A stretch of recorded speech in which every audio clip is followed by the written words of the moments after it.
I come here today to talk about how I feel, and I feel like that we are treated differently than other people, and I don't like how we're treated, and just because of our color doesn't mean anything to me.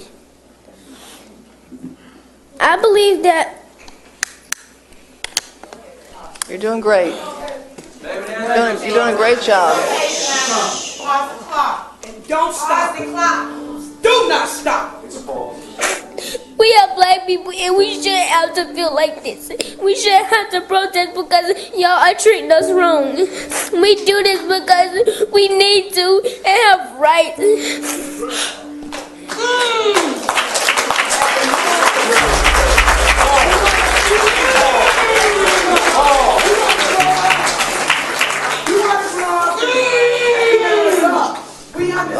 Go ahead. Let her talk.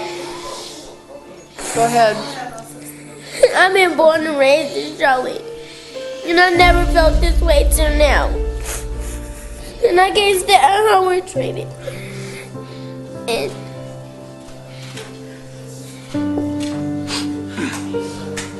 it's a shame that our fathers and mothers are killed, and we can't even see them anymore. That's right. It's a shame that we have to go to the graveyard and bury them. And we have tears, and we shouldn't have tears. We need our fathers and mothers to be by our side.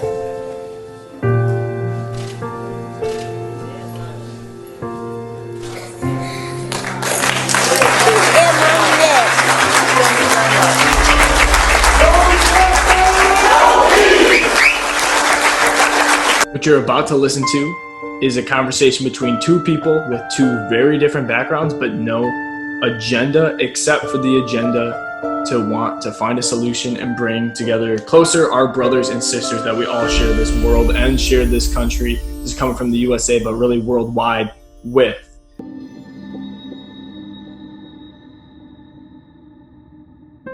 Poverty is not holy.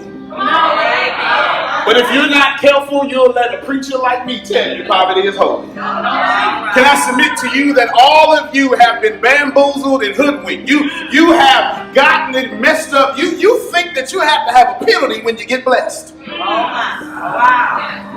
Think about it. When is the last time you received a compliment without deflecting it? When is the last time you got you a new car without thinking about how much it was going to cost you for the next 4 years? See, the moment you get something, you immediately think about the penalty. Yeah. See, we keep choosing poverty. You see, the way it works in this parable, they were giving something, and all they had to do was move forward. All right. Can I submit to you that you stopped moving forward a long time ago? Can I give you some knowledge just for a second? Some real knowledge.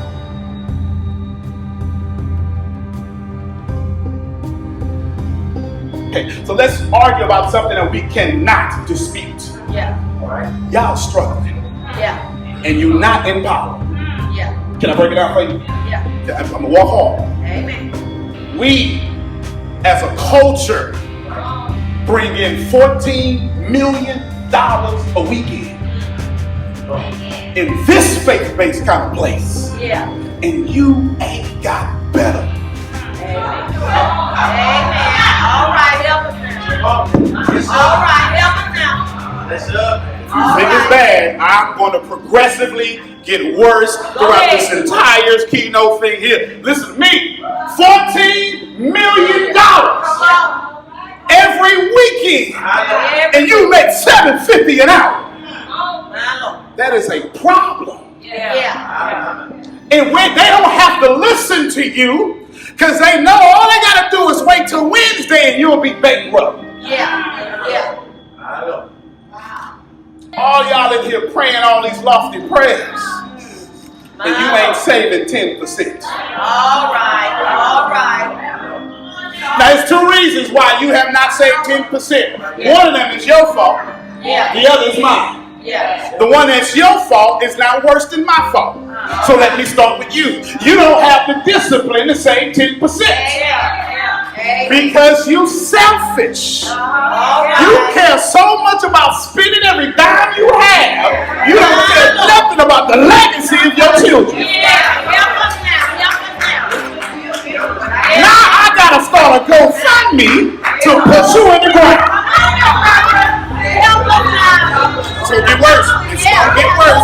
I didn't come here to preach to you. I got a problem with our stagnancy, and I got a platform I'm gonna talk about. I shouldn't have to start no Kickstarter, no GoFundMe, and neither can your children inherit your food stamps. Help us now. Yeah. See, that's your problem.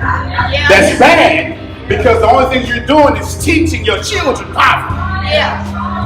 Now let's talk about me. I teach you the tithe, but I don't teach you the fact that I got 4 investment accounts. Did you see what I just did? I teach you what to do with the 10, but I don't teach you what to do with the 90. I don't care how you slice it, that's slavery. I don't care how you slice it, that is a prostitution of the word of God. I don't care how you slice it, if I do you like that, I am your slave owner, and I'm keeping you in a condition to stay poor. It's gonna get worse. It's gonna get worse. It's gonna get worse. Because we have talking about me right now. We have misunderstood what wealth is. And so we went all the way back to a warped mindset and said wealth is about having sheep. Can I bring you back to the ancient world? If you was a shepherd, you ain't had no credit scores. You ain't had no job but the shepherd. And all you had to do was watch the sheep. But your job was to keep the sheep sleep. And the more sheep you have, the wealthier you are.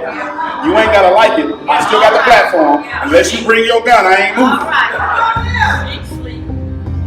moving. The shepherd's job was to keep the sheep following him and sleep.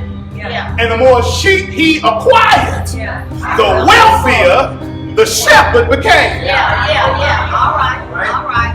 And I shouldn't be turning you into sheep so only I can have wealth. All right now. Can I do it a little harder? Go ahead. Ain't no sense in the world your pastor should be the most successful person in your church. It's more of you than it is of him. And if the only, now you got to go home and walk with this yourself, but if the only person in your church that is experiencing overflow is the pastor, you need to run.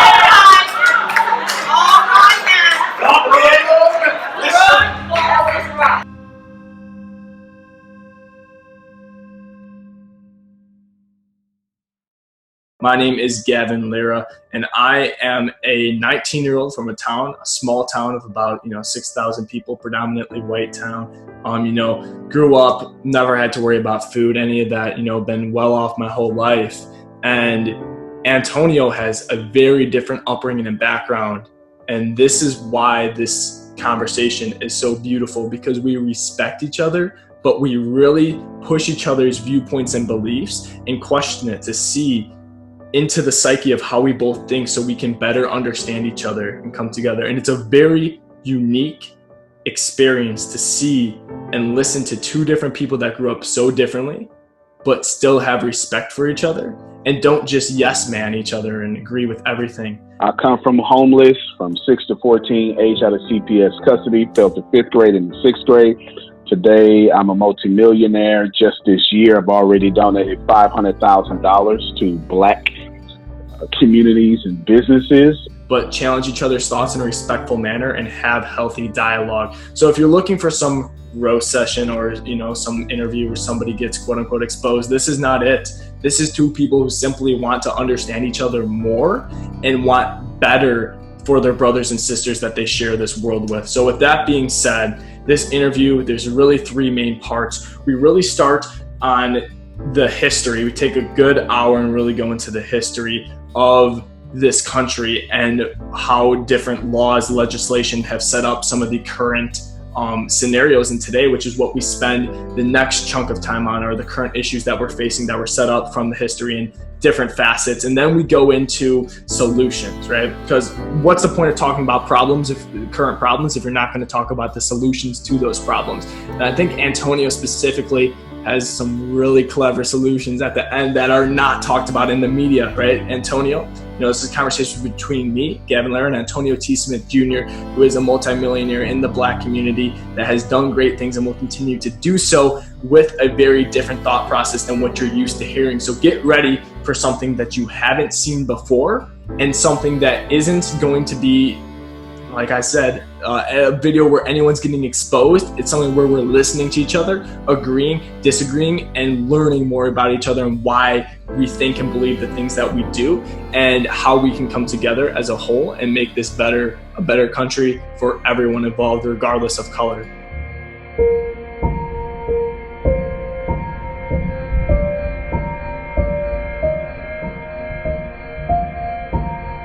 Hello, everyone. Today, we're kicking it up and we're doing something a little different. We have Antonio T. Smith Jr. here with me, Gavin, Lira, and usually I talk about entrepreneurship, I talk about business, but at the end of the day, I do have a passion for really just making this world a better place. And actually, even before I got into entrepreneurship, I started, it was around the same time, but just posting videos to help people with stuff that's helped for me. That really made me no money, but it was something I enjoy doing and still do enjoy doing, especially if you guys have me on Snapchat, you see some of the extra stuff.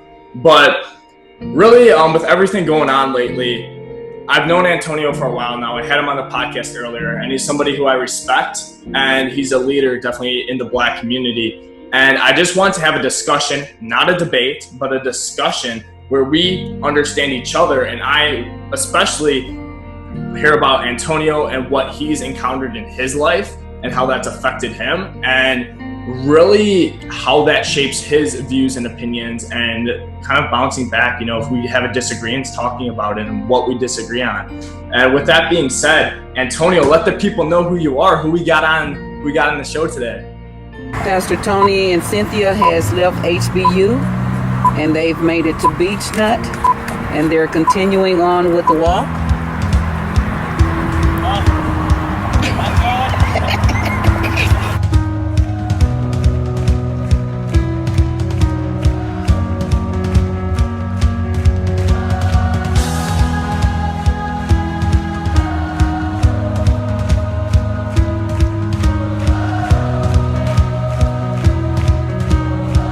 How y'all doing so far?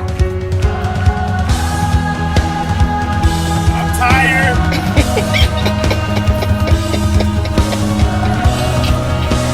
He's awesome. How you doing, Miss Cynthia? You guys are doing a great job. Keep up the good work. It's all for a good cause.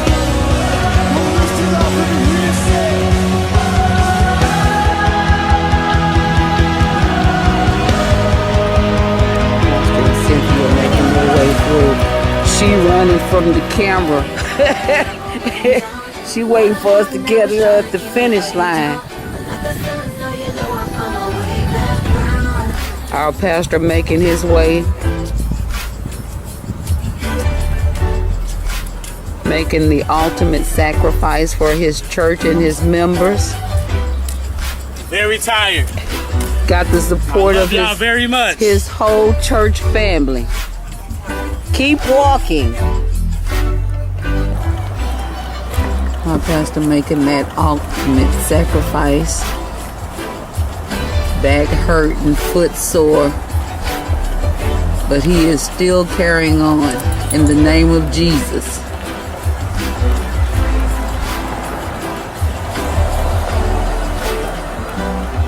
We're approaching that old Galveston Road. We're almost at the halfway mark.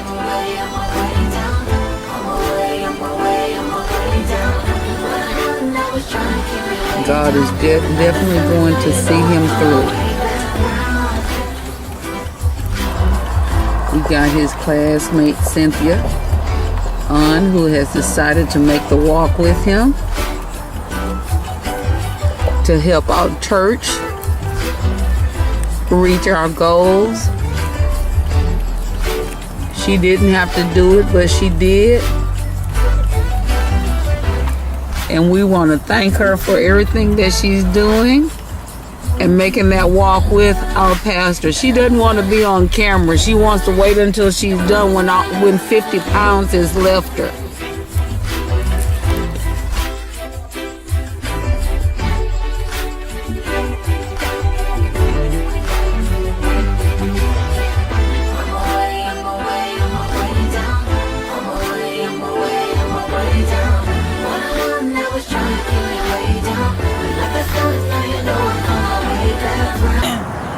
I'm here this morning with our pastor, Tony. I want to tell him, great job, keep up the good work. It's cold, obviously. And I just commend him for what he's doing for our church. I really do.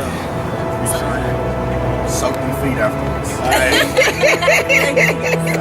All right, here we go. We got Pastor Tony and them. They walking up. They leading the way. You can see all the pain and the agony he's in, but he making the walk. He done cramped up, he done knotted up, he done pulled hamstrings, he done walked the mile, the country mile. There go 3 of them right there, the rest of them coming on up. For those of you that have experienced some hardships, don't give up on your dream. Their rough times are going to come, but they have not come to stay. As you can see how he walking.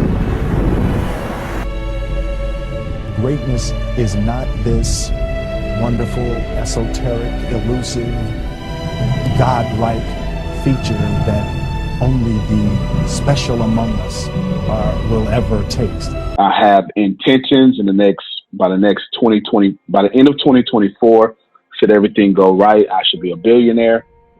I have intentions to give away $1.35 billion back to the world, regardless of ethnicity or religion. I want to give that to middle class and poor middle class and struggling people unrestricted. And also, I'm going to start 3 different schools. They're going to cost me about $1 million a piece. They're going to be free enrollment from 10 to 25 years old. And they're going to teach business, sales, marketing, computer programming, free enrollment. And one of those is going to be in India, one is going to be in the hood in Houston, and one is going to be in the hood in Galveston County, where I'm from.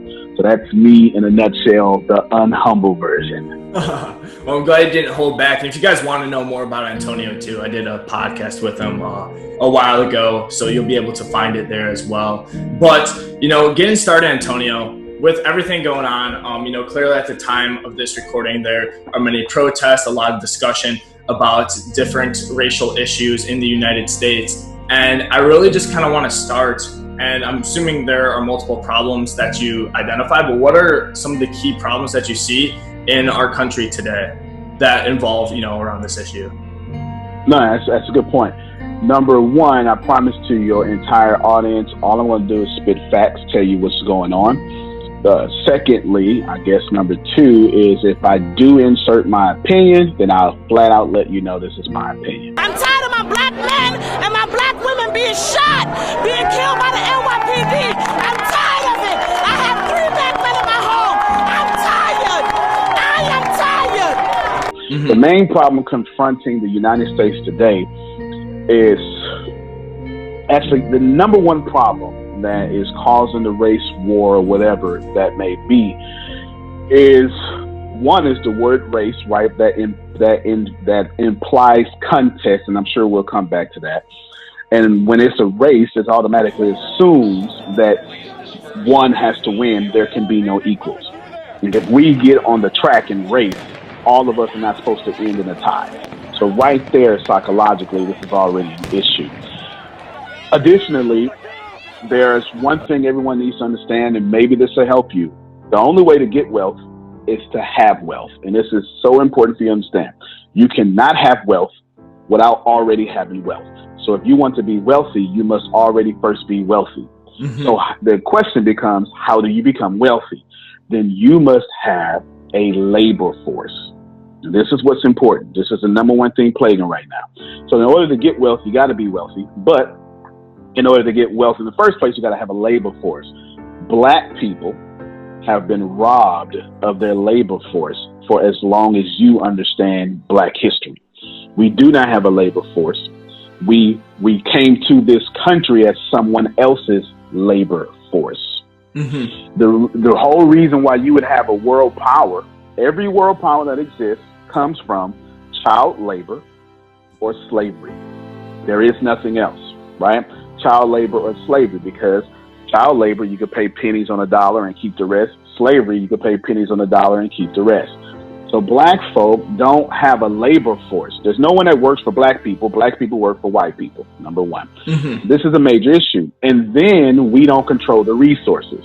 Because if you're going to have labor, then you need to have resources.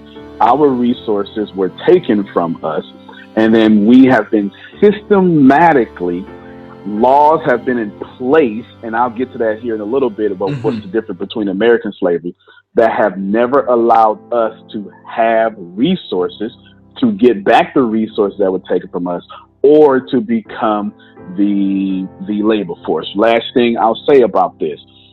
Basically, in America, it's real simple. If white man and Black man are both laborers, then it is designed for Black man to be in the hole, white man to drive the truck.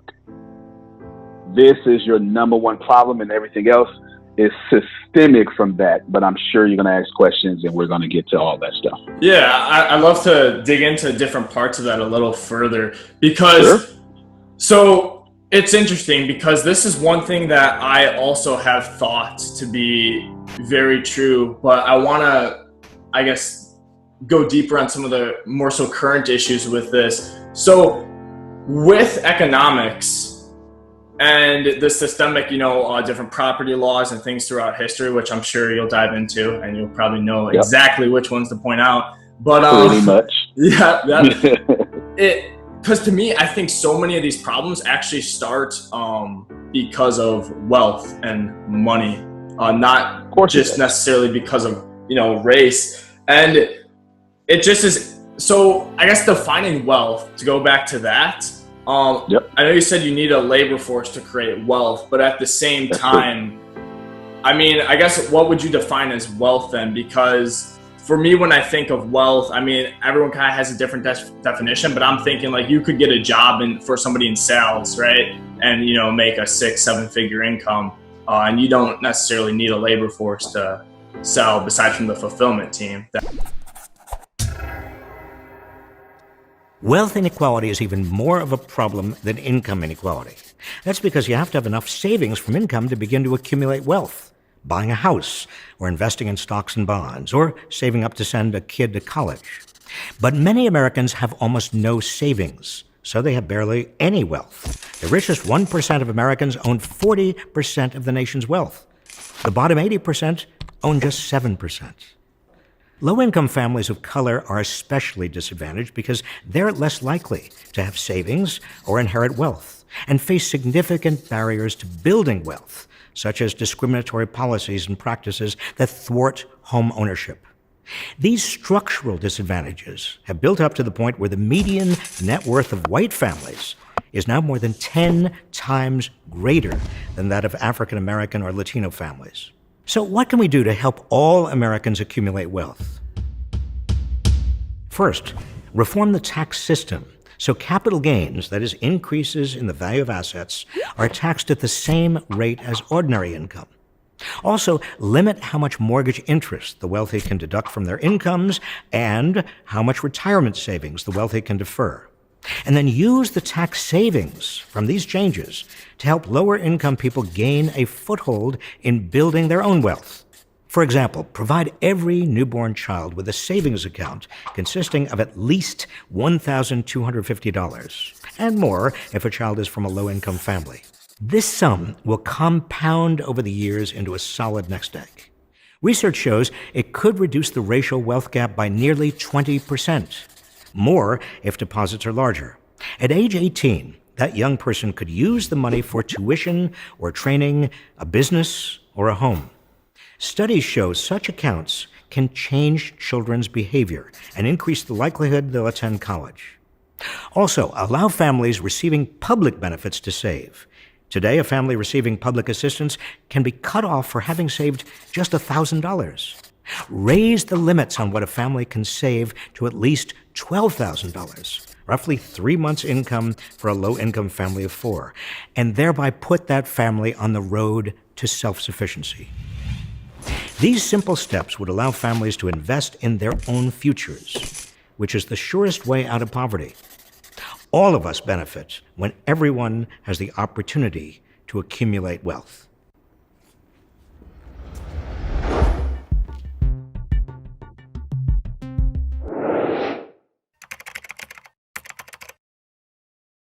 Wealth is freedom, period. We can say whatever we want to say, but wealth is freedom, and wealth is also power. So wealth is both freedom and wealth is power. So if I go get a job and go make 6 figures, 7 figures, 8 figures, that doesn't make me wealthy. That makes me a 7-figure slave. Now while that sounds funny, that's a football player. That's a National Football League player who is not allowed to take a knee in peaceful protest because he is a 7-8-figure slave. And at any time that someone decides to take him from his contract or blackball him, Colin Kaepernick, obviously, right? Then that means this person is not wealthy. I think it's ridiculous. It just pisses me off.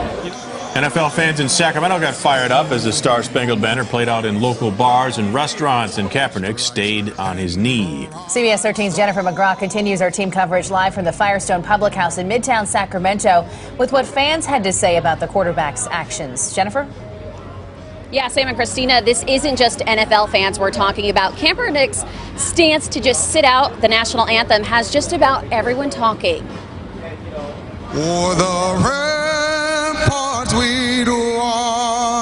It was an action everyone was expecting,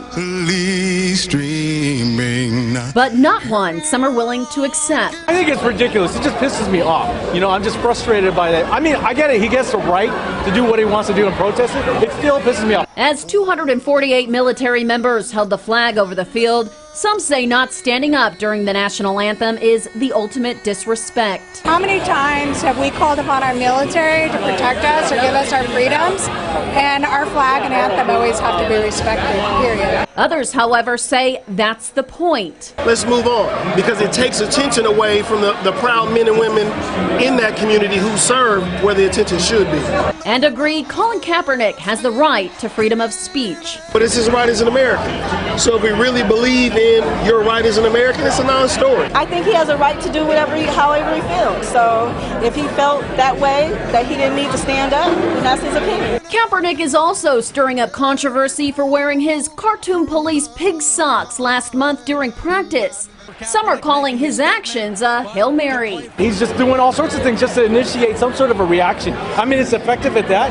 I just don't think it's the right issues. We're talking about him, not the issues he's trying to bring up, which is the part that pisses me off.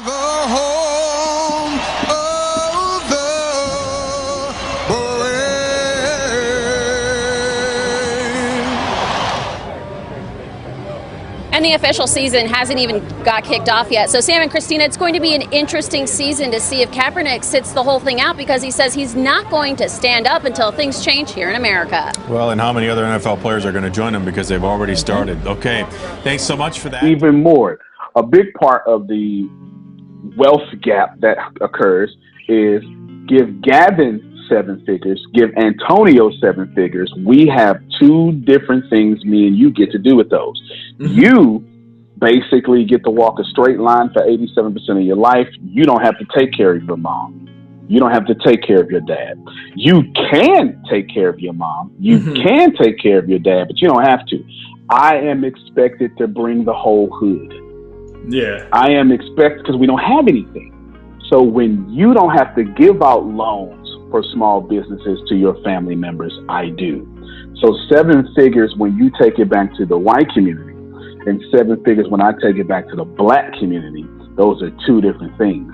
This is exactly why you'll see a lot of people like me make 7 figures and then leave people we would have to loan to and never return. So those are things that the little secret hidden nuances there, but they're not so secret if you are Black, right? They're just secret if you're not educated in these areas because you don't have to be that way. Yeah. So it's a fantastic thing you talked about. Fantastic question, man. Okay, and thank you. That kind of reminds me, just thinking of, while we're on the topic of money in this, you always hear kind of the thing of, if the wealth were distributed equally throughout the whole world, it would be back in the hands of the same people, or I guess the majority of the same people within, the next 5 years. And it kind of reminds me, I wonder if whether you're Black, white, doesn't matter. If you're growing up in poverty and then you're given this money, well, you don't necessarily know what to do with it, in a sense, and how to really take that, say if it is a loan, and make more of it, unless you're also receiving the education. Because I feel like that's a big part of it, no matter what race you are. That's 100% facts. Gavin, let me tell you, and I want your audience to know that I agree with what you're saying. There's another hidden thing there. I agree with everything you're saying. It is a mindset, and I wish more people have that mindset. White people love me. Most of the people who follow me, and I'm very vocal, and I'm extremely pro-Black. Got to be careful. Because the only time you could be too anything is when you're too Black. You could be too Jewish, you could be too salty, you could be too cheesy, but you can never be too Black. The moment you're too Black, there's things that we've set up to crush that, right? So essentially, to intelligently and intellectually receive and answer and respond to what you said, you basically said it's a mindset. You're right. You're 1,000. You're infinity% right. Here's the problem. Who's controlling that mindset? See, we liken Black people to acting like crabs in a bucket, only to forget a bucket is not the natural habitat for a crab. So if I have a crab in the bucket mentality, someone put the bucket there and put me in there. Yeah. Do you get it? I get what you're saying. That is what's behind it. And of course, we know where this comes from. Where this comes from, like lynching is from the guy who invented the lynching, right? The legacy of lynching. A memorial is about to remember the lives of thousands of lynching victims in America. 60 Minutes got a first look inside the National Memorial for Peace and Justice in Alabama. And WUSA 9's Michael Quander watched and explains the effect it has on our area. One of the most important things that I think I took from that story was the line, "We cannot pretend this didn't happen." I watched, sometimes shaking my head or turning away from the screen. It was hard hearing the details that led up to the more than 4,000 documented lynchings of Black people in America after 1877. So that got me wondering, how did that affect us here in the DMV? And well, what I found was just heartbreaking, but it was real. You know, the Commonwealth had 84 lynchings within that 70-year period after the Civil War. And I'm talking about some familiar places in Northern Virginia, like Loudoun, Fauquier, and Culpeper counties. I came across one article from Old Alexandria back in 1899. The headline, "Lynching of a Negro." It talked about a mob of people who went into a jail, grabbed a Black man out, drug him down the street, and then hung him to a light pole. And if that wasn't bad enough, they then emptied their guns into his body. This was a mix between people taking the law into their own hands and the amplified racism of the Jim Crow era. But you know, this kind of stuff didn't only go down in the South. It happened in non-Southern states too. There were more than 340 lynchings reported in non-Southern states, including right here in Maryland. We spoke to the relatives of the last man who was lynched here in Maryland. His name was George Armwood. He was hung and burned on the Eastern Shore back in 1933. Once they were able to storm through the front door, they went up the stairway and allegedly threw him downstairs. They took him down and found a tree close to the judge's house. Like slavery, lynching was a part of American history that many people say just should not have happened. But it did. And this new memorial is a way to recognize that. That was our Michael Quander reporting. The memorial is expected to open on April 26th in Montgomery, Alabama.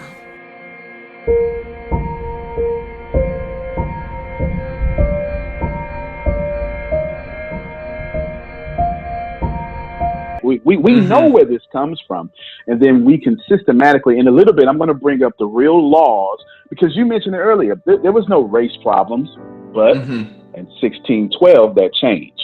There was one race until the dominant culture invented what we call race. The truth is, we're having a whole conversation steamed in a bunch of pile of BS, because there is no race. However, me and you, we still have to deal with it because something happened, and we'll break it down.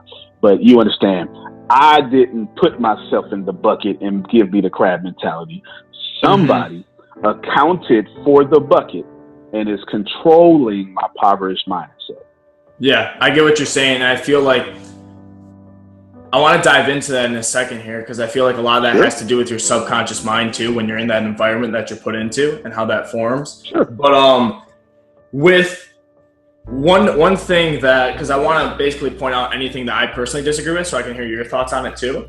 Just from that, you know, when we're talking about like you can't be too anything except too black. I mean, in my opinion, I don't know. I just think of like a lot of people that get backlash for being too much of something, whether that be too conservative, too liberal, too even like positive, too negative. That's true. I just feel like extremes a lot of times get criticized, whether it be correct or incorrect. And I feel like being like, I guess, black pride, or, you know, being too black, whatever you want to label it as, is definitely one that gets criticized too. But I guess, how do you think do you think that there's a very significant difference that I'm just not like thinking of when I compare it to other ones? Or no, it's not you not thinking of something. It's been shielded from you. You don't have this problem, so you can't see it, right? You can only see what's in your awareness, right? You understand what I'm saying? You can, you can't see anything that's not in your awareness. Let me be extremely fair to you. Again, you're right, completely. Do you mind if I take about 3 to 5 minutes to fully answer this question? Yeah, literally just whatever you got to do to get at it. Yeah, because I got to quote some sources. I don't want. As much time as you need. Good. I appreciate you, man. I appreciate you. So essentially, the founding stone for racism happened in 1638, and that stone was laid down in Maryland, and it was called. It was an edict called the Doctrine of Exclusion. Okay, and the Doctrine of Exclusion became the first stone for racism in America. Black people came to America about 1619 as indentured servants. It wasn't the only ones. You had Asians building railroads and etc. Blacks did quite well between 1619 and 1626. This is so there's a difference between history and historicity. Historicity is the factual and actual depiction of people and events. It is not up for interpretation. History can be up for interpretation. To give you a very terrible example of that, history says Hitler was a good man or Hitler was a bad man. Depends on what side you stand on, right? Historicity says Hitler killed a lot of Jews. Yeah, it's the facts. We don't get to argue that, right? Yeah, exactly, right? So I can twist history, but what I can never do is twist historicity. So I'm just saying historicity. So blacks did extremely well. But then the state of Maryland put out the Doctrine of Exclusion that said that black folks should never be permitted to enjoy the fruits of white society. That's a real deal. That's a real thing. 1638, Doctrine of Exclusion, black folk would never be able to enjoy the fruits of white society. This means that every time you get a chance to exclude black people, do it. And this happened all the way to 1665. So what happened next? In 1665, you got people, Europeans who came over from Europe, obviously, and they would, think about this, Gavin. If you're the man, you're not going to leave your country and go start fresh. Like, let's just think about this for a second. I'm the man. I'm not fit to go to where I'm not the man at and then go start fresh. I am a multi-millionaire. I'm not going to go, right, and start where I have nothing. That just doesn't make any sense. So the people who came over here, with respect to, you know, everyone's forefathers and matriarchs and patriarchs, these were not the elite of the elite, the aristocrats and stuff, right? This wasn't that. So essentially what happened, they said, well, listen, we don't have a labor force. And this is what happened. They start passing enslavement laws. They took the doctrine of exclusion that said black people are black people are going to be excluded and they're not compensated, can't be competitive, and then now you get the opportunity to put out the slave codes that happened in 1705. In order to be rich like you over there, England, we need a labor force like y'all have a labor force. And I'm telling you, if you put in Google 1705 slave codes, it will break everything down for you. It says that every white person must accept how black people are treated. And every white institution, every white church, every white business, every white school must treat black people in a subordinate manner. And this is the problem. So Gavin, basically, you allow me to speak on this issue. Two things are going to happen, brother, before I finish. One thing is going to happen is people are going to say, Gavin, good job. And they deserve to, and you deserve a good job. The other people, they're going to treat you like a nigger lover. Period, point blank. That's the white ally problem. The white ally problem is Gavin, if Gavin helps me, Gavin gets treated somewhat like me. This was instituted in the slave codes. Let me explain. Any white person who deviated from this is in the slave codes in 1705. This could get you, Gavin, hurt or lynched. No white person can lift any black person to equality. That's incredible. And on the other end of the spectrum, it said black folk can't carry weapons, black folks are not allowed to defend themselves, and black folk can't enter into a room without a white person's permission. And in the Diversity Act in 1905 says that every time, please y'all hear this, every time 6 people gather together who are black, a white person must be present. You said that was 1905? 17. Oh, sorry. Okay, gotcha. I misheard that. Yes. No. I said 1905 by accident, and I corrected myself. 1705. Okay, gotcha. The Diversity Act in 1705 says that if 6 people gather in a room and they're black, a white person must be present. Now, I promise you I'm almost done because you asked a very good question, and my heart bleeds for people to hear this. This happens. This is why we're getting shot. This is part of the reason why we're getting shot in the streets. It's why your neighborhood is not patrolled. Mine is. This doctrine is still here. It just got new laws. The message shifted. If you get a block party of white people, there won't be no problem. For the most part, if you get a block party of black people, you will see the difference. There is a huge difference the way police patrol us versus police patrol white people. Why? Because remember, there was never a reason to police white society.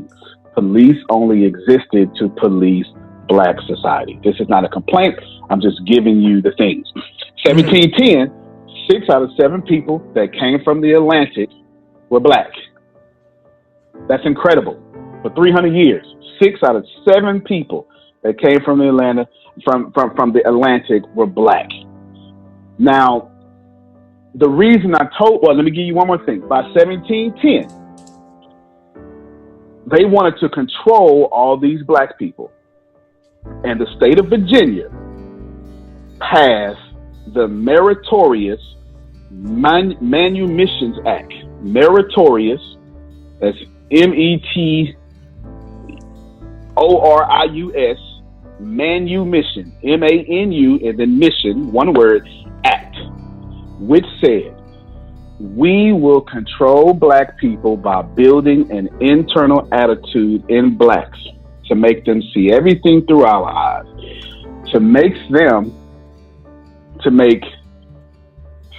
white skin superior and reward any black person that gets good at making white skin superior.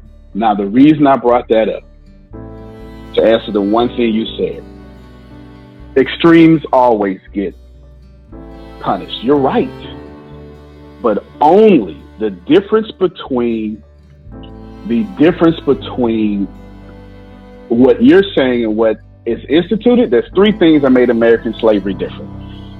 There's no other slavery but American slavery that did this. Number one, Africans were the only people in the world to ever be dehumanized. That's why we killed in the streets.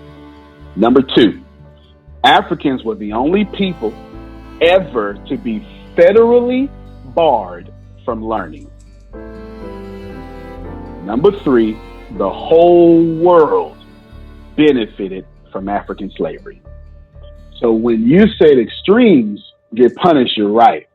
The difference is the federal government, even today, and I'll get to that with another act, even today, we get crushed federally, systematically, because we are black. And that's what I meant by, if it's too anything but too black, we got a problem. Long answer, but I wanted to give those statistics so I don't get stoned to death by people who will be listening later.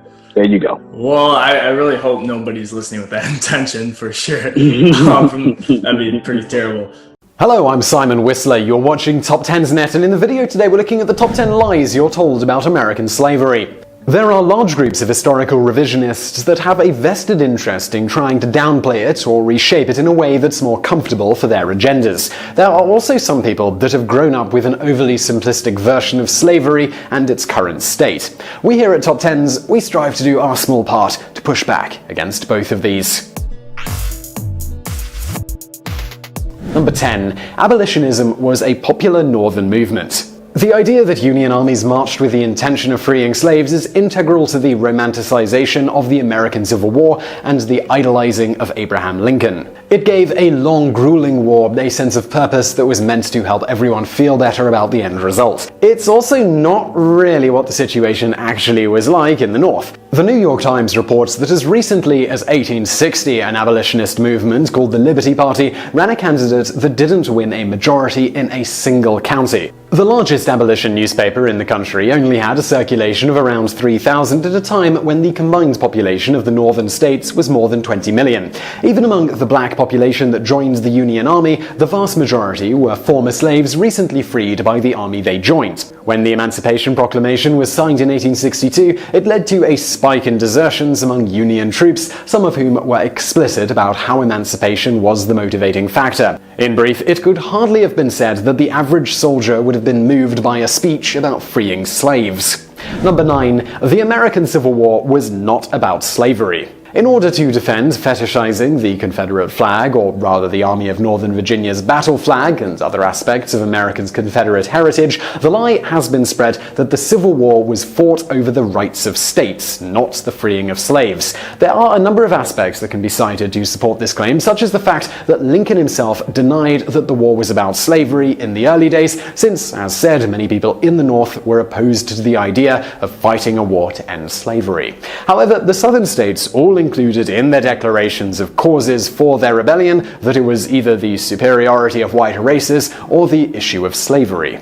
South Carolina, the first state to secede, charged the North with the crime of elevating to citizenship persons who, by their supreme law of the land, are incapable of becoming citizens. Mississippi's called slavery the greatest material interest in the world. However, much as people today might try to muddy the waters, back then the motivation for the rebellion was crystal clear. Number 8. Slaves fought for the Confederacy.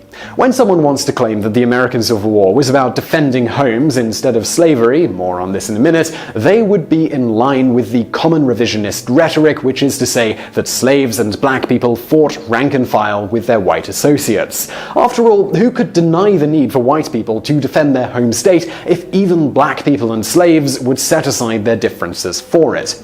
The problem is that for the longest time, the Confederate government, they wouldn't have it. All black people, even those free-born, were banned from serving as soldiers in the Confederate armies for almost the entire war. They served as camp followers that had to cook and clean as slaves, but they were not permitted to take up arms. When the Confederacy tried desperately to create black regiments in 1865, it was with the offer of freedom instead of to defend the South, and it happened so late in the war that they were never able to see combat. Number 7. Slaves were rarely killed by labor. The logic of this one is pretty straightforward and seemingly sound. Since a slave is likely going to be expensive, it's in the best interest of the owner to treat them well to make sure they can get more years of relatively less grudging work out of them. Noam Chomsky described how a prevailing argument among slave owners was that industrial wage workers had it worse than a slave because we take care of our slaves, you only rent them. However, it wasn't an approach that actually appealed to slave owners going by the available information. A slave owner in Louisiana named Bennett T. Barrow was unremarkable in describing almost daily beatings and torture for slaves.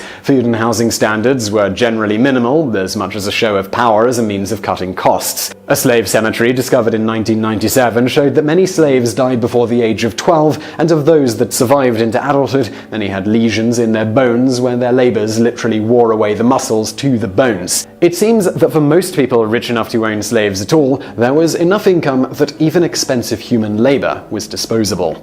Number 6. Freed slaves took control of Southern governments after the American Civil War. For a century, this lie was used in the South for policies designed to take away voting rights from black people. The narrative essentially boils down to how, after slaves were freed, they immediately began voting for politicians that were so vile that they had to be forcibly removed from office for the good of all, exemplified by the fact that the majority of the newly elected leaders were black. The landmark film, The Birth of a Nation from 1915, is basically devoted to this falsehood. The truth was that during the high point of African American power during the late 1860s, they only had a legislative majority in South Carolina. Other than that, it was much closer to Mississippi, where only 17% of elected legislators were black. What was actually happening was a wave of terror in the South where black people and sympathizers were being murdered basically en masse, particularly black servicemen. In Louisiana alone, in 1868, more than 1,000 people were murdered for this reason. In short, the truth was much closer to the terrorism we mostly associate with the Middle East today being inflicted upon freed slaves. Number 5. Slaves were only owned by the wealthiest. As evidence that the average Southern soldier didn't fight in the Civil War to defend the institution of slavery, it's put forth that the vast majority of them couldn't begin to afford a slave. The average price of a slave in 1860 was $800, which certainly sounds above the pay grade of a soldier making $11 a month, as the average Confederate private was when they first enlisted, so it sounds even more reasonable. However, you have to consider that among the people that fought for the Southern armies, such as the Army of Northern Virginia, slave ownership was much more common than you think. 1 in 10 soldiers owned slaves. Another 25% of the soldiers, who did tend to only be around the age of 26 and naturally wouldn't have saved up to buy their own, lived in slave-owning households. In the officer class, half were slave owners. That's not factoring in how many aspired to be slave owners, worked on plantations as overseers or related jobs, or the number who felt that keeping black people in chains was the proper order of things. If there were soldiers that fought only for states' rights, they were certainly not the overwhelming majority.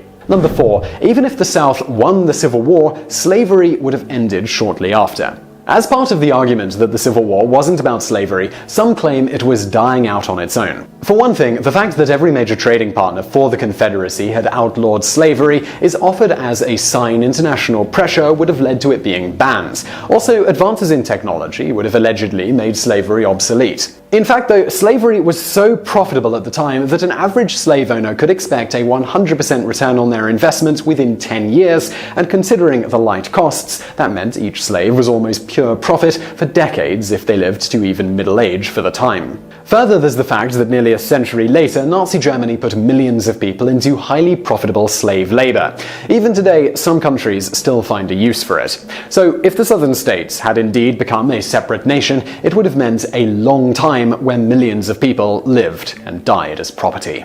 Number 3. The first slaves in America were white people. An argument used to downplay the atrocities of the slavery of black people in America is the claim that Irish immigrants were an overlooked group that also got enslaved. Irish people certainly were put into forced labor under the more sophisticated sounding label indentured servitude, and well, doesn't that just show how phony and shallow the feelings of people opposed to slavery of black people are? Well, there were significant, immediate, tangible differences between indentured servants and slaves. Indentured servants still retained basic human rights, such as the fact neither they nor their children were designated property. It was contractually possible to get out of indentured servitude through labor, something no slave could help to get through anything more than their master's whim. Number 2, slavery was a Southern problem. For the average American, the first instinct when the issue of slavery in America is brought up is to imagine a slave being worked to death on a plantation while the enlightened northern states were their only hope of freedom. It helps natives from those states feel their hands are much cleaner of the peculiar institution and allows unambiguous condemnation of the South as, well, just a bunch of racists. In truth, many northern states didn't merely tolerate southern slaveholding for a long time, there were also many active participants. Almost all the ships that brought slaves through the infamous Triangle Trade originally set sail in New England, even well after it was banned in that region. Northern states also allowed slavery much later than history textbooks usually admit. In Pennsylvania, for example, there were still hundreds of black slaves in 1850, even though it had been banned under state law in 1780, because the gradual Abolition of Slavery Act allowed them to remain slaves until their 28th birthday. So the taint of slavery is much more prominent on northern states than a passing knowledge of history might indicate. Number 1. Slavery is illegal in America. As a means to try and put the openly slave-friendly time behind them, revisionists that want to downplay slavery will mention that it became illegal more than 150 years ago, so why continue to claim that it's still important? Indeed, Steven Spielberg's biopic Lincoln treats the passing of the 13th Amendment to outlaw slavery as an unambiguous triumph. Unfortunately, as made clear in Ava DuVernay's documentary 13th, the 13th Amendment contains a loophole that allows people to be put into forced labor as a form of punishment for being convicted of a crime. While chattel slavery was outlawed by Franklin Roosevelt in the 1940s to prevent it being used for Japanese propaganda in World War II, the amendment, well, it's still in place. DuVernay's documentary also points out that 25% of all people that are incarcerated in the world are in the United States and thus vulnerable to being pressed into slavery. Indeed, in January of 2017, Sheriff Thomas Hodgson in Massachusetts offered local inmates as slave labor to help build the border wall with Mexico. So I really hope you found that video interesting. Okay, so before I ask kind of like, I guess, the follow-up for that, there's a few different things on that I want to clarify, even if they're not like the biggest point. Yeah, you probably got like 200 follow-ups from that. You probably got 200 follow-ups for that. No, I like jotting down some notes, listening, hearing out your full point before I interject with anything. But so I guess starting on, and this isn't something we have to stay on very long, but I just really want to talk about each point made. So with dehumanizing people, and the only people throughout all human history, you said were, blacks who were dehumanized. I mean, I feel like that isn't necessarily an accurate statement. Clearly, it's not good that happened, like, at all. It's a terrible thing. But I also feel like you could talk about Hitler and Jews being dehumanized, just a whole bunch of, you know what I mean? So I feel like it was terrible, but not the only one. Like I said, not like it makes a huge difference, just one thing. No, that makes sense. That makes sense. What happened to the Jews was atrocious. And I hope I didn't come off by thinking or communicating that was atrocious. That was... Yeah. And that's not the first time it happened. Once the Christian faith got institutionalized, it was happening again. It was Jews that were getting persecuted by Christians, right? So this is something extremely terrible. The difference between that is it wasn't federally institutionalized. That was Hitler and his regime. Mm-hmm. The as far as dehumanizing, it was federally mandated. Okay. That black Africans got dehumanized. For instance, I mean, the first thing you would do is you would castrate an African man, or you would sodomize him to show that you're big and strong, but we just, got you with a broomstick, right? Or anything like that. It's one of the things that got things so upset right now, and the movement right now is, at this point, you look at the camera. You look at the camera while killing a black person, and you look at the camera and you still continue with it. Now think about that for a second, Gavin. Man, if you were, I don't know, digging in your nose and you know a camera was on you, you're going to stop digging in your nose, right? Definitely. You know what I'm saying? You're going to stop doing that. Once you know you're recorded. This happened with Eric Garner and all them stuff like that. Remember, none of this stuff is complaint, and I haven't interjected a single opinion yet. Mm-hmm. This is just what is. We said, oh, social media, we got stuff on camera now, it's going to change. But of course it didn't, right? Of course it didn't. So yeah, man, the dehumanization. It's hard to kill someone consistently if they're human.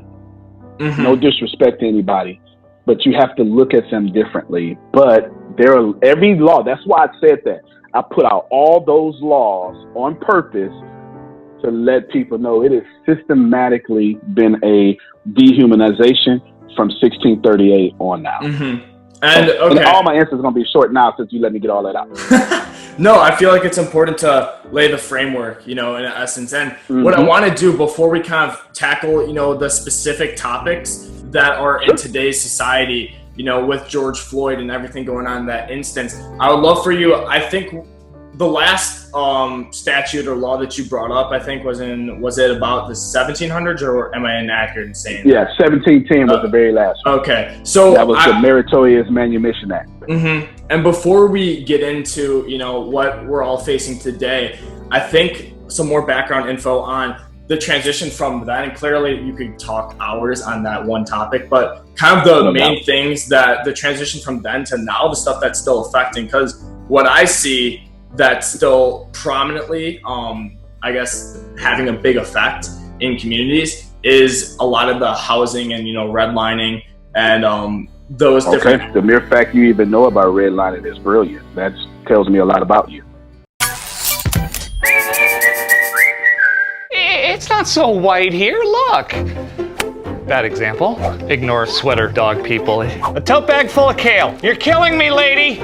Okay, maybe this neighborhood is mostly completely insufferably white, but that's just the way things are here. It doesn't mean we're racist. I'm sure you're not, Ron, but the fact that so many suburbs are mostly white is no accident. It's the result of decades of racist federal policy that affect us to this day. Look! Hooray, games! What the heck kind of game is this? It's Settlers of the Suburbs, redlining edition. Cool! Little Donovan, you be green. Ron, you're red. All right, red, just like the name. Looks like I've got the advantage. No, you don't. See, in the 1930s, as part of the New Deal, FDR created loan programs to help Americans finance their homes. But to decide who got those loans, the government created color-coded maps in which green neighborhoods were good and red neighborhoods were bad. This practice became known as redlining. Because of these policies, if you lived in the green neighborhoods, it was super easy to get a home loan. All right, I can buy property. But for folks in the red areas, no loans were available. I can barely afford rent with this. There's no fair, the red areas are screwed. Yeah, they were. And do you know why some areas were designated as red? No, but I can guess. Those were the neighborhoods where African Americans and other minorities lived, and redlining systematically prevented them from getting home loans. Well, I know what I'll do. Just take my little guy and put him in the green neighborhood. Sorry, that's against the rules. Early suburb developers like William Levitt instituted explicitly racist policies. Levittown homes must not be used or occupied by any person other than members of the Caucasian race. And the federal government itself encouraged developers to discriminate. Developers, I want you to exclude non-whites. The result of these policies is that from 1934 through 1968, a whopping 98% of home loans were given to white families. Yes! Okay, this is not fair. I did not get to pick what color I was when I started. Yeah, no one does. And this advantage compounded over time. The families in the green or white neighborhoods were able to purchase homes and accrue wealth. The market went up. I can sell my house and buy a bigger one. Whereas the people in the red neighborhoods got none of those opportunities. I can't afford property. I'm behind on my electric bill. bill. In the green neighborhoods, the influx of new wealth attracted new businesses, Whoa! We got an organic grocery. which caused property values to go up, which meant white families could sell their homes and send their kids to college, They go up so fast. passing down their wealth and advantages to future generations. Meanwhile, the red neighborhoods had far less ability to build wealth, and many remained trapped in poverty. This game is rigged. Yeah, it was. That's why laws were eventually passed that made most of these discriminatory practices illegal. Great! Finally, I can move. And I don't have enough money. Exactly. Without wealth, families in the red neighborhoods couldn't afford to move up, keeping these communities separated by race. Today, 70 years after Levittown was created, it's still less than 1% black. I may be dead, but the effect of my racism lives on. And if the neighborhoods are segregated, that means the schools are too. What? No, that can't be true. We ended school segregation back in the 60s. Sorry, Ron, but I'm afraid that's not true. Ron, this is Nicole Hannah-Jones. She's a New York Times investigative reporter who covers civil rights issues, including school and housing segregation. Nicole, would you mind telling Ron what most people get wrong about segregation? People tend to think of segregation as an archaic term for Jim Crow policies that led to the civil rights movement. But the truth is that black children are more segregated in schools now than at any time since the 1970s. And in the U.S., schools are largely funded by property taxes. Since property values in the white neighborhoods are so much higher, their schools get way more money to spend on things like facilities, teachers, and supplies. On the other hand, predominantly black and Latino schools are massively underfunded. They're less likely to have AP, science, and math courses, and they're the least likely to have experienced and qualified teachers. The truth is, Lil Donovan doesn't just go to the best school, he goes to a segregated school. No. This is a direct result of decades of redlining policies enacted by our own government to build the suburbs. Highways that were built to make access to the suburbs easier for white Americans were often run right through black middle-class neighborhoods, destroying them. People in the past were the worst. It's not just the past. Banks still regularly charge black homebuyers higher rates on loans than they do white homebuyers, even when they have the same credit. Worst of all, black and Latino home seekers still experience 4 million incidents of illegal housing discrimination every year. But, I didn't do any of that stuff. I'm not racist, and I worked hard to get this house. Of course. But without realizing it, you've also gotten a leg up from America's history of racist housing policies. The suburb you live in was built on a foundation of segregation, and we can't close our eyes to that. It's weird because I don't like these topics because I don't like negativity, but I feel like they just have to be tackled in order to move forward. So I want to educate myself on more of that stuff, but I want to know what, is still basically today. What is, because all this, is an attitude over time, but tons have changed clearly. And I know you know that. And I just can imagine a lot of listeners listening to what we've talked about and saying that was terrible. We all agree with that. But what is still impacting today's society, that was set up? First off, to all your listeners, thank you for even giving me opportunity to answer these questions. And I say this with a bleeding heart. Everything I said is still relevant today, but I'll give you more. Like these are still relevant and happening today. Let's start off with redlining, gerrymandering. The fact that a elected official then draws the district of people they want voting for them to both secure the seats and then to only represent who they want to represent, right? That's automatically happening today. Gerrymandering is something happening today. Redlining is still happening today. Can you break down gerrymandering a little more? Because I actually don't know what that is. Oh, I'm sorry. All right. No, it's all good. Gerrymandering. So, you want to know what gerrymandering is? First, let's start with Government 101. In the United States, each state elects a certain number of representatives based on the state's population. The larger your population, the more representatives you have. Each representative represents a district, or a geographical area including its voters. Ideally, we want to have a range of representatives who reflect the political views of the population across the state. But how do we decide who gets to vote for each representative? Let's look at an example. Suppose we have a very tiny state of 50 people. 30 of them belong to the blue party and 20 belong to the red party. And just our luck, they all live in a nice even grid with blues on one side of the state and reds on the other. Now, let's say we need to divide the state into 5 districts. Each district will send one representative to the House to represent the people. Fortunately, because our citizens live in a neatly ordered grid, it's easy to draw 5 lengthy districts, 2 for the reds and 3 for the blues.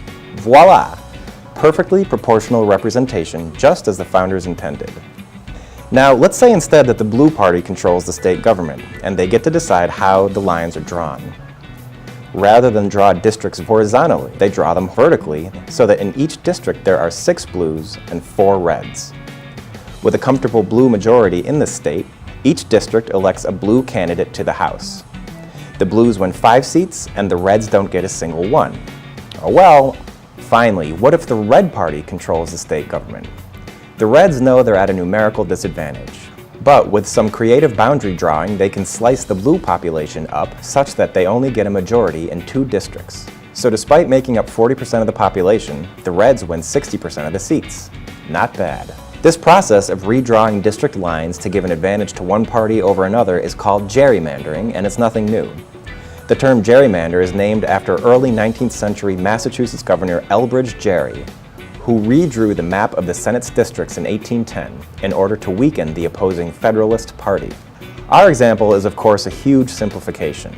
In the real world, people don't live in neatly ordered grids sorted by political party. But for politicians looking to give themselves an advantage at redistricting time, the process is exactly the same, and the consequences are very real. Gerrymandering is at least partly to blame for lopsided representation in the House seen in recent elections. And, it's been argued by the president, for political polarization, since representatives don't have to compromise hardline views in order to win seats. It's not democracy. That's payocracy. So when you said the stuff that's happening today, you're right. Times have changed, but the laws have not. So let me give you another preamble. There's only 4 ways to survive in America. Whether you're black, white, Jew, or Gentile, there's only 4 ways to survive in America. Way number 1, you work. Period.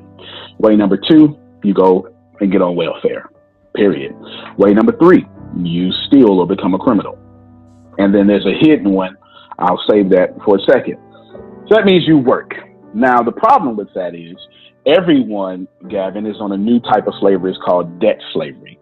But the truth is, they'll keep you in the middle class. They'll give you $150,000 of student loans before the time you're 22 because the whole point is to keep you in slavery. It's just debt slavery. When we was in American slavery, right, when my ancestors were in American slavery, it was, okay, I'll feed you, Antonio. I'll feed you, grandfather Antonio, and I'll house you. Now it's different. Now they're saying, Gavin, you house you and you feed you, but run me my money, right? Mm-hmm. Stay in debt. And you'll retire when you're 65 with about, just enough. But by the time you're 75, go work at Walmart, be a door greeter, right? Mm-hmm. That's that debt slavery thing, to be fair to everyone. Now, here's the hidden thing. They don't want you working, or if they lay you off, then they'll lay 2 of me off. Like, you just saw that. There's 43 million Americans that just lost their job in the number 1 economy in the world in the last 9 weeks, 10 weeks now. So then you go on welfare. But what does everybody do? It doesn't matter, blue or red, every president, every Congress, they all do the same thing. They reform welfare. You heard that before.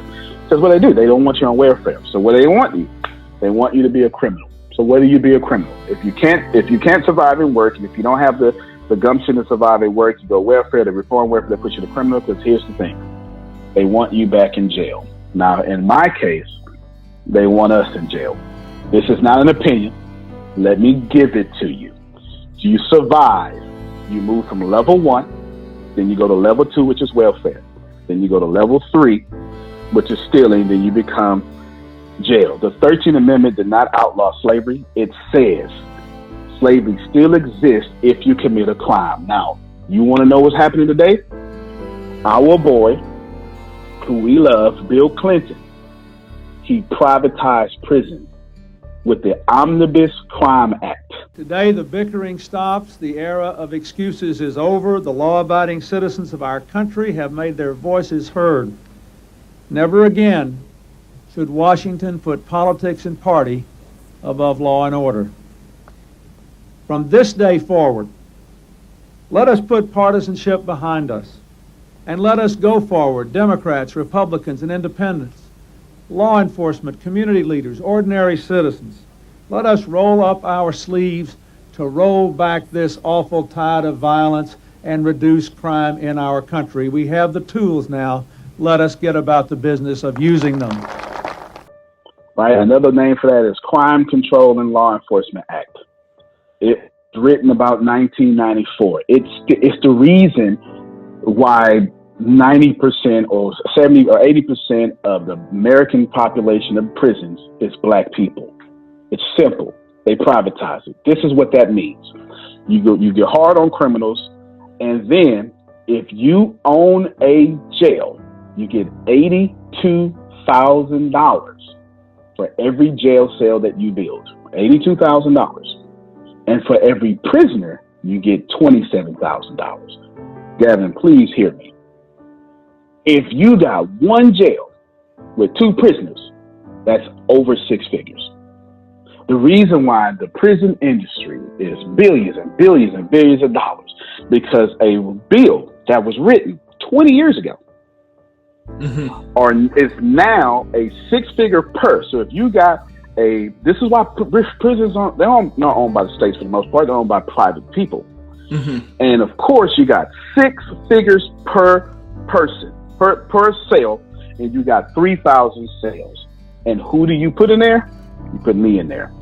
So, with all due respect to anybody, the system is we always need to have a labor force. That's why I wanted to explain that earlier. What is a labor force? It is unearned income. That's how all world powers are built. So now you got prisons. They don't just make license plates. They put out construction companies, put them out of business because you're paying pennies on the dollar. We're unearned labor. So they figured out after the civil rights movement, what do we do with 37 million black folk?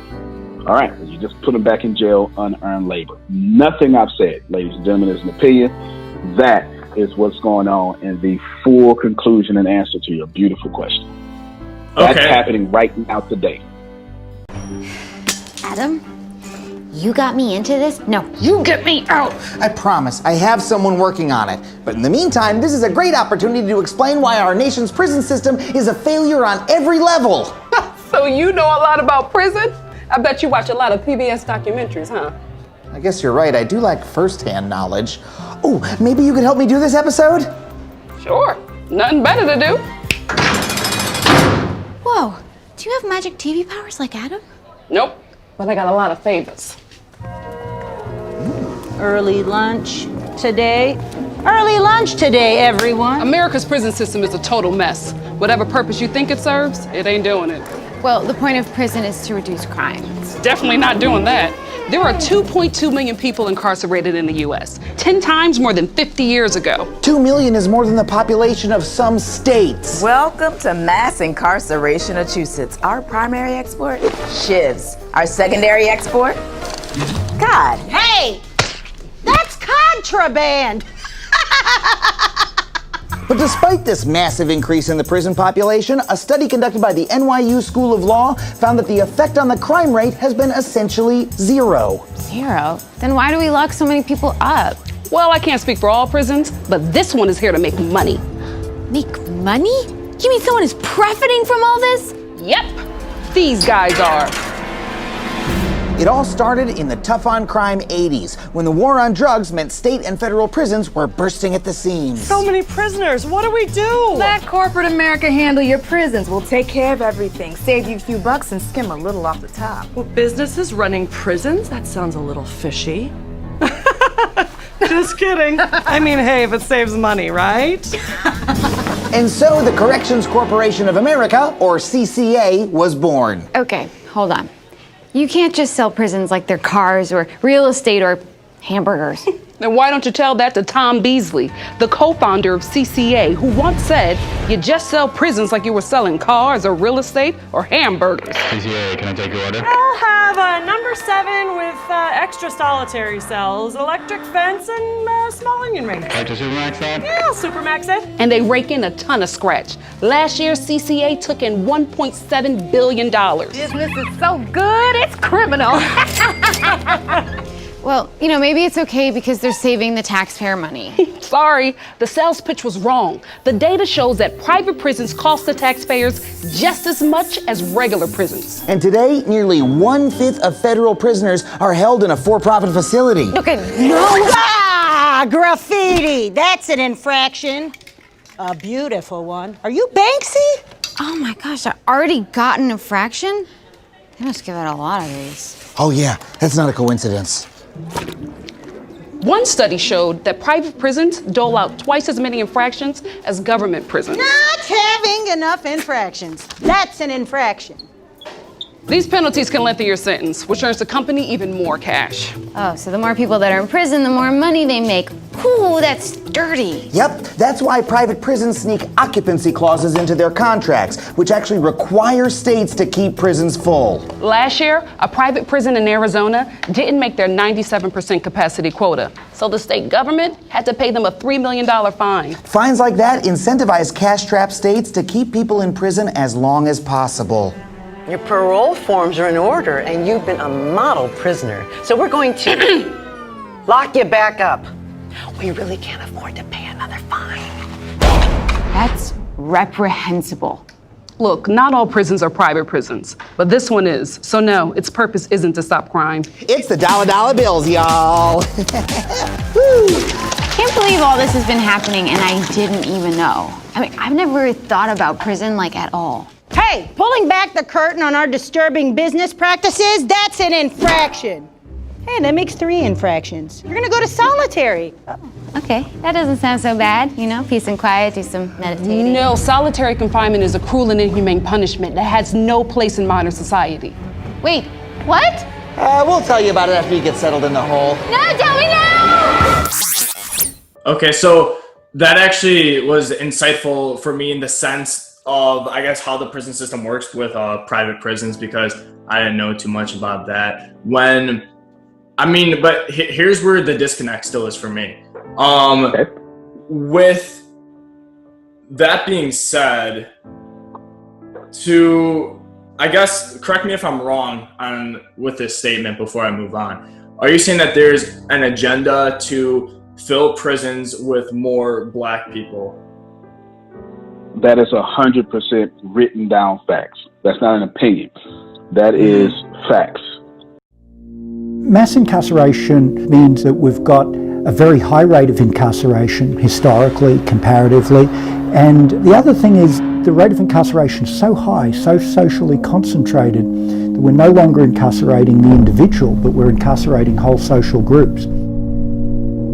The rate of incarceration now is about 5 times higher than it was historically. Historically, it was 100 per 100,000. Now it's about 500 per 100,000. If we look at prison, if we add jail to that, it's about 700 per 100,000. Nowhere in the world incarcerates as much as we do. We've seen extremely high rates of exposure to the criminal justice system for African American men with very low levels of schooling. So if we think about Black men who were born in the late 1970s and who are growing up through the American prison boom of the 1980s and the 1990s, the chances that they're going to serve time in state or federal prison if they dropped out of high school is about 70%. So going to prison for that group of Black men with very low levels of schooling, that's become a normal life event. And that's really only happened in the last 10 years.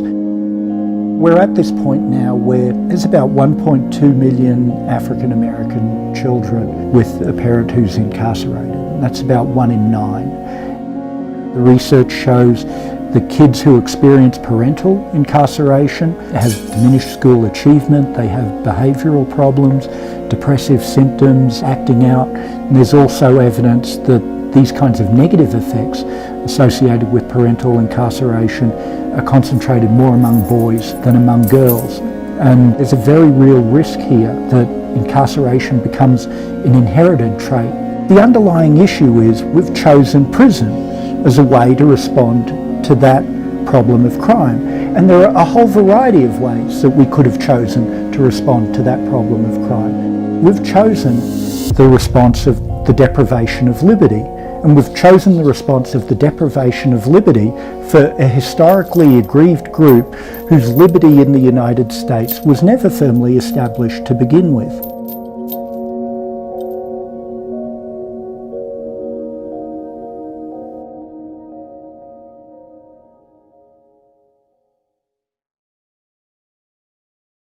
I want you to think about all the stupid stuff you did when you were 16. Just think about that. I want you to think about how there's no difference between how the amount of white people who do drugs and the amount of black people who do drugs. There is no difference. There's no difference whatsoever. It is no different why, this also explains Mr. Floyd. There's no difference. But black people or people of color get arrested 75% more. Even the search and frisk. Even the search and frisk, right? In New York, this is what happens. It's super simple. You get a pass. Okay, go home. Y'all be safe. But the plan is, this is not an opinion. We get in trouble at 16, charged with a felony. Now we can't be competitive in the workforce at 22. Yeah. You know more black people with backgrounds than you know white people, young, because it's designed that way. But you don't have to believe any of that. Ask yourself, where do police patrol, not you, like when I say yourself, second person plural, where do police patrol more often? It's simple, because we don't have any money for lawyers. We're low-hanging fruit.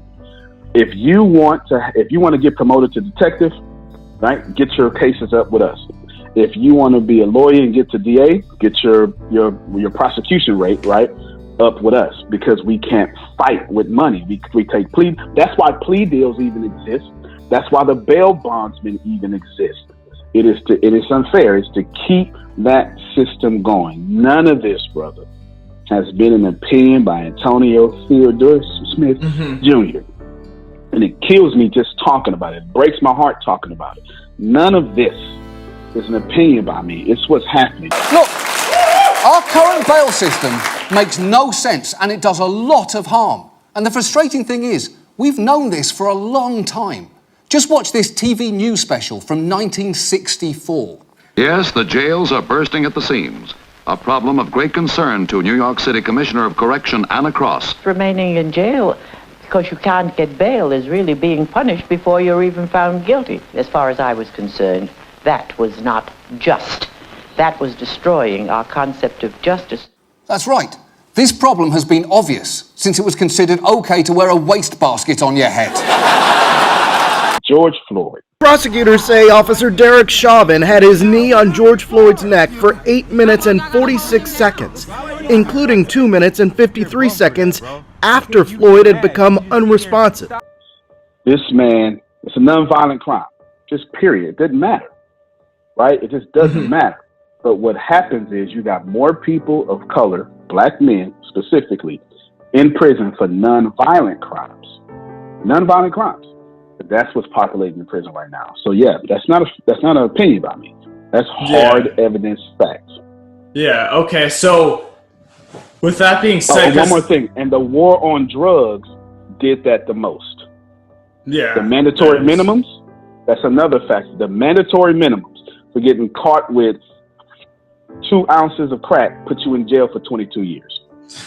Yeah, I mean, crazy. I feel like probably a lot of listeners can agree on that point, that a lot of drug laws, and that I guess the crime doesn't necessarily match the punishment for a lot of those, and which is against the 8th Amendment of the United States Constitution. True. The 8th Amendment of the United States Constitution says there's no cruel and unusual punishment.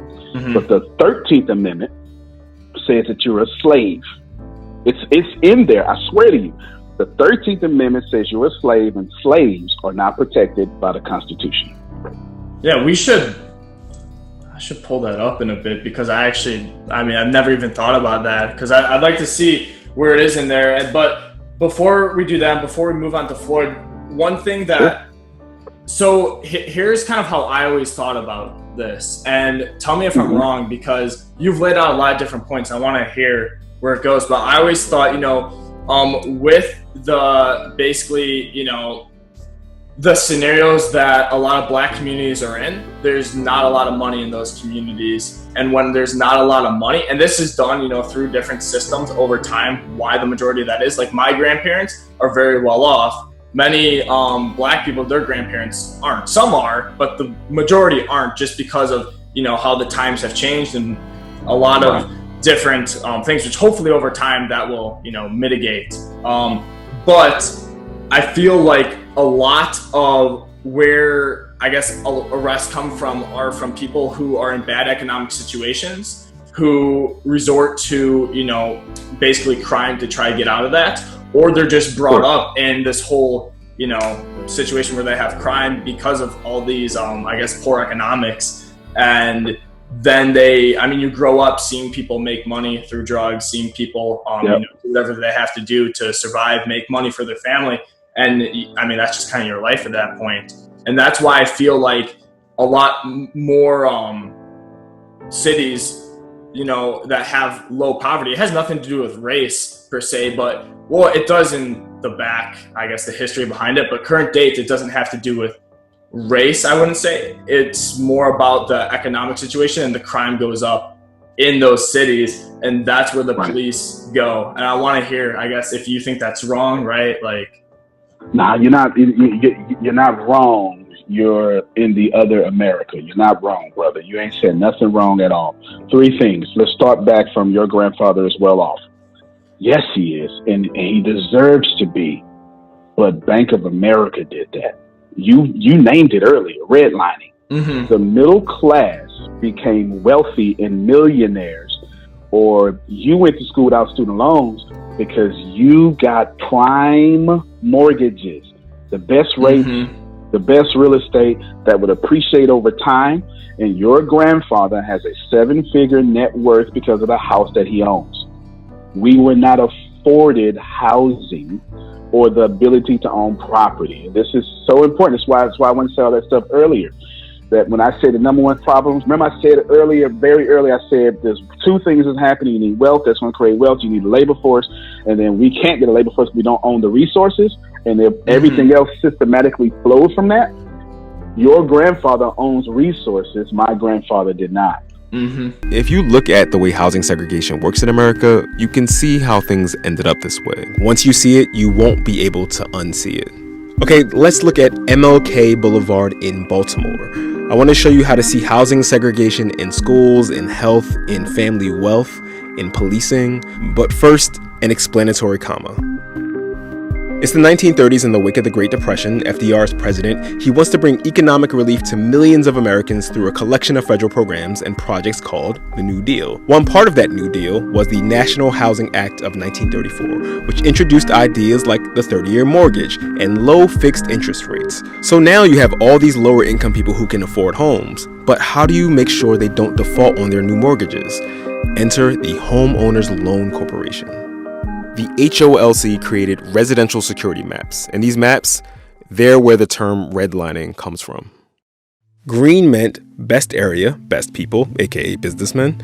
Blue meant good people, like white-collar families. Yellow meant a declining area with working-class families. And red meant detrimental influences, hazardous, like foreign-born people, low-class whites, and most significantly, Negroes. Again and again on these HOLC maps, one of the most consistent criteria for redline neighborhoods is the presence of Black and brown people. Let's be clear, studies show that people who lived in redlined areas were not necessarily more likely to default on their mortgages, but redlining made it difficult, if not impossible, to buy or refinance. So landlords abandon their properties, city services become unreliable, in most places crime increases, and property values drop. All of these conditions fester for 30 years as white people flee to the brand new suburbs popping up all over the country. Many of those suburbs institute rules called covenants that explicitly forbid selling homes to Black people, and all of this was perfectly legal. Now it's 1968, and MLK is assassinated. Good evening. The Reverend Dr. Martin Luther King, 39 Apostle of nonviolence in the civil rights movement, has been shot Martin Luther King was shot and was killed tonight in Memphis. In the aftermath, Congress passes the Fair Housing Act of 1968. It's a policy meant to encourage equal housing opportunities regardless of race or religion or national origin, and it offers protections for future homeowners and renters, but it does little to fix the damage already done. Over the next 50 years, the Fair Housing Act is rarely enforced. So you can still see housing segregation and its effects in Baltimore and often along any MLK Boulevard in any U.S. city, like its effects on wealth. So home ownership is the major way Americans create wealth, right? Well, discrimination in housing is the major reason that black families up and down the income scale have a tiny fraction of the family wealth that white families do, even white families with less education and lower incomes. For almost 30 years, 98% of FHA loans were handed out to white borrowers. Not only were black neighborhoods redlined, and not only was the Fair Housing Act selectively enforced, if at all, but it is still today much harder for a black person to get a mortgage or home loan than it is for a white person. Families are fearful of speaking up about a basic human right that should be afforded to everyone in the world, but definitely in the richest country in the world. And housing segregation in schools. The primary way that Americans pay for public schools is by paying property taxes. People who live in more valuable homes have better funded local schools, better paid teachers, better school facilities, and more resources. Here's a feedback loop. The better the schools in a neighborhood, the more those homes in that neighborhood are worth. And the higher the property values of those homes, the more money there is for schools, and so on and so on. And housing segregation in health. Because of urban planning that benefited those richer, whiter neighborhoods, people of color are more likely to live near industrial plants that spew toxic fumes. They're more likely to live far away from grocery stores with fresh food, and in places where the water isn't drinkable. They're more likely to live in neighborhoods with crumbling infrastructure and in homes with toxic paint. When you're living with rats, roaches, and things like that, that's deplorable. You cannot have that kind of stuff with children running around in a building that may be full of lead. And not coincidentally, people of color have higher incidences of certain cancers, asthma, and heart disease. And housing segregation in policing. Housing segregation means we are having vastly different experiences with crime and vastly different experiences with policing. Because our neighborhoods are so segregated, sometimes racial profiling can be camouflaged as spatial profiling, where living in certain areas can make you more likely to be stopped by the police.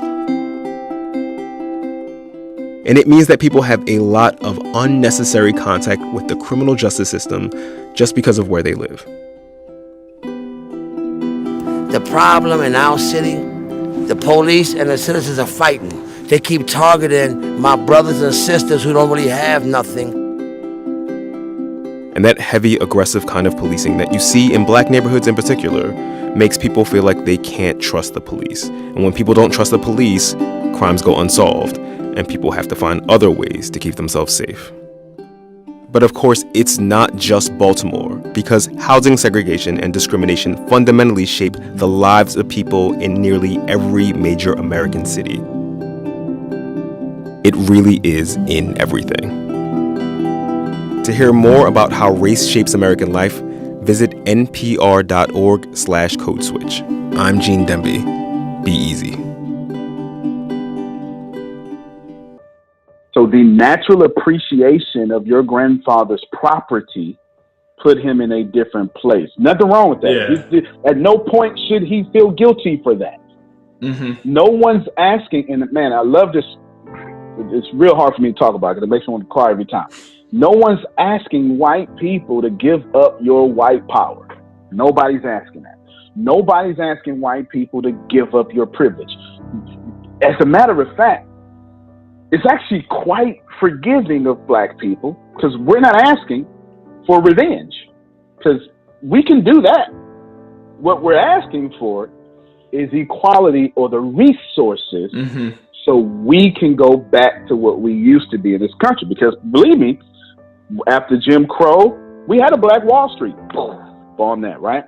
So the reason why we are this way, and your grandfather's good because it was designed that way, brother. The banks, the same banks that got bailouts, It's the same banks who drew red lines that you know about, which leads to your second point. You are so right when you say it's not a race thing, it's a poverty thing. But who's in poverty?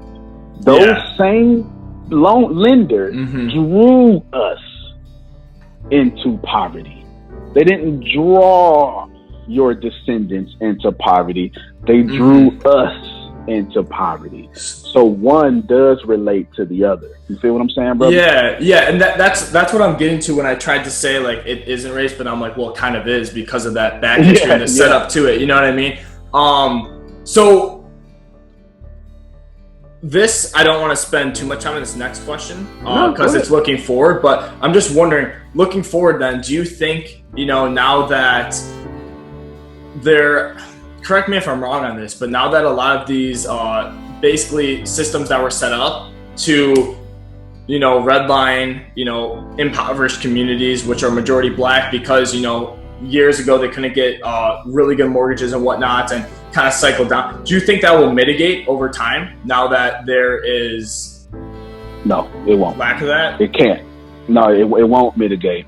You mentioned something earlier. According to CNBC or CNN, one of those, by 2050, Black people will have zero wealth. Zero by 2050. The system is just designed because, remember, the times have changed. Gavin doesn't think like Gavin's descendants.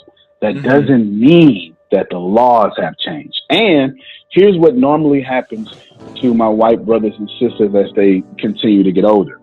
You get older, and then you get stuff, and then you get tired of working, and then you write laws to protect yourself from not having to work.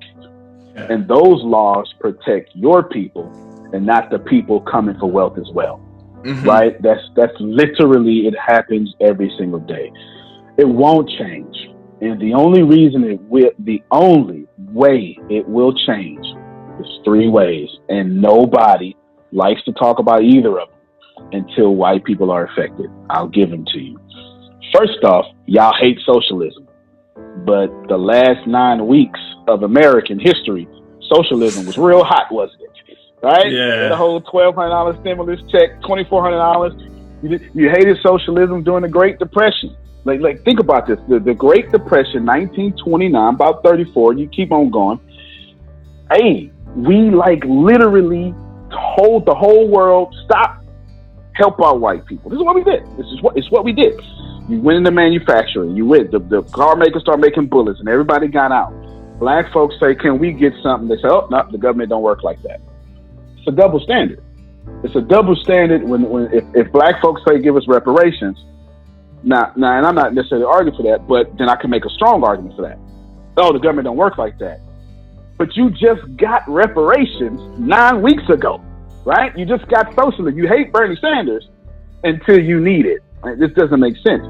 So the main point there is very simple. It won't change until people like you use your white power, use your white privilege to change the laws. The only other way to change that is to reverse what you did. If I'm sitting in a garage and you forced a car in there, you can't say, move the car. I don't have the keys. Well, push the car, but you got cinder blocks on it. But do something. No, the only way that you get to move the car out the garage is you get yourself in the garage because you own it and you back it out the garage. Equality must be manipulated. I'm strong. I have the right and the privilege, but the responsibility to help the weak. Last thing I'll say, and I said this to my private network, which is pretty much mostly white. I'm going to tell all y'all this. While I fight for my people, I'm a warrior. Period, point blank. You'll have to kill me before you ever tase me for sitting in my car like I just seen a couple. You have to kill me. I would be on the news like, this guy resisted. You're going to have to kill me if you ever think that I'm going to sit down and be a good slave. It's not going to work that way. At the same time, Gavin, you let me be walking down the street and four men of any color, doesn't matter, are raping a white woman. You're going to have to kill me Because I'll be damned if I go home and let that woman get raped. I'm dying that day, or the men who are raping that white woman are dying that day. But either way, brother, you got to kill me. Because there's no way in hell that I'm going home knowing that this woman got raped. See, I got that power. I got these muscles. I have that warrior spirit. And I have a responsibility to make sure that white woman does not get raped, even if it's at the risk of my own life. It's the only way it's ever going to change. People in power got to either risk their reputations or risk their lives to fix the situation. I think especially the analogy of kind of the car in the garage was a really good way to lay it out. It kind of, analogies are always helpful, but that's a very good way to do so. And I mean, one thing I want to verbally say, just so that way I kind of hold us both accountable to come back to it, but I want to transition to some stuff. But I want to come back to some of the laws, especially around like eviction and whatnot, because I've actually looked into that. And I feel like that's a big kind of thing that keeps people in a cycle of poverty. That's fair. But I would love to transition now to the recent event that happened with George Floyd and how that event, what the problems are, and then what the outcome of that to either the problems you have with it, the things you agree with, disagree with, because personally, there was different opinions that I definitely had on that, and I want to bounce them back and forth with you because I think that we may differ on those opinions, and I want to understand why you think, the different reasons for the sides that you take on different topics that recently came out. Yeah, I'll just point out current events and then walk you backwards to events as to keep my opinion out of it until it's time for me to insert my opinion. Let's start backwards to today. As of today, there's a new narrative about Brother Floyd that he was no hero. So you hear that from Candace Owens, and Fox News is pushing this narrative, right? First off, there's a couple of things wrong with this. For one, nobody said that. That's not our narrative. That's number one. Two, it's a nonviolent crime. But three, and this is painful to hear, why do white people determine who heroes are? That's crazy. It's so silent and so subtle. But if you're a hero, you got to get your hand raised by the dominant culture. That's insane. That's insane. That's insane when you think about that, working backwards. Most of my white brothers and sisters have already forgotten George Floyd. Brother Floyd was the straw that broke the camel's back. Just a week before, it was Brother Ahmaud. See the man there, jogging down the road? That's Ahmaud Arbery. And in a little over 30 seconds, he'll lay dying in the street. The camera is jostled around as Arbery approaches a stopped truck and tries to run around it. But a shot is fired as he's confronted by two armed men, leading to a struggle. It moves in and out of the camera's view. The 25-year-old is hit and collapses. He was out for his daily jog and he was hunted down like an animal and killed. The killing has sparked protests and demands for arrests. Justice was not given in this case, and that we've got to correct it and correct it immediately. The two men from the truck are white, a retired police officer and his son, who told investigators Arbery looked like a local robbery suspect, so they grabbed a couple of guns and followed him. They're claiming their actions were in self-defense. Make no rest! Authorities are promising to bring the new evidence before a grand jury to see if charges are warranted, but there are calls for police to act now. Shot on camera. Shot on camera for running. Just a week before that, it was Sister Breonna Taylor, who was in her house. Shot in her house. The Kentucky family is demanding answers today in the death of a frontline healthcare worker who was killed during a police raid 2 months ago today.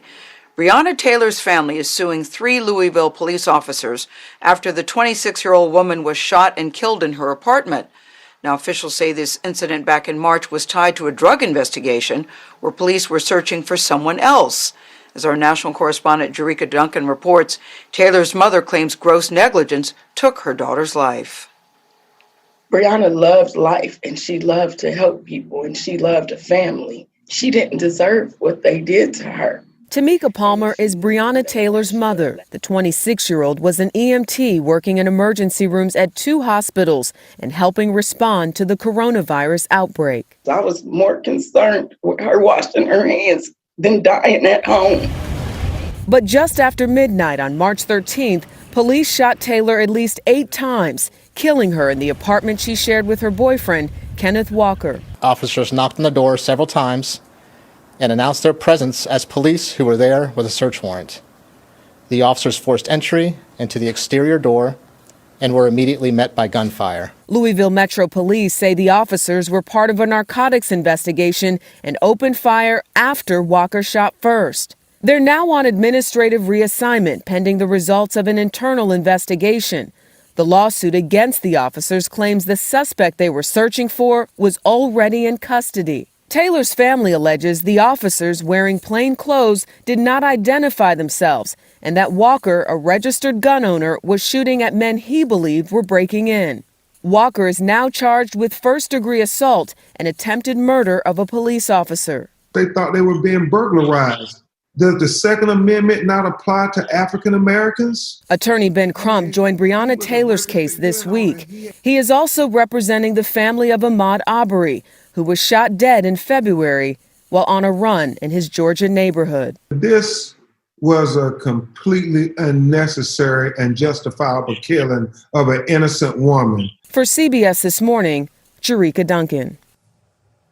And your heart goes out to that family. They're looking for answers as to how their daughter was killed, and we hope they get them. You get what I'm going? Like, no matter what, we don't get a break. And if you think there's a break, then I humbly ask all of the black people listening, the white people listening, anybody that is of any ethnic group listening, when is the last time you saw somebody white die on Facebook? It's a real question. It's a real question. Why can I? Go ahead, brother. Go ahead. I want to play devil's advocate here too, because I feel like a lot of times when I hear that question brought up, a lot of times I hear the answer of, well, the media circles around a lot more of black crime than, if something bad happens to a white person. And I want to hear, I guess, kind of like what you think about that, because I actually do think that there's some truth to that, and the extent. And I mean, I have a few statistics we can dive into later, but some of them support that, that may have truth to it. No, that's first off, you're doing it fantastic. I don't even understand how you're even comfortable asking these questions, right? I wouldn't even you're risking more than me asking these questions, right? So everybody listening, I'm not under pressure. Gavin is under pressure, okay? So please know that it's the truth. It is the truth. We call a spade a spade. You're risking far more than I'm risking because I don't have power to risk nothing, right? We'll come back to that later. Essentially, what the hell is black crime? That's propaganda. That doesn't make sense. It's the mere fact that somehow that is the truth. It just doesn't make sense because in India, it's Indian crime. You kill or you crime with what's next to you. Mm-hmm. There's no mathematical, scientific, any reputable school of thought. There's not a single place on planet Earth that is going to tell you that people don't kill what's next to them or people don't rob what's next to them. Hell, in a marriage, that'll be spousal crime. I hurt your feelings today, right? Right? You don't say spousal crime, spousal hurt. You just say spousal abuse. Of course, if there's nothing, I didn't meet white people until I joined the Army at 18. If you was white in my neighborhood, you was a cop or you was the insurance man selling my grandmother some insurance policy she really didn't need. Mm-hmm. It's the only time. I had to join the Army to get cross-pollinated in culture. That's the agenda. The agenda is you see a black man, that black man must be going to jail or from jail. So at this time, I'm going to make this super simple. I'm not going to say nothing I said. There's a lady named Jane Elliott. She's from Riceville, Iowa. Her name is Jane Elliott. She is, okay, she's a school teacher, anti-racist. All right, cool. And I'm sure many people hate her. I'm going to just quote her because it just is what it is. She says, all white people are racist. You say that all whites are racist. Can you expound on that, please? Any white person who was born, raised, and schooled in the United States of America, if you aren't a racist, you're a miracle. Either that or you decided to educate yourself. Because education in this country is about white is right, brown's all right, black's got to stand back. Yellow's mellow, but whites, we educate in a way that says that white males have done all the adventures, have made all the adventures, have done all the discovering, have made all, everything that is good and has been accomplished according to social studies, which is actually anti-social studies, by white males. It's a lie. But we do that in order to maintain the myth of white superiority. The myth of race has to be maintained at all costs in this country. Because if white people have to give up the color of their skin as being something that makes them perfect, what do they have left?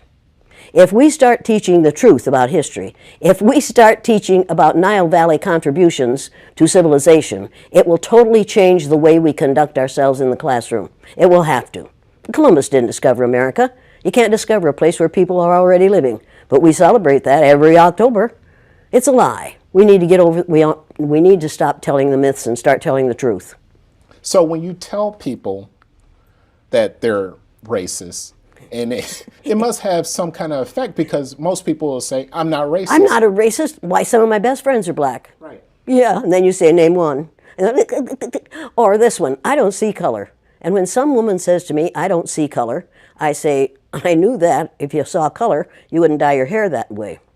Or I say, if you saw color, you wouldn't wear that shirt with those pants. I believe that you don't see color.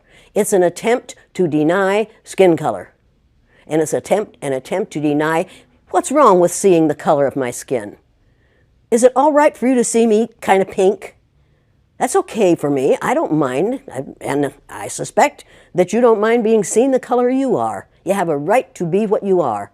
And until people in this country and people in this world get it into their heads that the first modern human beings that evolved on this earth were black women. They evolved in sub-Saharan Africa about 280,000 years ago, and every human being on the face of the earth today has the memory of those black women's genetic structure in their genes. Now, we don't want to admit that, but that's the way it is. And as people moved farther and farther from the equator, their bodies produced less and less melanin, so their hair, their skin, and their eyes got lighter. As they moved into the east, they ate a lot of fish and a lot of vegetables, so their skin took on a different tone. I found that out when I was raising little kids. My husband worked in a supermarket. He was the head of the produce department, and they had lots of oranges that they couldn't sell. He'd bring them home, and I was feeding my kids orange juice like you never saw in your life. They began to have an orange cast to their skin. I thought they had a liver problem. So I took him to the doctor, and she said, what are you feeding these kids? I said, well, lots of orange juice. She said, stop it if you want them to stop being orange. Now, if you think that skin color isn't anything other than the body's natural reaction to the natural environment, get over it. So, if all white people are racist, according to you, can they be reprogrammed? Well, of course they can. Of course they can. How? Of course they can be. It's called education. I'm an educator. The word educator comes from the root duc dus, which means lead, the prefix e, which means out, the suffix ate, which means the act of, and the suffix or, which means one who does. An educator is one who is engaged in the act of leading people out of ignorance. If you meet a black person, we're a thug or a criminal. We have been stereotyped or there's a stigma. It doesn't matter. People look at me, see me however you've been brainwashed to see me. And then when I smile, oh, that's a cool dude, right? Oh, you're right. You're something like that. But it takes me, think about all the, I know I'm intelligent because I had to go get that. So when I open up my mouth, I don't speak the way you perceive me to have been speaking before I talk. Notice in this whole interview, I'm saying brothers and sisters everywhere. I said my white brothers and sisters, right? Black. I got no beef with none of y'all. I'm just telling you what is. What it is the opportunity, the way we are educated forces the narrative of black people. You should probably cut off Fox News, not just Fox, cut off CNN too. MSNBC, that's all the way left. Fox News, that's all the way right. You can't believe none of them. Because all they do is for profit, scare the hell out of you, or divide you so you can keep watching. Right? Like, all of them are guilty. This is why Republicans are guilty, Democrats are guilty.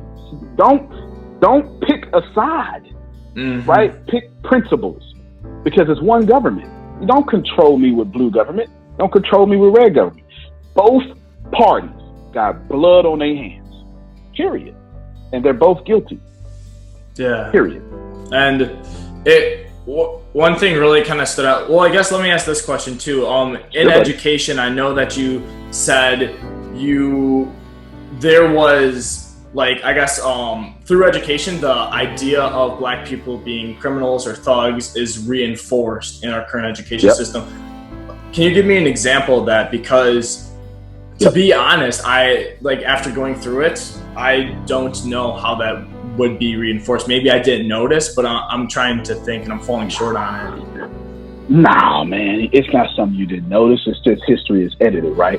Winners write history. So the American Revolution is taught differently in America than in England. Like, you get what I'm saying? Like, yeah, I guess that makes sense. You learn about the American Revolution in England, you're going to learn it differently than you do in America. So it's not that you missed anything. History is edited. I want you to I'll answer this. You like analogies. We'll do a visual analogy. I want you to visually present your mind the map of the world, all continents that you can see. Just put it in your mind. Every continent that has white or Europeans is large. Everyone that's person of color or people of color is small. Africa can fit nearly every continent in the world. On your map, it's this big. Are you saying that the map that's traditionally sold has Africa disproportionately smaller than what it actually is? Facts. If you could just Google. Yeah, because I just haven't heard of that before, to be honest. I'm not saying you're wrong. It's new to me. No. Africa is the largest continent on the planet. And so all the countries in which there are predominantly white people are larger than those in the southern part of the world. If you have children going to school and they're seeing this map, they're seeing a distortion of size, of shape, of location, of importance. In order to use this map at all, you have to take this piece off here, and put it over here. And now you see, the United States is no longer in the middle of the map. Right. Now, I did this with a major record company in New York City, I think in 1970. And an older man stood up in the back of the room and said, "Now, Elliot, you've gone too far." I said, "What's your problem?" You can't do that with the map." I said, "Well, actually you can." He said, "No, the United States isn't in the middle of the map anymore." I said, "The United States never was in the middle of the map. You need to realize this depends on how you draw your map." And then I pointed this little fact out to him. South America is actually 9 times larger than Greenland. Even though it doesn't really look like it. No, it is! South America is actually 9 times larger than Greenland. It's crazy. Now, according to your social studies teachers, what is the equator? Halfway between the North Pole and the South Pole on this map would be right about here. Right. And that means that Iowa has a semi-tropical climate. Well, you've been in Minnesota in the wintertime. I've been in Iowa too. It's definitely You know that it doesn't have a tropical climate. So you have to then introduce a real version of the map of the world. That's what this is doing. That's very good. The Peters projection map. The sizes on this map are right. The shapes are distorted. Look at Greenland on this map. right there. See it? Yeah, it's really tiny. See how small that is? Right. Look at it on the Mercator projection. So why do they do that? I don't understand. Why? Because the Pope commissioned Mercator to make a map that shows the spread of Christianity. So all the countries in which there are predominantly white people are larger than those in the southern part of the world, halfway between the North Pole and South Pole. Mm-hmm. Now, if you have children going to school and they're seeing this map, right, they're seeing a distortion. Yeah. Of size, of shape, of location, of importance. If they're looking at this map, they're seeing a distorted, shape distorted, but size and location and importance makes sense. This makes no sense. Right. On that map, Alaska is bigger than Mexico. On this map, Mexico is bigger than Alaska.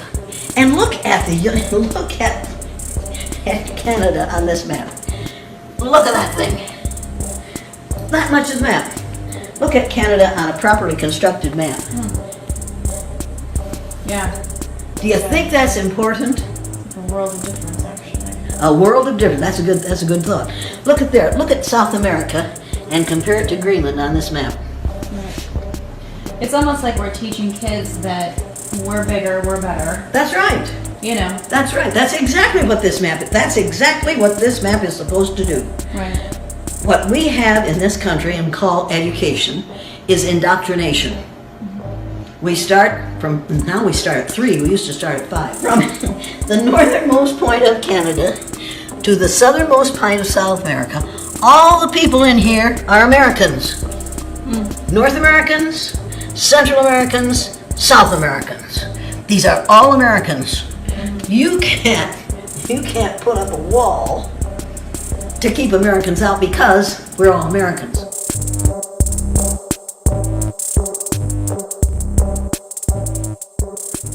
The whole world started in Africa. And you haven't asked yet, but if you do ask, there is a hidden problem about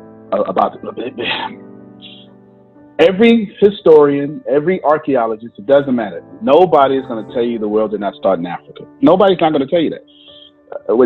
Pangea, where Africa was called Ethiopia at first because it was, the whole continent was called Ethiopia. If you can see that in the Bible, it's referenced Ethiopia, which is Africa. Whether you call it doesn't matter. Like the whole world was most fertile in Africa, has all the resources. Here's the thing, brother. That means, I don't know how to say this without ruffling feathers, but it's not my intent to ruffle feathers, but your line of questioning brought it there. It means that every single person on planet Earth came from a woman. Now I'm going to watch this. I'm going to gently slap us all in the face. A woman. That's number one. But Gavin, your mother is a queen on planet Earth. And me, 3/5 person, got the right to vote before her. Think about that, brother. Think about the sickness that I am property to your descendants or whoever, right?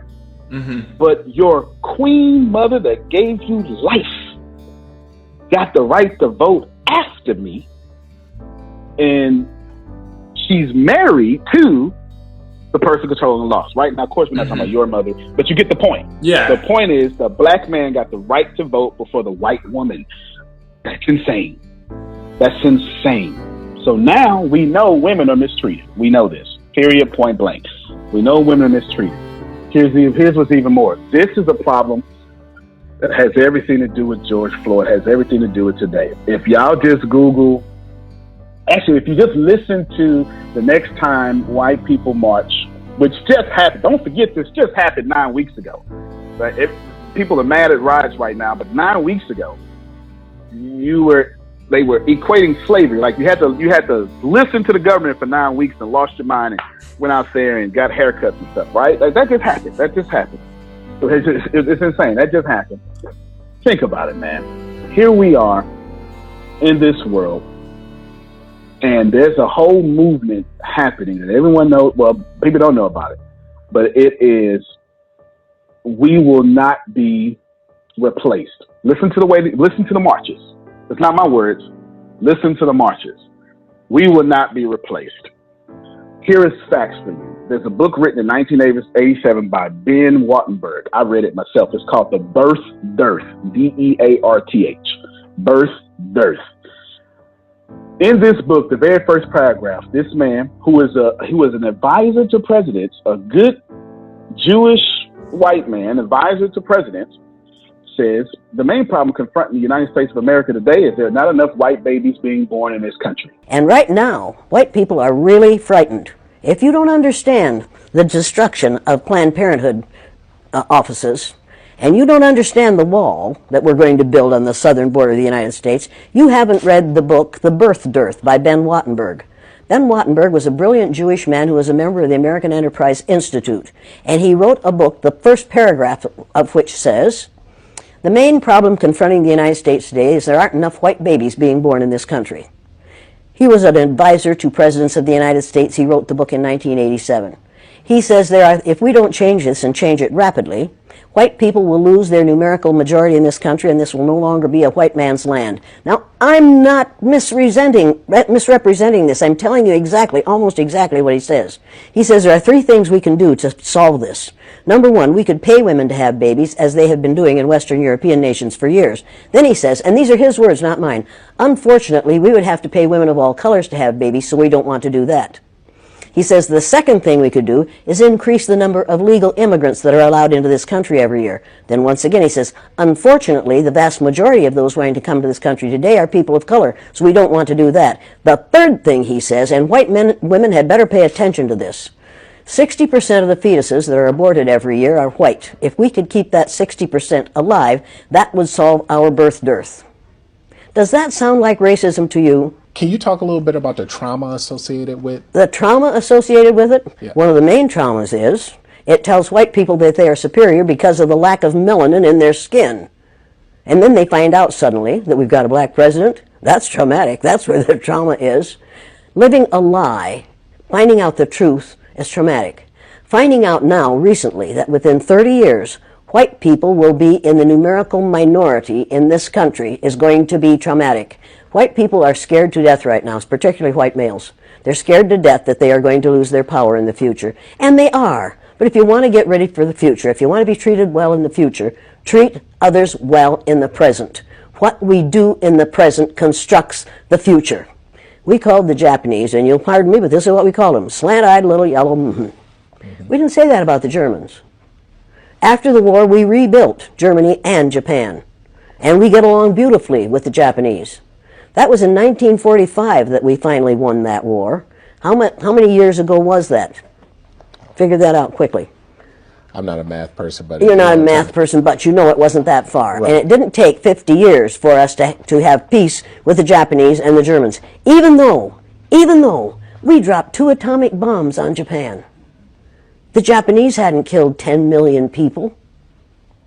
Nowhere near that. We didn't drop any bombs on Germany, any atomic bombs on Germany. They were a different kind of people. We couldn't afford to do that.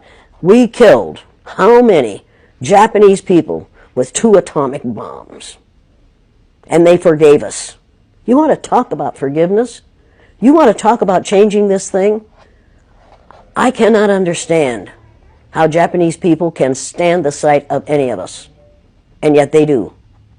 I cannot understand why black people who have been subjected to the ugliness that they've been subjected to in this country can get up every morning and go to work among us and not be absolutely furious. And I don't understand why we allow white people to behave the way they do.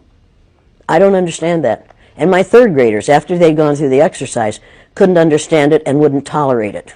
And when they went up to junior high and a junior high teacher used the N-word, one of my former students said, if you're going to use that word, I'm going to go out in the hall until you stop using it, because we don't use that word in this school. That was a 7th grader who told his teacher off. When we have enough students who are willing to confront people who are making racist, sexist, ageist, homophobic statements, we're going to be better off. We have got to stop tolerating the intolerable. If it's intolerable for my black cousins, and every black person on this earth is one of my cousins, if it's intolerable for them, it's intolerable for me. I will not tolerate it. I will not tolerate it. That is not that. I am required not to tolerate that kind of treatment for the people who are related to me. And that's every person on the face of the earth. If your ignorance is such that you'll mistreat somebody because of your ignorance about the color of their skin, don't do it around me. Number one, I've been threatened with death lots of times. Now I say, go for it, fool. My husband died 4 years ago. Being with him would not be a bad thing for me. Death is not the worst thing that can happen to you. Living a worthless, useless life is much worse than dying. See, we can't say that we're better than anybody, because if I grew up like Gavin, with Gavin's everything, I would make every decision that Gavin ever made. Likewise, if you grew up like Antonio, with Antonio's homelessness and everything me, you would have made every decision I've ever made. Nobody's better than nobody, right? So this issue of not being replaced, the issue that we can't have a racist or conversation about racism, because if you do, it means that you think that I'm telling you to give up your power or your privilege. It's why you can't talk. Nobody's asking you to do that. But the assumption is, I want you to do that. And that's not the case, brother. It's just not the case. Yeah, and I feel like that's something that is, I guess, understood by the people I talk to, that it's not, and just my group of, I talk to people of all colors, but a lot of people in my city grew up in town, 6,000 people. It's a very white town. And it seems like in this town, or just in general, there isn't, I guess, a disagreement of like people think they want to bring, black people want to bring white people down. It just is like, it seems like the thought process is almost like black communities keep themselves in a circle of poverty. And when I look at certain things, I see that. And when I look at certain, like the history we talked about, redlining, gerrymandering, I see that. I'm like, well, this was brought, and now they're in such a bad situation that almost like doesn't matter what the race is. It just happens that, black people were the ones that were heavily affected by these decisions, and that wasn't a coincidence, clearly. But I guess what I'm thinking, the point I'm trying to make here, is it's almost like we all want the same thing.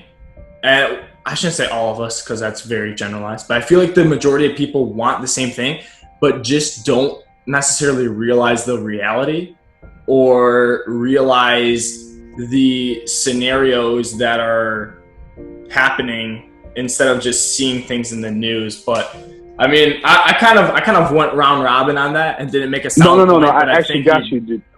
Do you mind if I address that? Because I actually got exactly what you're saying. Mm-hmm. We are.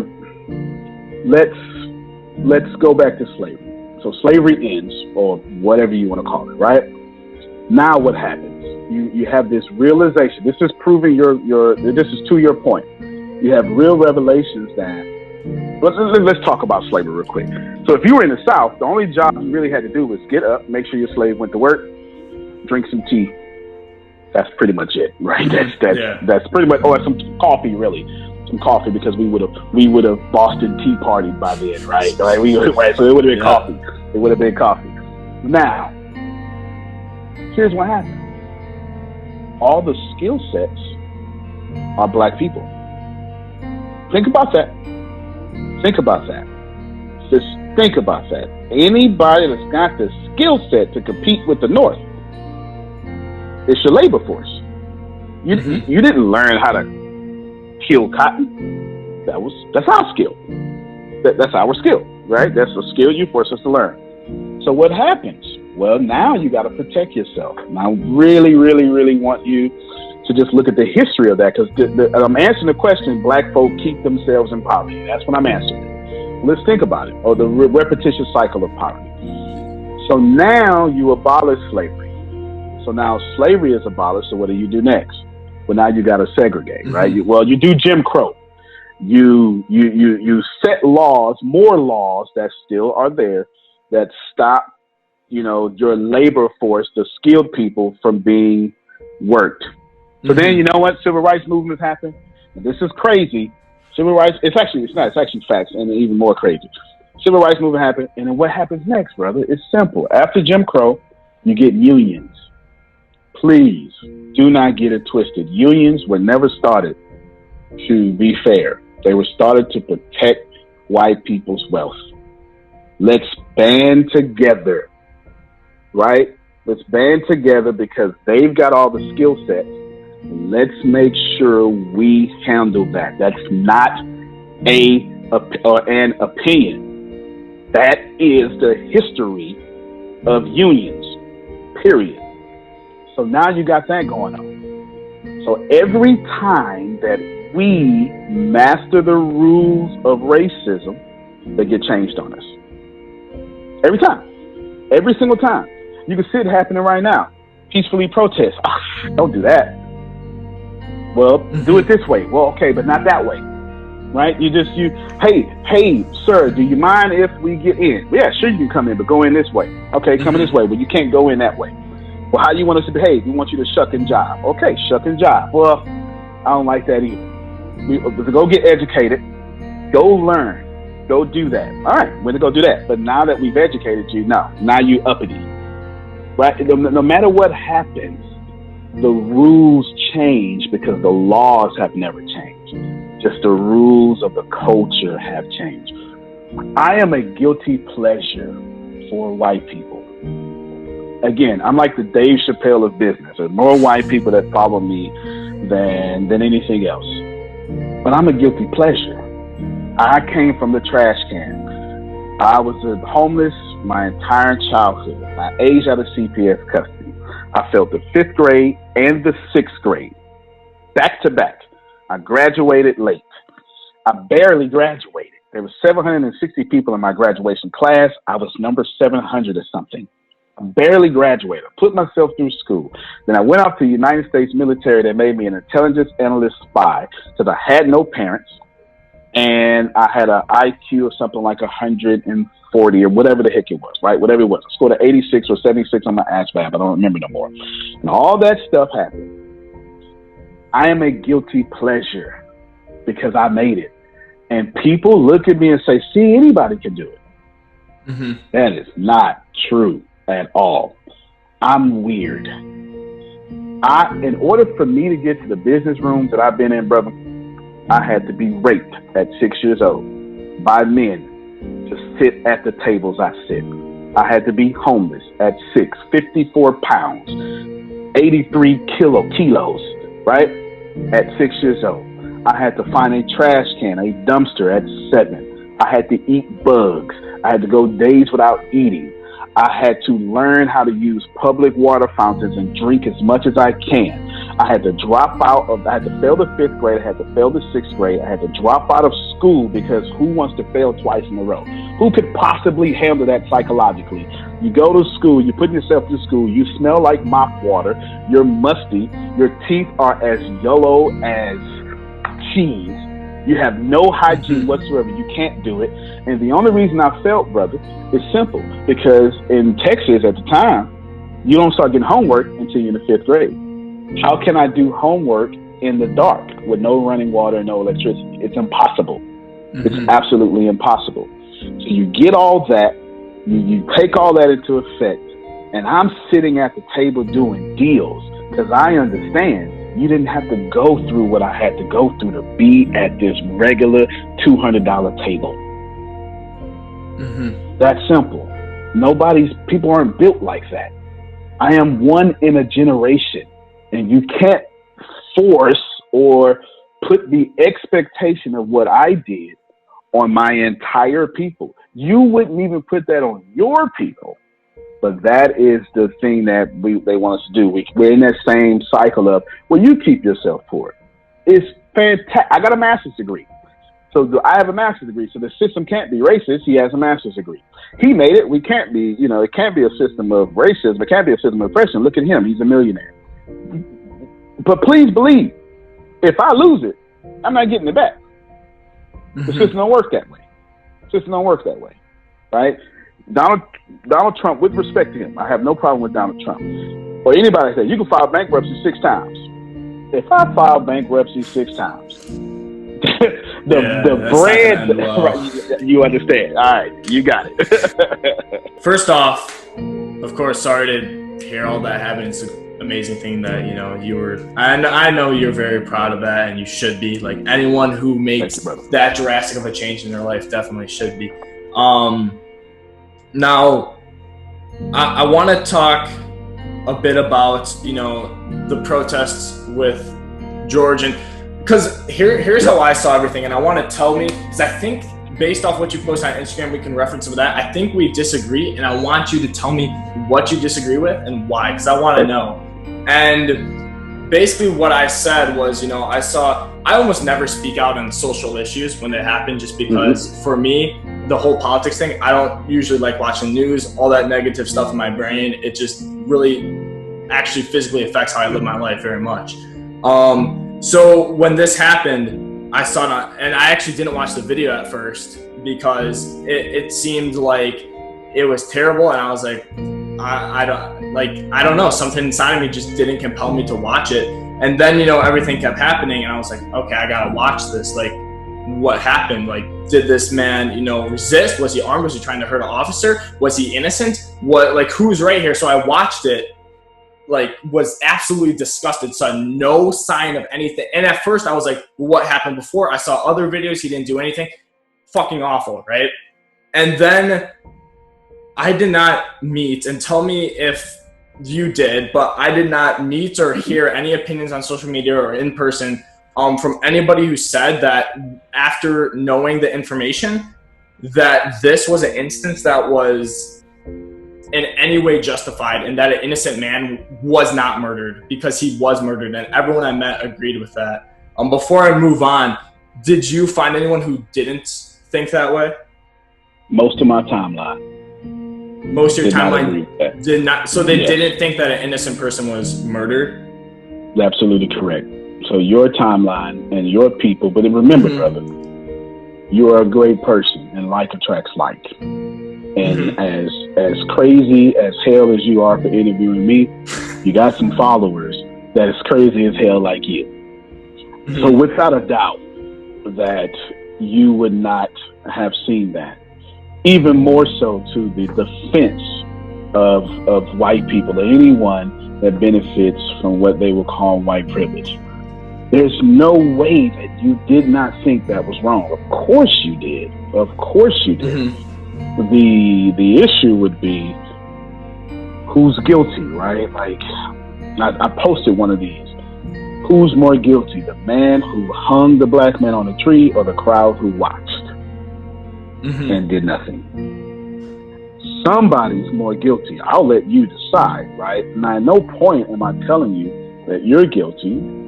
Everyone gets to decide their own guilt. Yeah. What I am telling you is that if this system continues to be this system, and some people benefit from it and some people do not, somebody's got to make a change. If not, then you become the people who did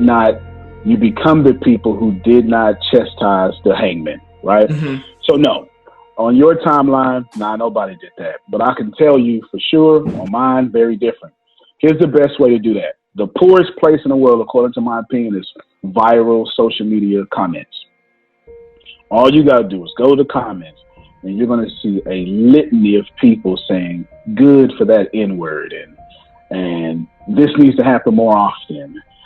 And there's a guy that literally went out in the streets with a bow and arrow, right? Like, it's insane, that was nuts. I saw that. Yeah. And it's all in the comments, because when you give people a platform, and then they can think. Just 2 days before, there was a lady who threatened who called the police on a black man. But if you listen to what she says, I'm going to tell them that you are endangering me. Like, listen to that, man. Listen to that. The man was bird watching. This is in Central Park. But she says, I'm going to tell them that you are threatening me and my dog. And then she gets on the phone and then puts on a panicking voice and say, hurry, I am afraid for my life. Yeah. This was a woman that was using the police department for her bodyguards to have the same thing that happened to Mr. Floyd happen to this bird watcher. That happens every day. It don't happen on your timeline, but it most certainly happens on mine, because I can't take off being black. Mm-hmm. I can't take off my blue uniform, right? I never get to reset being black, whether I'm a black cop or a black preacher or a black millionaire. I still will always attract someone else's programming that I have nothing to do with. Mm-hmm. So while the law of attraction is real and all that stuff, and I don't vibrate at oppression, I don't. Mm-hmm. At the same time, somebody listening to me right now has cognitive dissonance. They're listening to me, and their programming still forces them to disagree with me, and they're trying very hard not to, because they want to do what's right. To date, I've had 11 white people now reach out to me asking questions, and I honor all of them. And you're one of them. You were the second. You were the second. And my buddy Brad was the first. And the truth is, brother, it ain't on yours, but I can promise you it's on mine. What justifiable reason do you have to stand on someone's neck, subdued, in cuffs for 8 minutes or 46 seconds? That's number one. Number two, what does him happen to do with anything that happened to him on camera? Imagine, if you will, your best white friend who is a female. I rape her, and I'm intending to be emotionally charged here, okay? Mm-hmm. And then my friends say, well, what did she do? Because this is what we do. This is how we treat women. A woman gets raped, and we say, what was she wearing? We get on the phones and we go, but she knew what she was doing when she went to that hotel. And it's inappropriate. It is completely inappropriate that we victim blame a rape victim, and then we do the same thing when a black man gets shot in the street or murdered or anything like that. Mm-hmm. It's victim blaming. Yeah, go ahead. I was gonna say, I'll say it for this video. I think that totally applies. But I think that, and I actually shouldn't say but, one of my friends told me, when you say but, it kind of erases everything before that. So period. But, I almost just said it again, it's programmed, right? With that being said, is that your history from this interview has saved you from looking like an asshole. So you look pretty good right now. You're pretty good. Gracias. But, damn it, you get what I'm saying. So with that, like, there are scenarios, though, where if you just see, let's say you see a video of a white police officer shooting a black person, you really don't know what, if they had a gun on it, if they shot before. That's why if it's a black person, white, it doesn't matter. I like to not react right away, because there have been times where I've done that, and then something else comes out, and I'm like, oh, well, and now I kind of look like an idiot because I didn't have all the information. And that's true. That's why I feel like I do disagree with the point where you say, I want to see the whole video or the other parts, just because, like, with that instance that we're talking about with George Floyd, I think it's pretty obvious when he's like crying for breath and screaming for his mother, that any sensible person, he's detained, he's not going anywhere, just get off his neck. That's very obvious, but in other instances, I don't think it's as obvious. And I think that, there are other layers to. No, there are other layers. Unfortunately, I can make an argument that everything you said only applies to when black people are at the brunt end of such, punishment or something like that. I could make that argument. Mm-hmm. I won't, but I could make that argument. And I wouldn't have to be right. I would just have to have enough evidence to present that argument, which is the whole point of a healthy discussion. Mm-hmm. However, I'll do it differently. If I punch a woman in the face, it doesn't matter what she did before. I punched her in the face. Period. It doesn't matter. Mm-hmm. She could have called me effing N-word. It doesn't matter. Well, I mean, I think to an extent it would, because like, let's hypothetically say that a girl has a gun and she's, you know, pointing it at one of your family members. You know what I mean? So like, that's an example where I think it would be justified to punch somebody. That's absolutely true. Which is clearly an extreme example, but not extreme for black people, because we get guns. Like, every time you see someone dying on the news, it's a gun pointed at us, right? It's like that's so your example, your extreme example, it actually accidentally proves the argument I did not make. What's extreme for you is normal for us, and by that law, I should be able to punch a cop in the face. That's not what I'm saying, because here's the deal. Here's how we eradicate this whole problem. I've been in combat a few times. I'm a veteran of the United States Army. We have rules of engagement. As of this recording yesterday, there was a senior citizen pushed down by Buffalo police. And have you seen that video? Yeah, I have, yeah. First off, he's bleeding from his ears profusely. Yeah. If you look at that video, where were the rules of engagement? His hands were down. He's over 60. He cannot possibly pose a threat because there's over 20 officers in military-styled battle dress. There's no way that he posed a threat. The issue here, brother, is where are the rules of engagement for police officers? Because I had them in the United States Army. I have them in combat in any military outfit whatsoever. But that ain't, pushing him down is not the main problem. If you go back and look at that video, you would see the cop, the knee-jerk reaction is that cop, the one cop wanted to check on that man, and he was pushed by the other officer. Nope, don't look at that, keep going. And 20 people proceed to pass this man up. They're trying to cover it up, and eventually they render him aid. This is a major issue. Let's take it out of cops, put it into humans. At no point should this man, if I was on the battlefield killing the enemy, I would have had the rules of engagement to give the enemy aid. And that's the truth. That the Geneva Acts, right? The codes of Geneva, I would have had to render the enemy aid should I have done something like that. There was no aid rendered. The only reason it was is because something, right? I don't want to say what the something was, so that would now be my opinion. I don't want to say what that was. So whatever that something is, we got to do something. And of course, it ain't me. I ain't got no power. You got to do something, right? You and your grandpa got to do something. I can't do that. I think you definitely have power, though. I mean, I may be wrong in saying this, but since you were able to create, such a powerful story and then also amass wealth, I think that, money alone gives you power in a sense. And I could be totally wrong, but no, and that's actually the best thing I've heard you say so far, because I say all the time that that's the only thing that's going to change it. That's what I did not, and I purposely left it out, but you brought it up. People don't vote. You think you vote. Money votes. And that's just what it is. And the more people who have money, the more you can control that. So I do have the ability to buy politicians.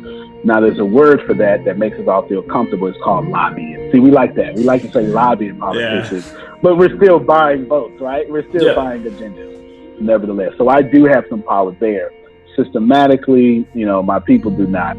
But you bring up a very good point there, brother. Super duper good point. So kudos to you. Okay. Yeah, appreciate that. And so with this scenario too, tell me if you disagree with this, because I shared basically like the beginning point, but not like, I guess, the end point, because I spoke on two different points, right? Basically a message I put out, and I had lots of discussions with lots of people from all races, and I really listened to all of them, and even got some really cool points I want to go over with a girl named Steph, who, shout out to her, she brought up some really solid points too. But basically my message, I mean, first off, did you see my Instagram story? I'm not sure if you did or not. Nah, I didn't see it. I haven't looked in 2 days. Yeah, totally fine. I can't remember how many days ago it was, but basically what it was was me saying that, you know, everything with George Floyd was terrible and I condemn it, and I think that there should be more checks and balances. Exactly what those are, we can dive into some of those, like specific solutions. I have a few ideas, but I'm clearly not the prophet that knows if these ideas will work as well as they sound in my head.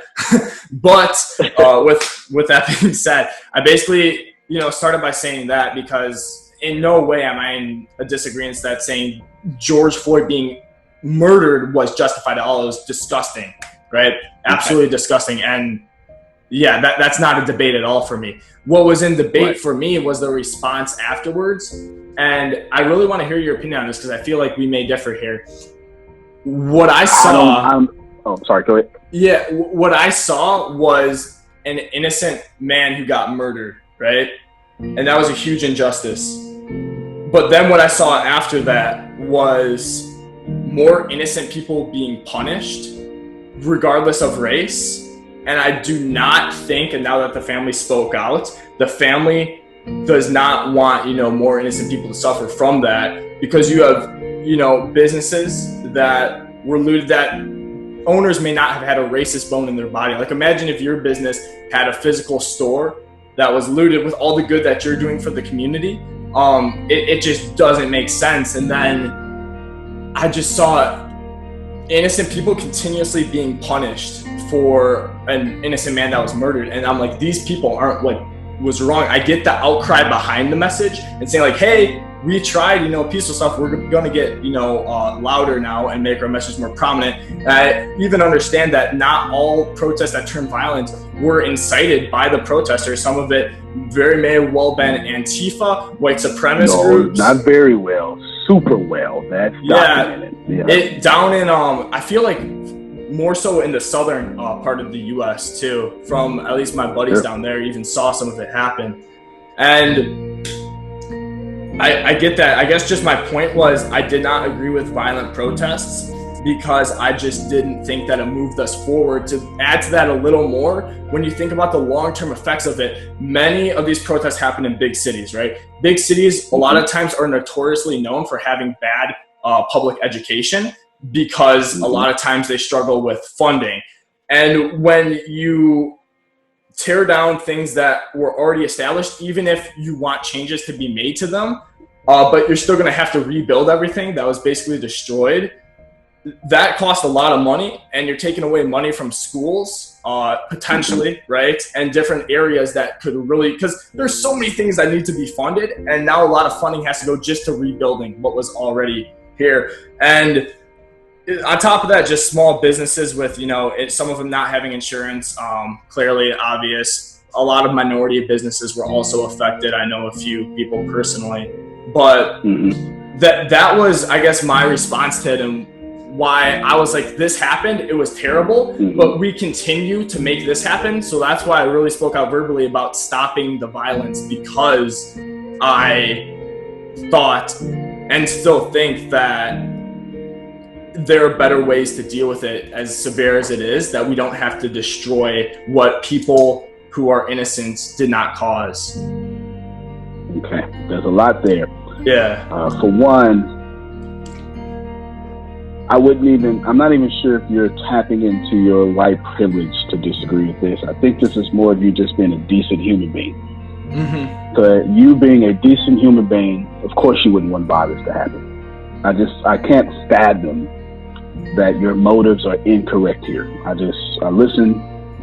I can't detect with intelligence, empathy, or awareness that you have an incorrect motive anywhere in what you said. So I applaud you for that. That's number one. Like, clearly none of us can change the past. And I would like to think if I were in that era that I'd be like, hey, don't do this or don't have slavery. But honestly, most likely I would probably be pro-slavery if I was in a slavery era, right? Just would I be proud of it looking back? No, but statistically speaking, I would most likely be. Clearly, if I could go to that current state now with my knowledge and values, hell no, I wouldn't be for it. Like, speaking out against it, I would probably, you know, get killed or something. But yes, yeah, but for me, what I'm focused on, I guess, when I say that is changing what we can do moving forward, because I know that we can't change what we have done, but I also realize it's important to understand what we have done. If you get what I'm saying. So that's the biggest problem right there. Your post accidentally doesn't understand what's happening, not from a decent human being perspective, right? I can't detect anything immoral, uncomfortable, even you're not even being tone deaf. There's just a story. There's a meta narrative there. There's no context in the protest. You've taken an isolated incident of, even if you want to say multiple isolated incidents, right? It's still an isolated incident in time. You snatched it and taken it out of the context of the plight of African American people, right? You've taken that out of context. So there would be that's why I said that there's a lot. There would be one of the problems. In fairness to all people listening, especially to you, we have far more than the problem. Again, I don't disagree with anything you're saying, but there's more. There's a lot more in what you're saying. Because if someone was to burn down my building, and there's been many of people who said this with me, I got insurance. That's okay. Buildings can be replaced, lives can't. And so when you put property over lives, that's actually kind of the problem. Now, not you. You said the person for it, right? But even with the violence, I do feel like, I mean, there have been lives that have been lost too, in that whether people were acting violently, that's the thing too. It's like the whole outcry, in a sense, I like to think that I understand the rage behind it. Clearly, I feel like I'm ignorant to an extent with that. Well, you are ignorant, but you're trying your ass off to get it, though, right? So I am. That's why I have, it's not comfortable for me to say this, and I understand how I could even sound, potentially racist to some people, which definitely not. You don't sound racist. But you don't even sound tone deaf. You don't sound, it's just, you snatched something out of context. You've taken the context from the content. You're talking about the content and didn't put it back in its proper context. That's the most guilty that I could possibly make you in this situation right now. I guess, for me, just how I think about it is, no matter what innocent person's being punished, I don't want it to happen, if that makes sense. So when George Floyd and you also don't want other innocent people to get punished because one innocent person got punished, right? Exactly. So that's also what you said. Fair enough. And to me, I just look at it, and what I see is the context of the background of the buildup, the years of buildup that this, has caused, or I guess is now being shown. I like to think I can understand where that comes from, but I feel like I'll never truly be able to. But what I do understand, just from my beliefs, is I just don't like innocent people getting punished. You know what I mean?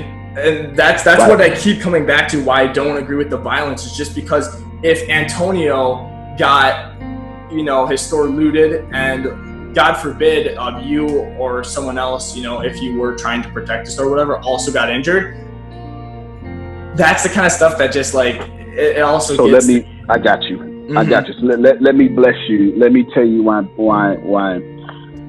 So every action has an unintended side effect, or more scientifically speaking, every action has an opposite and equal reaction. Now, I'm not fit to defend the protest or the violence of the protest, but we want to have one conceptual understanding here, Newton's third law of motion. Every action has an opposite and equal reaction.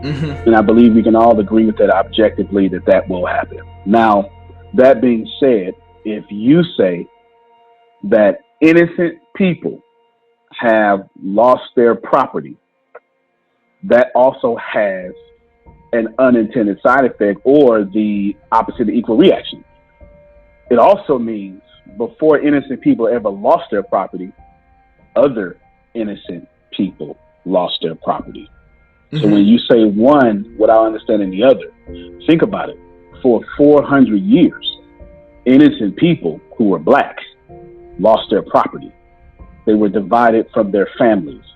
They were raped and pillaged. The name Washington doesn't even have a descendant of white whatsoever, because his wife could not have children. So anyone you will ever meet with the last name of Washington comes from his slaves, from his slave mother woman, right? Side piece would be more accurate here. So before there was ever anything happening in 2020, in 1620, there was innocence being lost.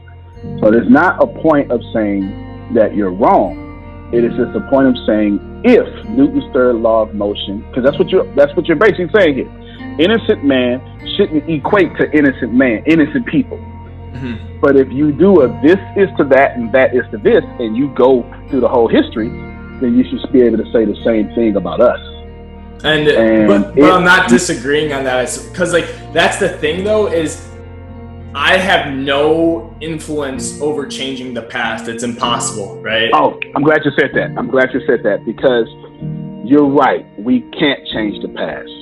The problem is you keep benefiting from the past, and I keep benefiting from the past. That is the right. That's not only just a proper response or my response.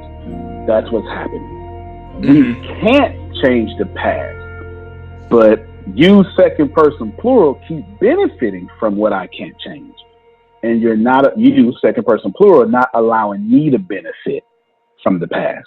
And that, brother, that's hard. Now, your post, your thing, if you got any feedback, you're just a victim of not being able to develop your argument in a 100 by 100 pixel post on a story. Right? You only got so much room. You would have been able to say, had someone let you finish, you would have said all the stuff you just said here. So you're just a victim of, I only got so much space to make this post. Right? You understand what I'm saying? That wasn't your full argument. I filmed a video, so it was a little longer. Okay. I tried to hit the point, mainly because I actually just hate typing, and I think there's not really emotion behind it, or you can't convey your message. Fair enough, right? But you didn't get to have such an extended conversation like this. You feel me? So of course you are going to be misrepresented about some of the stuff you said. That's the whole power of communication, and it's also the downfall of communication. As long as you're communicating, you have the right to be heard. And when you have the right to be heard, someone has the right to disagree with what you said, right? Yeah, of course. And that's just that thing. Man, that's just that thing. But at the end of the day, brother, we are, the innocent people, the innocent property. You're not wrong. But we did what you asked, right? Who's more forgiving than a slave, period? Who's harder working than a slave? Black people are the most forgiving people on planet Earth. As a matter of fact, that's what we do. You called it when you said, oh, they killed my brother, don't do that. I'm not mad. We embody forgiveness to the point in which we get no credit, but we're expected to do so. But we are very, very, very, very forgiving. You're not having a conversation of revenge.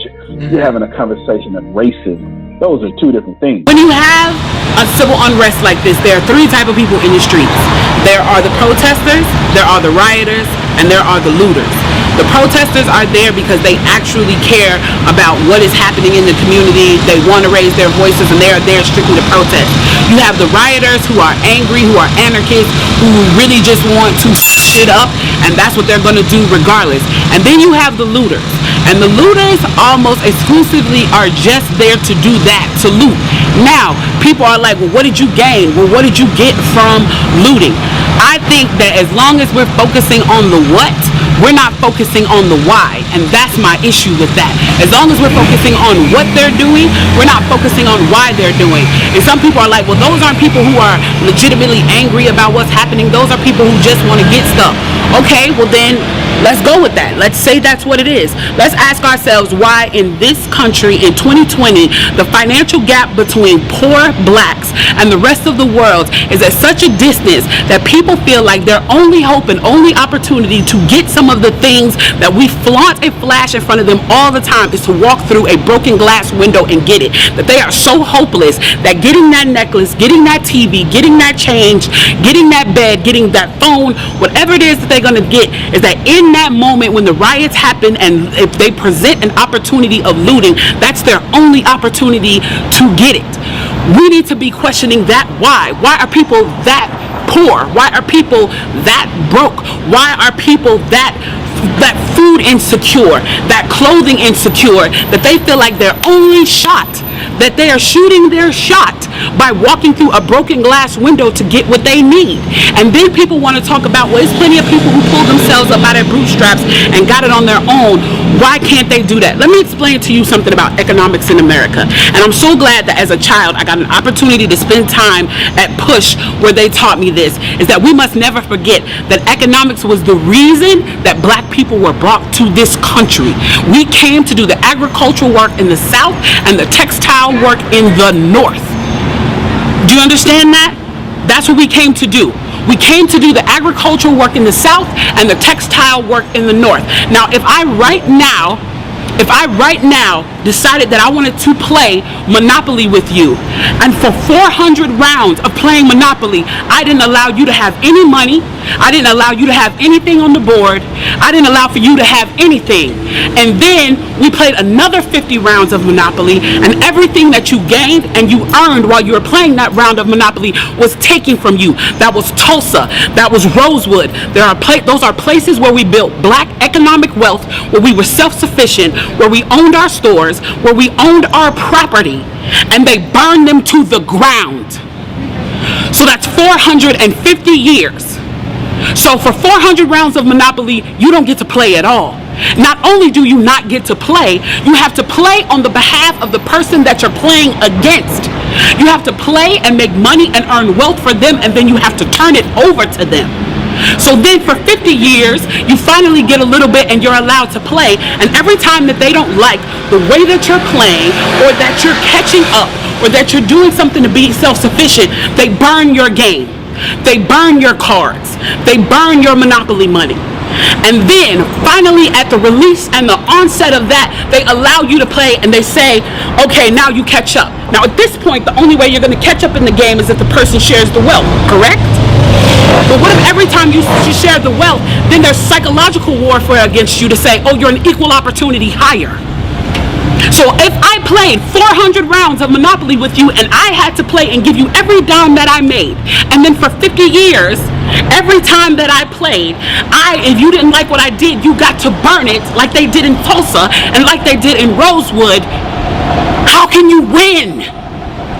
How can you win? You can't win. The game is fixed. So when they say, why do you burn down the community? Why do you burn down your own neighborhood? It's not ours. We don't own anything. We don't own anything. Trevor Noah said it so beautifully last night. There's a social contract that we all have, that if you steal or if I steal, then the person who is the authority comes in and they fix the situation. But the person who fixes the situation is killing us. So the social contract is broken. And if the social contract is broken, why the f do I give a shit about burning the Football Hall of Fame, about burning the Target? You broke the contract when you killed us in the streets and didn't give a f. You broke the contract when for 400 years we played your game and built your wealth. You broke the contract when we built our wealth again on our own by our bootstraps in Tulsa, and you dropped bombs on us. When we built it in Rosewood and you came in and you slaughtered us.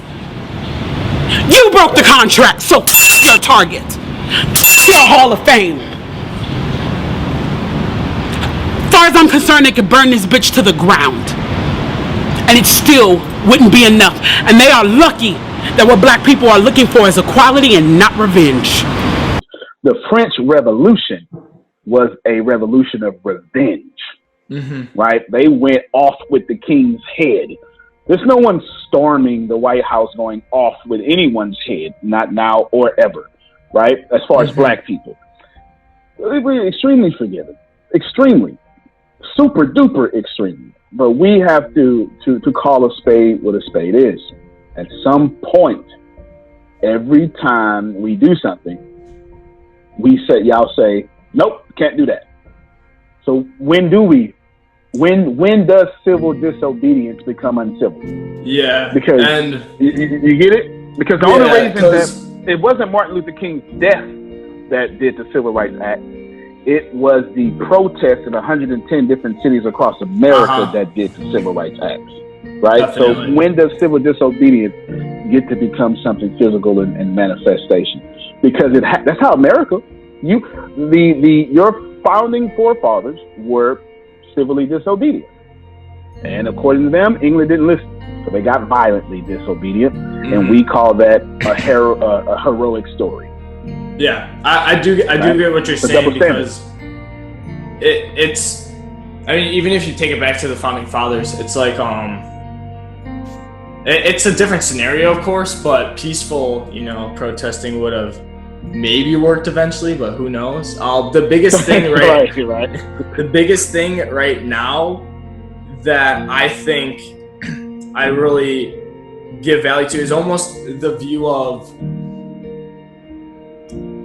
the officers that murdered George Floyd need to be held accountable. And it's kind of, and then, they are going through the justice system and everything, but it's kind of at the same point where it's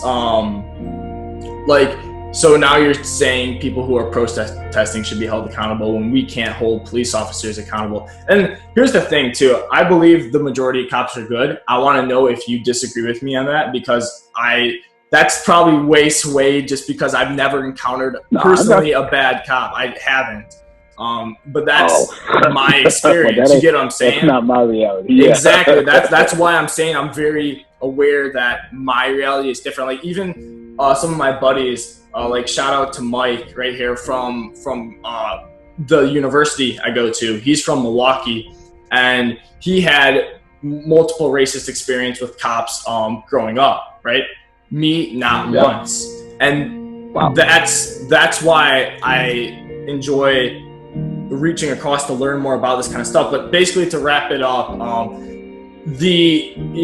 get what you're saying. It's kind of like the holding accountability for actions, and every action with equal and opposite reaction. It's almost it's sad to me that innocent people have to be punished to see progress, but it almost it makes sense to a sense. It just is hard for me, I guess, to wrap my mind around the point that innocent people may have to get hurt for this to work, because it's almost like if you saw your dad just like get devastated, or your mother get devastated, and you knew they didn't do anything right, you're like, why the hell did this happen to them? And that's just why I keeps hitting my mind, like, whenever it's innocent. That's because you're a decent human being. That's because you're a decent human being. First off, that's a human consciousness problem, because nothing ever changes to innocent people die. That's like, give me a point in history in which we ever talked about something and it changed. From caves to now, that's not how we do things. From a human consciousness, collective consciousness, that's not how human beings change. We don't change until we're upon the precipice of destruction. And on that precipice of destruction, that's when the human consciousness changes. That has nothing to do with you, got nothing to do with me. What I would call source you, that thing that makes you this God on earth is screaming out, of course that shouldn't happen. And you're right, brother. You're absolutely right. However, and that's a better word than but, right? However, right? There you go. That's a word words. Yeah. However, there's some astute points that you brought up that are, so you blatantly asked me of the good cops, or do I think they're bad cops? And a lot of them. For one, I've got 5 violent records on my whatever you call it, my record, right? Yeah. Charges. I didn't do a single one of them. Nothing. It's documented. One of them is still on there, and the case was dismissed due to lack of evidence. It is culture that you're gonna beat the charge, but you won't beat the ride. And anybody black knows what I'm talking about. That's not my words. Those are the words of arresting officers. I beat every charge. Yeah. I didn't beat the ride. Just the goal is to put it, that means that you're going to get arrested and we're going to trump up these charges. You will beat those charges, but this will be on your record. Yeah, that is. So you're going to jail overnight. Yeah. And you will bond out, and you will lose your money, and you will lose your job. And you will beat this case 14 months from now, because the system doesn't move that fast. Yeah, but you will not beat the ride to jail. I get what you're saying. Yeah, that's how me and Mike.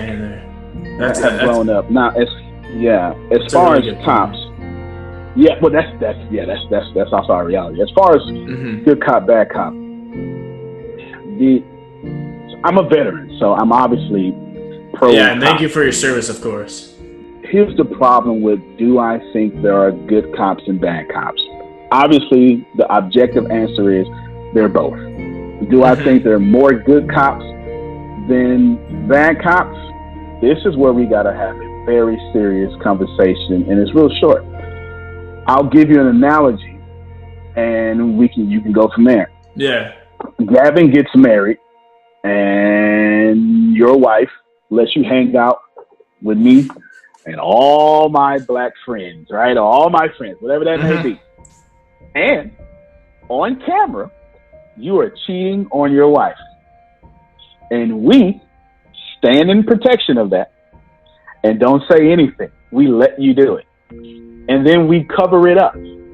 And then we create, right, how you're going to be guilty. We say, no, that's not what happened. And then we bring in these lawyers, and then the divorce courts don't let her file for divorce because we, the good friends, let you be a bad husband. Think about that for a second. Your wife would absolutely think I'm a bad friend, regardless. Well, that is the issue with the good cops, more good cops than not. Let's not even talk about black. Let's just go back to the senior citizen guy who was white.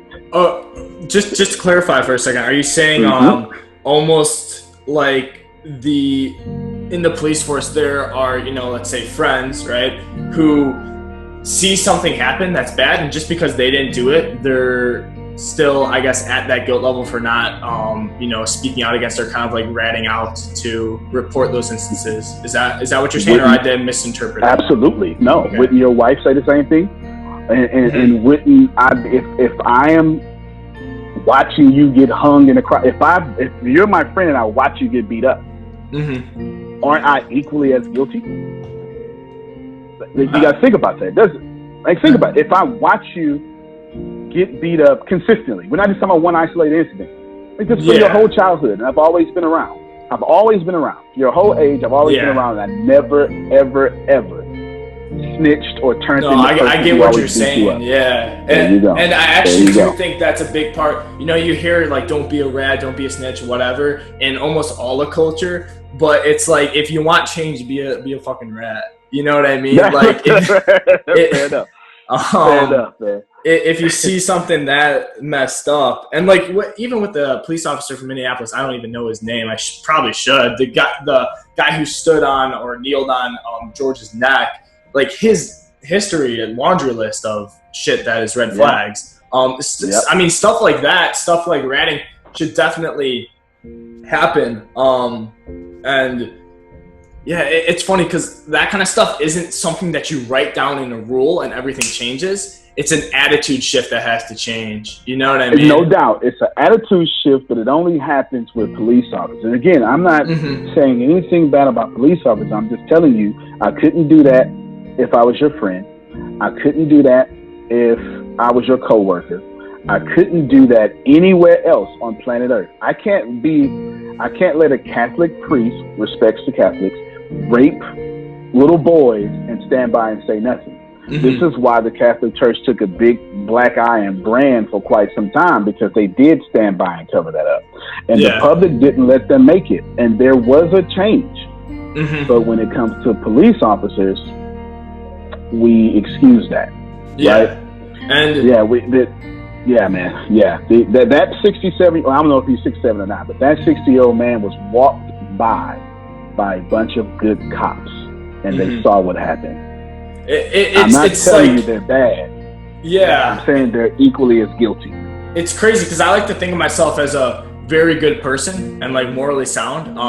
My morals are like very important to me. But if I were in that scenario where I was one of the cops that like saw everyone else pass them, like my instinct would just be to like keep going, because apparently like that's what we're supposed to do, and like somebody's, you know what I mean? Like it's all such. Fair enough. But I mean, I'm not justifying that at all. I'm just trying to think. No, it's not even justification. You'll be right. Let's say you got 3 kids at home and you need that job.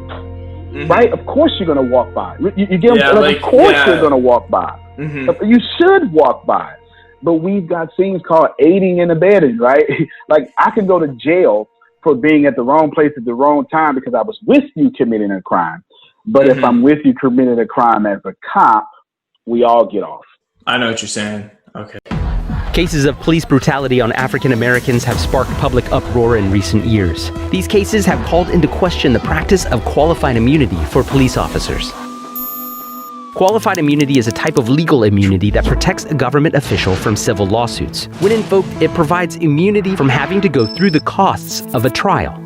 The legal concept frequently appears in cases involving police officers, but it can apply to executive branch officials. If applied, it shields officers from liability for all actions taken on the job except those that violate clearly established law. The Supreme Court invoked qualified immunity dating as far back as 1967. Its rationale was to allow officials to perform their duties without fear of constantly defending themselves against claims for damages. In other words, it was to allow those acting in good faith to carry out their job without deterrence. In 2015, the court ruled that California police were entitled to qualified immunity after they forcibly entered the room of a woman with a mental disability and shot her. In another example, the court granted qualified immunity to a University of Arizona police officer after he shot a woman who refused to drop a knife in her driveway. A recent investigation by Reuters uncovered that appeals courts grant qualified immunity to police much more than they used to. The Supreme Court may decide to reconsider the doctrine. Associate Justice Sonia Sotomayor called it an absolute shield for police officers accused of excessive force. And Associate Justice Clarence Thomas complained that the doctrine has no historical basis. Even if the justices weigh in, it's not clear whether they would abolish qualified immunity or even significantly scale it back. While we're on the topic of police officers, I'm going to share my screen here. There's just one post you had on your Instagram. Can you see my screen? Yeah, sure can. And don't forget to bring up the 8th and the 13th Amendment too. We forgot all about that. Oh yeah, we want to do that too. Okay, we'll bring that one up right after this one. But so basically, with this post, playing devil's advocate here, right? So stop telling us every cop isn't bad. Tell them every black male is not a threat. So totally agree with that, right? I think it's good to not view black people as threats. I think it's good to not view anyone as a threat until they give you a reason to view them as a threat. And just playing devil's advocate, I think it's also very important to tell people, whether they be black or really just people who are from impoverished communities that have a lot of police officers, the race doesn't really matter. But where police officers are prominent, I guess actually race does matter more so in this, since there's stereotypes and more so assumptions that are with statistically and from numbers, race does matter. That wouldn't even be your opinion. The numbers justify that. Yeah, but I guess my point I was kind of leaning towards is the numbers justify that because a lot of black people are in inner city communities that are impoverished. Kind of going back to economics, we already hit on that. I don't want to do round robin on that one. But with that, because I was doing some searching and I found, and this is from the Washington Post, that a police officer is 18.5 times more likely to be killed by a black male than an unarmed black male is to be killed by a police officer. So with those statistics, it kind of, I guess, piqued my interest because I was just looking at everything and that was one that stood out to me. And kind of flipping the script on this. I'll stop sharing it now just because we're staring at that. But that's yep. Yeah, I just kind of want, I guess, your opinion on that and the attitude shift that I think needs to happen both ways, as people should not view police officers as threats, until they give them a reason to. That was a both ways post. That was a both ways post that was posted. Let's go to this. You said Washington Post did that? Yes. Yeah. All right. So Washington Post says it's 18.5% more likely for an officer to get killed by a black man. 18.5 times more likely it was. 18.5 times. Yeah. More likely for a black man to get killed by an officer than an officer to get killed than a black man to get killed by an officer. Yeah. To be specific, it said unarmed black man. It said 18.5 times more likely for an officer to be killed by a black male than an unarmed black male to be killed by a police officer. Fair enough. So my response to that would be, let me preamble this real quick. Everything that has a harvest has a seed. That means if I see the harvest, I can trace that back to the very same seed. I don't get to, I don't plant an orange and get a banana. Yeah. Right? Yeah, okay. And also, when I plant a seed, I get back multiple oranges with multiple seeds in them, et cetera, et cetera. So we all have that basic understanding, and when they use that frame of thinking.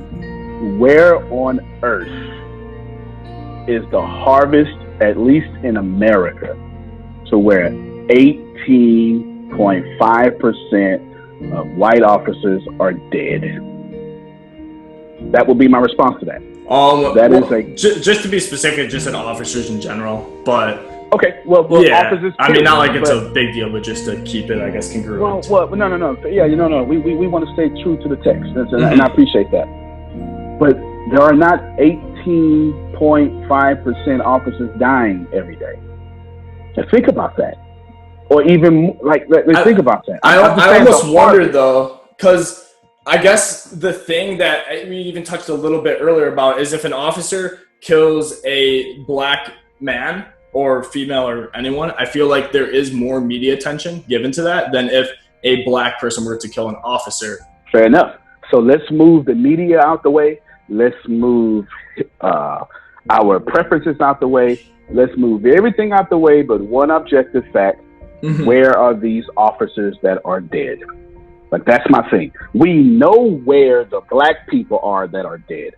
We know. I guess my point was the media kind of highlights that, which is why I brought it up.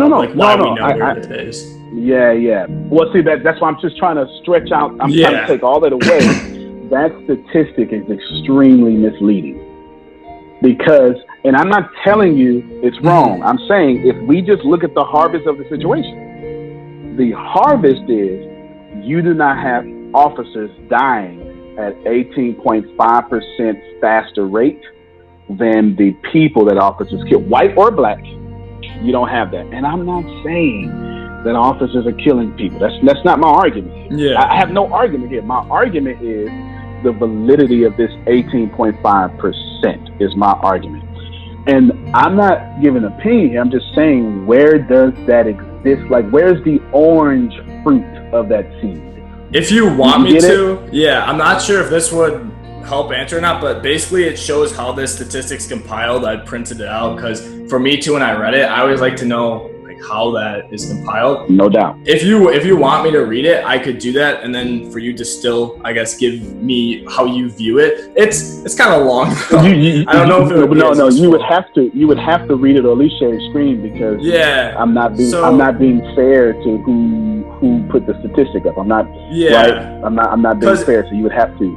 So I don't have it pulled up on my computer, but I have it printed out right here, so I can read it. And that is long. Yeah, I mean, I come prepared, but yeah, it's so I'll go through it quick.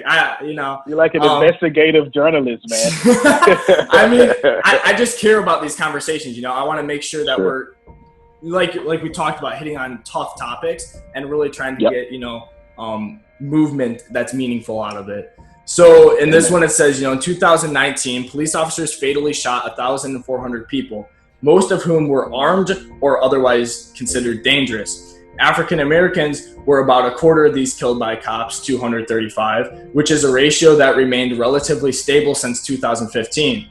That share of black victims is less than the black crime rate would predict, since police shootings are a function of how often officers encountered armed and violent suspects. In 2018, the latest year for which such data has been published, African Americans made up 53% of known homicide offenders in the U.S. and commit about 60% of robbery, though they are 13% of the population. Police fatality shot 9 unarmed African Americans and 19 unarmed whites in 2019, which is down from 38 and 32 the prior year. In 2018, there were 7,407 African American homicides.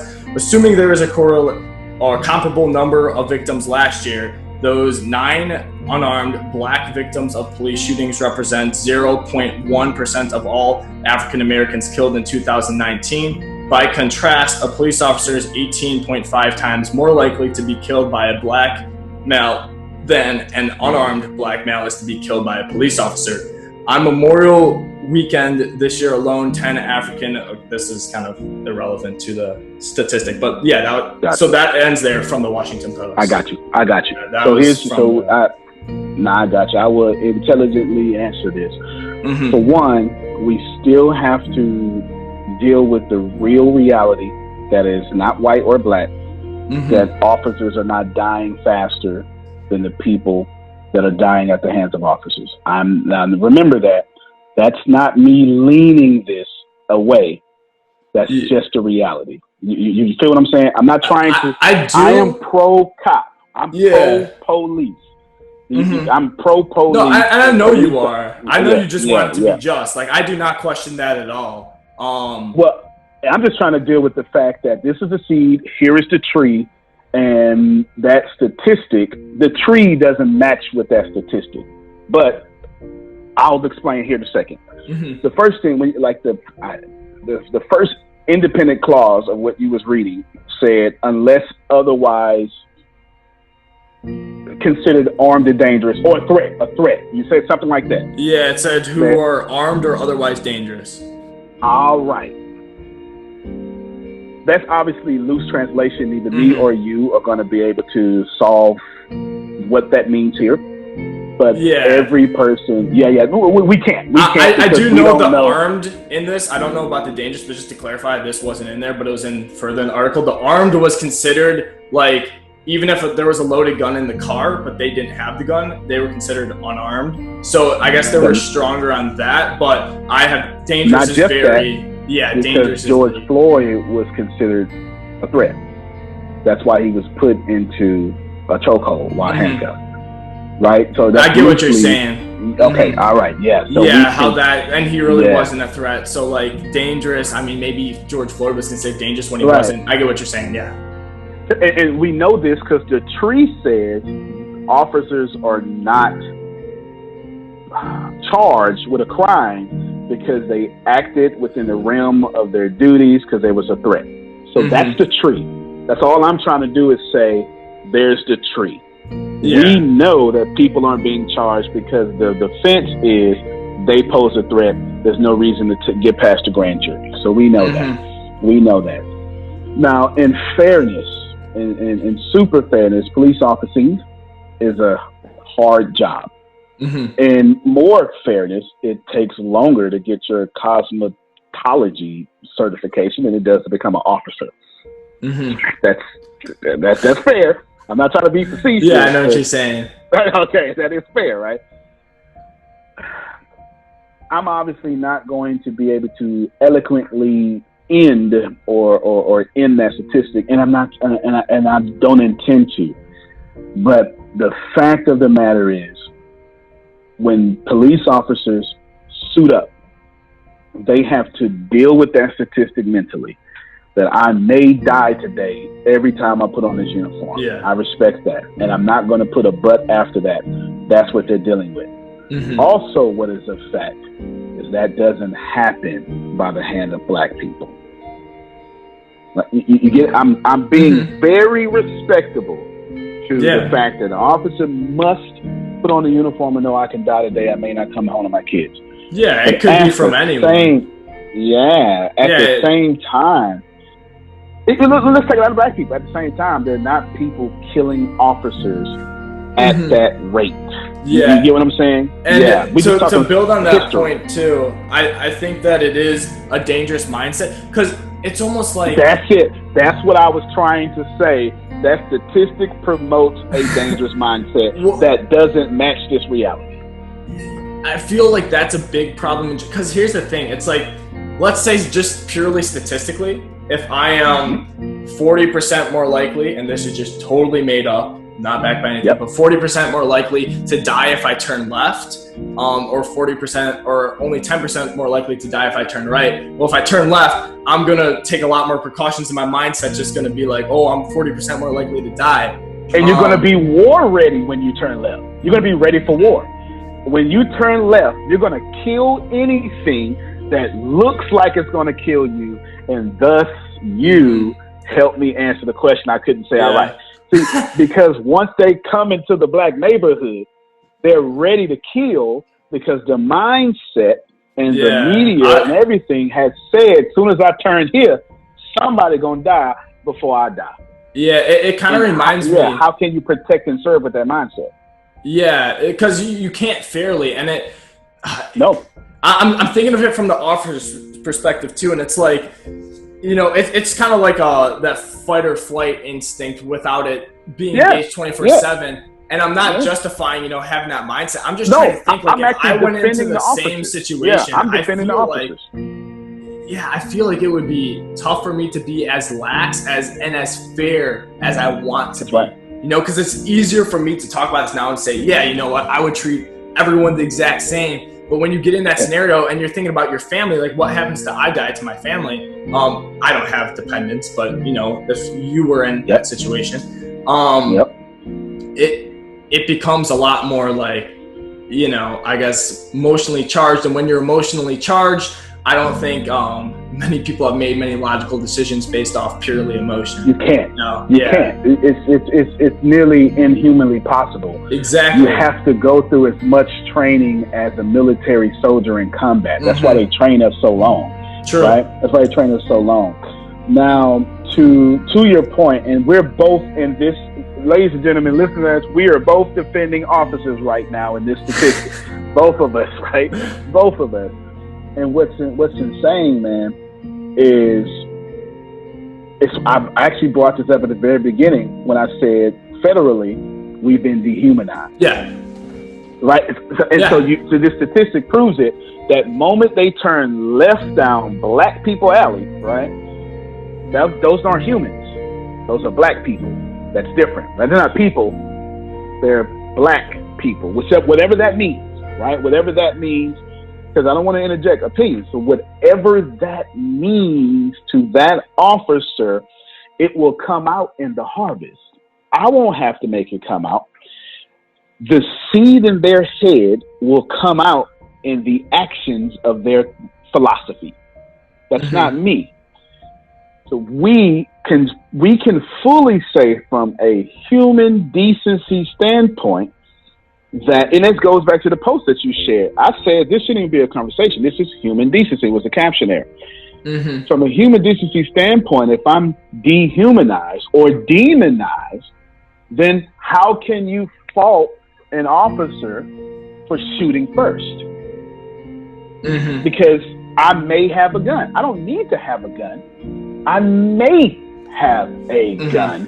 And right there is why that's the harvest. We die unarmed, not because officers are bad people. At least that's not the conversation we're having right now, but because black people have been dehumanized. Yeah. And that's what I was saying. It's almost like, even when I go back to my views on, you know, like the protest, what that turned violent and, you know, turned into potential destruction, looting. I always try to think on things on an individual basis when I'm forming my own opinions. I never like to group like, oh, the rioters did this. I'm like, okay, well, I wish I could know what people did what. And let's say, hypothetically, if 5 black people were the first ones to act, that would by no means mean that black people are violent and started these protests. It would just mean that those 5 black people were having, you know, violence to start this, right? It could be 5 white people, it could be 5 whatever. I feel like it's the same thing. What? Well, we have recordings that white people broke the first window. A black woman tries to cry stop to a group of white looters in Oakland, but the chaos drowns her out. This is not a black woman who's putting Black Lives Matter. 2 non-black protesters vandalize a cafe, but the African Americans whose lives are actually on the line fear they'll pay. Listen, don't spray stuff out here when they're gonna blame black people for this, and black people didn't do it. And in Denver, Stop! This is not what we wanted! Stop! black activist and school board director Tay Anderson intervened when he saw a white man defacing public property. I do get very frustrated when those who aren't people of color are destroying things in our name, and we end up getting the blame for it, but we didn't ask for it. The daytime protests organized by Black civil rights groups have been largely peaceful across the U.S. But the nighttime rioting has involved people of all races. Whether the non-blacks are allies, anarchists, or even white supremacists, as some have accused, is unclear. We do have to write our own stories, and part of that is, yes, letting us be the voice. The divisions here are not simple. Protesters of various races in Washington, D.C. attacked a white man after he destroyed a sidewalk. Then they turned him into police. And a young white woman jumped in front of a young black man near the White House, blocking him from advancing police. The widely shared clip showed a moment of racial solidarity, even as many Black Americans insist they write this chapter of their own history. Heidi Jo Castro, Al Jazeera, Washington. A white guy in a full mask and an umbrella broke the window to AutoZone. That is recorded. Tonight, authorities in Minneapolis say they have finally identified the man they claim incited days of violent protest there after George Floyd was killed. Dubbed the Umbrella Man on social media, he was captured in this viral video breaking windows at this AutoZone, dressed in black, holding an umbrella. In a court filing this week, police identifying him as a white supremacist. Brad Svensson recorded the May 27th incident. It was strange because he was just casually walking through this warlike space. According to court documents, the man also spray painted the words "Free Expletive for Everyone Zone" on the business's doors. Not long after, looting and fires began in the area, police say. An officer telling the court, until Umbrella Man, the protests had been relatively peaceful. This individual's sole aim was to incite violence. After a tip, investigators zeroing in on the 32-year-old, police say also a known member of a whites-only motorcycle gang. And David, investigators are working to obtain the man's cell phone location data. At this point, charges have not yet been filed. Yes. Period. And continuously, you got white people saying Black Lives Matter. Now, let me be fair here. By white people, I'm generalizing. We're talking about white people with an agenda. We're not talking about white people. We're talking about white people with an agenda. I was just truncating that phrase to just white people, which is unfair. But to be fair, we're talking about the white people who are looking for Black population control. Those are the people we're talking about doing this, not white people. And it's not fair for anybody to say white people are doing this. But white people with the agenda of Black depopulation or population control, they're doing these acts, and everyone knows it. But how do you spot the enemy when the enemy looks exactly like you? So the same problem that white people are having with white people writing Black Lives Matter is the same problem that police officers are having with Black people who are violent. How can you spot the Black people that you are going to protect and serve without hurting us if you can't see which one just by looking? It's the same concept. And it's the same thing that applies for Gavin. It's the same thing that applies for Antonio. And it's fair.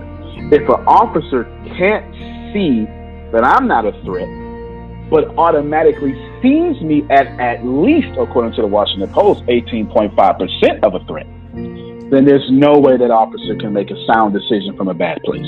Can a Black protester make a sound decision from all the post-traumatic stress syndrome that has happened throughout all these years of oppression? There's something called epigenetics. So today I want to define a word, epigenetics, in very simple terms. Now you're going to hear a lot more about this. It's a very exciting field. But let me just explain what it is.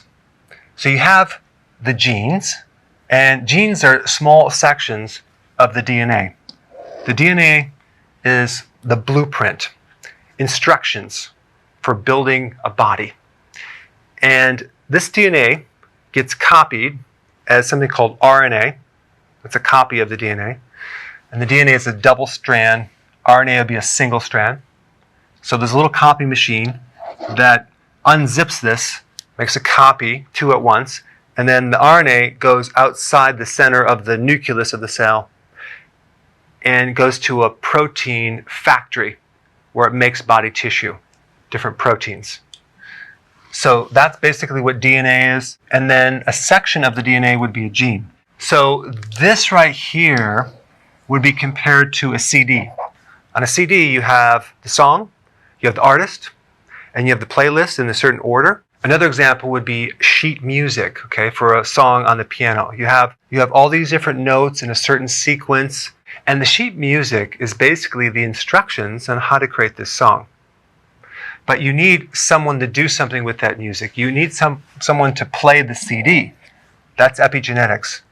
Epigenetics means above genetics. The DNA or gene is not set in stone. So just because you have certain genetics doesn't mean anything. It's really the epigenetics. It's really your environment, okay? So the environment is what triggers turning on or turning off these genes. And what I'm talking about is activating the gene to turn on to be turned into a certain protein and do a certain function. If something is not turned on, it's silenced, okay, it turns it off, versus turning it on, which means that gene is expressed. So expressed means turn on, silence means turned off. Now, some triggers with epigenetics would be your environment, like what you eat, the nutrients in the food, when you eat, and when you're not eating, fasting, temperature, cold, heat, the stress level, sleep, exercise, the type of exercise you do. Your mood can affect your genes, okay? Your state of mind could affect your genes, which is pretty cool. Your age will affect your genes. So it's really only 1% of the genetics that differentiates us from someone else. And this is important to understand because you have to realize that you are in charge of your DNA, okay? You're not so at the effect of these genes as you might think. You can do something about these genes, and it has to do with your environment and what you eat, what you don't eat, your fasting, your stress level, your recovery. All right? That's what it is in simple terms. Thanks for watching. The trauma that my slave ancestors have are still in me. Mm-hmm. And we know this because the people who were born in the Great Depression and lived through it, when they had babies, they gave birth. Baby boomers tend to be thicker and more obese because their parents genetically said the world is rough out here. Store more fat. And that's some next level stuff too. So like for the listeners and whatnot, because when I first heard of that, I thought like, this is crazy. What do you mean like genetics have like memories and it's like almost like a big I would just say look into that because gosh, we could talk forever on like the science behind that, but I could understand how someone hearing that for the first time would be like, what the hell are you guys talking about? Yeah. but I would just say have an open mindset, look more into that, because what Antonio is saying has a lot of truth actually to it, and it's a very valid point, even if it's the first time you're hearing it and it sounds kind of crazy. Yeah. And to further that point just shortly, Black people weren't ever allowed to do public displays of affection because if we did, we would get split from our families. So basically what happened is today, legacy-wise, we still don't do public displays of affection. That is kind of crazy to think about. Yeah, that still happens right now. That's the legacy of slavery. Huh. Yeah, no, that's something I never pondered that before, but no, I'm really glad you brought that up because it's a very relevant point.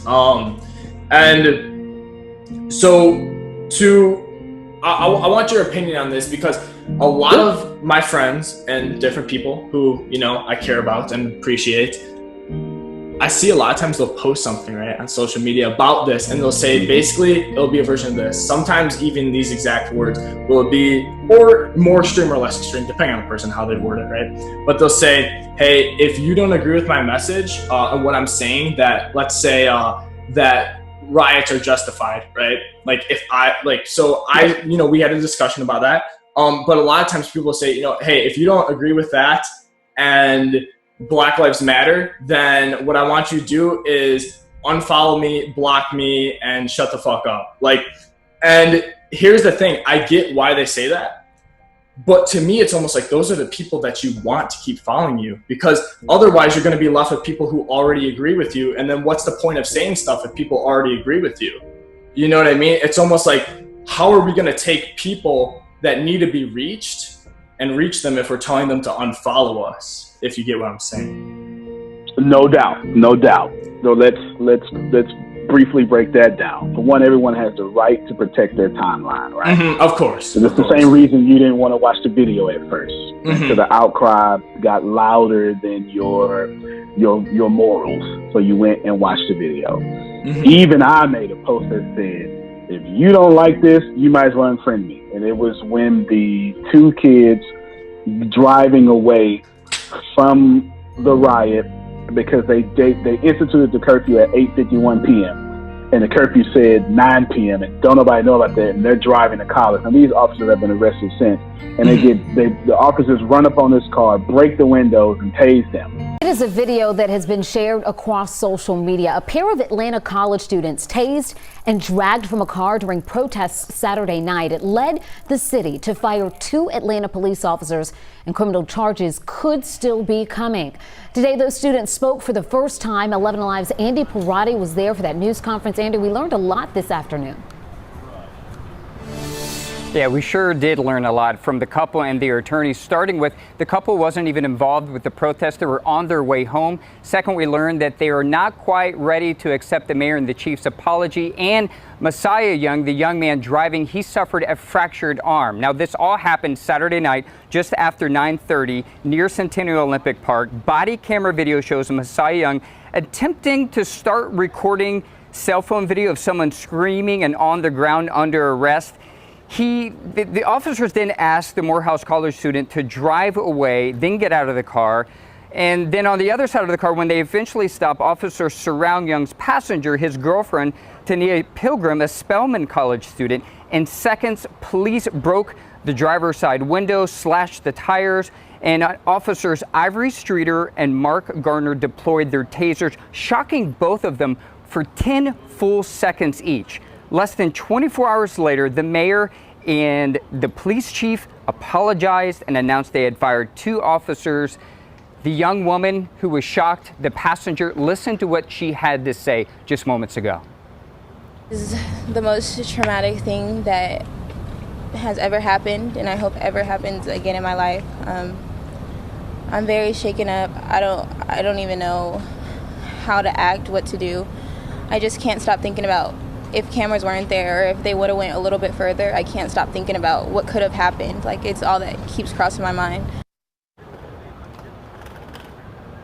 Now, the police chief has recognized this does not help their ability to calm fears right now in the African-American community as it relates to police brutality. The district attorney office is investigating whether charges will follow for the 2 officers. The attorneys for the young couple say that they also want some sort of action involving 3 other officers who are now on desk duty. You're going to hear a lot more from them coming up tonight at 11. Back to you. All right, Andy, thank you so much. Still an ongoing situation. If you missed any of that news conference, you can find it on our 11 Alive YouTube channel. And I said, if you have a problem that this is wrong, you need to unfollow me. Like, seriously, because this is inappropriate. Yeah. So at the end of the day, you have a very good point. Hey, I should keep letting people who hate me like that do that. No problem. Everyone has the right to protect their timeline. I love your point more than my point because I watch Fox News. I do. I'm a member of the NRA. I want to know. I get emails from conservative news. I want to know every single thing that people who don't like me are talking about. So I stay in those conversations. It's how I know every time there's new talking points come out. It's how I know because once someone says something, if their leader doesn't say it again, because I don't want to single people out, and if the everyone's in a bubble, well, not everyone, but most people get their news from one source, no more than 2, right? Yeah, definitely. And their timeline is full of people who reinforce that bubble. Their opinions. Yeah, so 48 hours ago, the whole hero talking points came out about George Floyd, and now everyone's talking about it. And I appreciate knowing that, because once I see it in one form of the media, and once I start hearing it, I know instantly, okay, that person's vocabulary came from this thing. And now I know where they stand. That doesn't make them a bad person. That just makes their worldview shape how they see me. Right? So I totally agree with you. And I would encourage all of you black people listening to me to watch Fox News. And I would encourage all of you white people listening to me to don't watch BET. That's trash. Okay? That's not even owned by black people. That is not. It's not. It's propaganda. It's propaganda. But, watch, I don't know, MSNBC. Go take opposing viewpoints, because both Gavin and myself agree. If you can't hear the opposing arguments, you're an idiot. Because that's the whole point of being, well, I don't want to say you saying people are idiots. I'm going to tell you you're an idiot. Because if you can't take someone disagreeing with you, then you need to do something else besides talk. Just be quiet, because we're supposed to disagree with one another civilly. Exactly. And yeah, I mean, that's one thing that I just think is so important now more than ever, is like when you disagree with someone, I wish with every bone in my body that someone could reach across to that person who they disagree with and literally get to know them even before, just because our upbringing shapes our views so much. If I'm in a town of 6,000 people where 90+% are probably white, I just made that up. Maybe it's true, maybe it's not. It seems like it. Of course, I'm going to have a different view than Antonio, who grew up making sure that he could survive each night, when I never had to go one night without a meal in my stomach. Not only is that going to shape political views, it's going to shape just, morals, everything. So, no, I definitely get what you're saying there. And I mean, I just wish if there's one thing people could take away, it's that, because I think that ability, what we're doing today, even by displaying that ability, if everyone demonstrated that, clearly this isn't a perfect world, but I do think that would change so many things for the better. You get what I'm saying? Yeah, we're coming together to make a difference, not to fight each other. And that's what's going to make people listen. And that's why, if you ever had a chance to go viral, this would be it, right? Even though you're not doing it for virality, right? It's just, there's so much light and love on this dialogue, to the point where my assistant, or my COO said, Antonio, you love Gavin. You need 3 hours for this guy. No matter what you're doing, clear that crap. He may not take it. He may do it. Doesn't matter, but clear it. And I got another one just to get right. She just did all sorts of stuff just to make sure, because both her and myself felt that you were trying to do something that was coming from your light, right? We all have the responsibility to share the light, however that looks. And this is the way, on this day, you have decided to share it, and you froze it in time with a recording. So kudos to you. And kudos to you as well for penciling that out. It means a lot. Yeah, definitely, man. So it's just one of those things, man. I think you're doing a really great thing. And again, I just want to say to the audience again, I'm rich. I ain't risking nothing. Nothing. I'm not. I'm not, because my economy is secure. My economy, I don't have a white boss, right? So I can't upset. Any brand deals I have ain't going nowhere. Yeah, and I got plenty of, but they're not going nowhere. And I'm not saying anything offensive. I have my own economy. And I'm not saying you're not doing well or well off. I'm just saying that the risk here, people are gonna look at me and go, "Wow, Antonio is," and they'll be right. But I'm not risking my reputation here. Gavin is, and that should be. That while you shouldn't be honored for it, and also should be honored for it, right? Because you're just being a human. At the same time, they're gonna turn against you. They're not gonna turn against me. And even if they did turn against me, I live in that reality anyway. And I honestly hope the people that are thinking about turning against me do, in the sense where they don't just. If you're listening to this and you disagree and you're like, yeah, this kid, I used to like him, now I think he's an idiot, please just reach out to me. And don't do like when I posted that story, one person just slid up and said, fuck you. And then I literally asked, I said, what's your reasoning for this? Like genuinely, like, I want to know why I offended you that much that you would just want to type fuck you and say nothing else. And he sees it, doesn't reply. It's like that. You are a big part of the problem if that's the kind of behavior you have. If you disagree, let someone know. Clearly not everyone's going to have the same reaction as Antonio or I would, where we would want to talk to someone about it. But I'm telling anyone right now, if you disagree, please talk to me, because it's so healthy. I want to hear what you disagree about, so that way we can understand each other more. And we might still disagree, but at the end of the day, if we learn to understand and respect each other, I mean, it's just no brainer. Like Antonio said, it's just part of being a decent human. If white cops and black civilians did what we're doing, there would be no murder, right? There would be, or at least that percentage from 18.5 would drop, significantly drop. Now, can you blame the white cop? Because you made, I think you made a lot of good points. But the strongest point you made was, if I 40%, if I go left, I'm gonna die. Man, you really captured the police officer psyche. Now we're talking about the regular police officer. We're not talking about the closet racist. Actually, that's, we don't really have too many closet racists no more. We got plenty, but the reaction. Anyway, let me not. You ain't asked that, so I won't bring it up. Okay. But it's far more acceptable to be openly racist now. So we're not talking about the psychopaths and the people who are clearly, white power, KKK. We're not talking about them. We ain't give them attention. We're just talking about the regular people, and I don't mean regular in a bad way, right? But the normal Gavins who are going to work knowing that if they turn left, they're going to die, and now they got to be nice when they know they're going to die. You appropriately, by divine accident, really captured the mindset of an officer that would have to go into a black neighborhood and whose promotion depends on going to a black neighborhood, period. Because we don't do crime at a higher rate, but the statistics would say we would, because again, you beat charges with money. We can't. Right? These statistics are slanted because of poverty.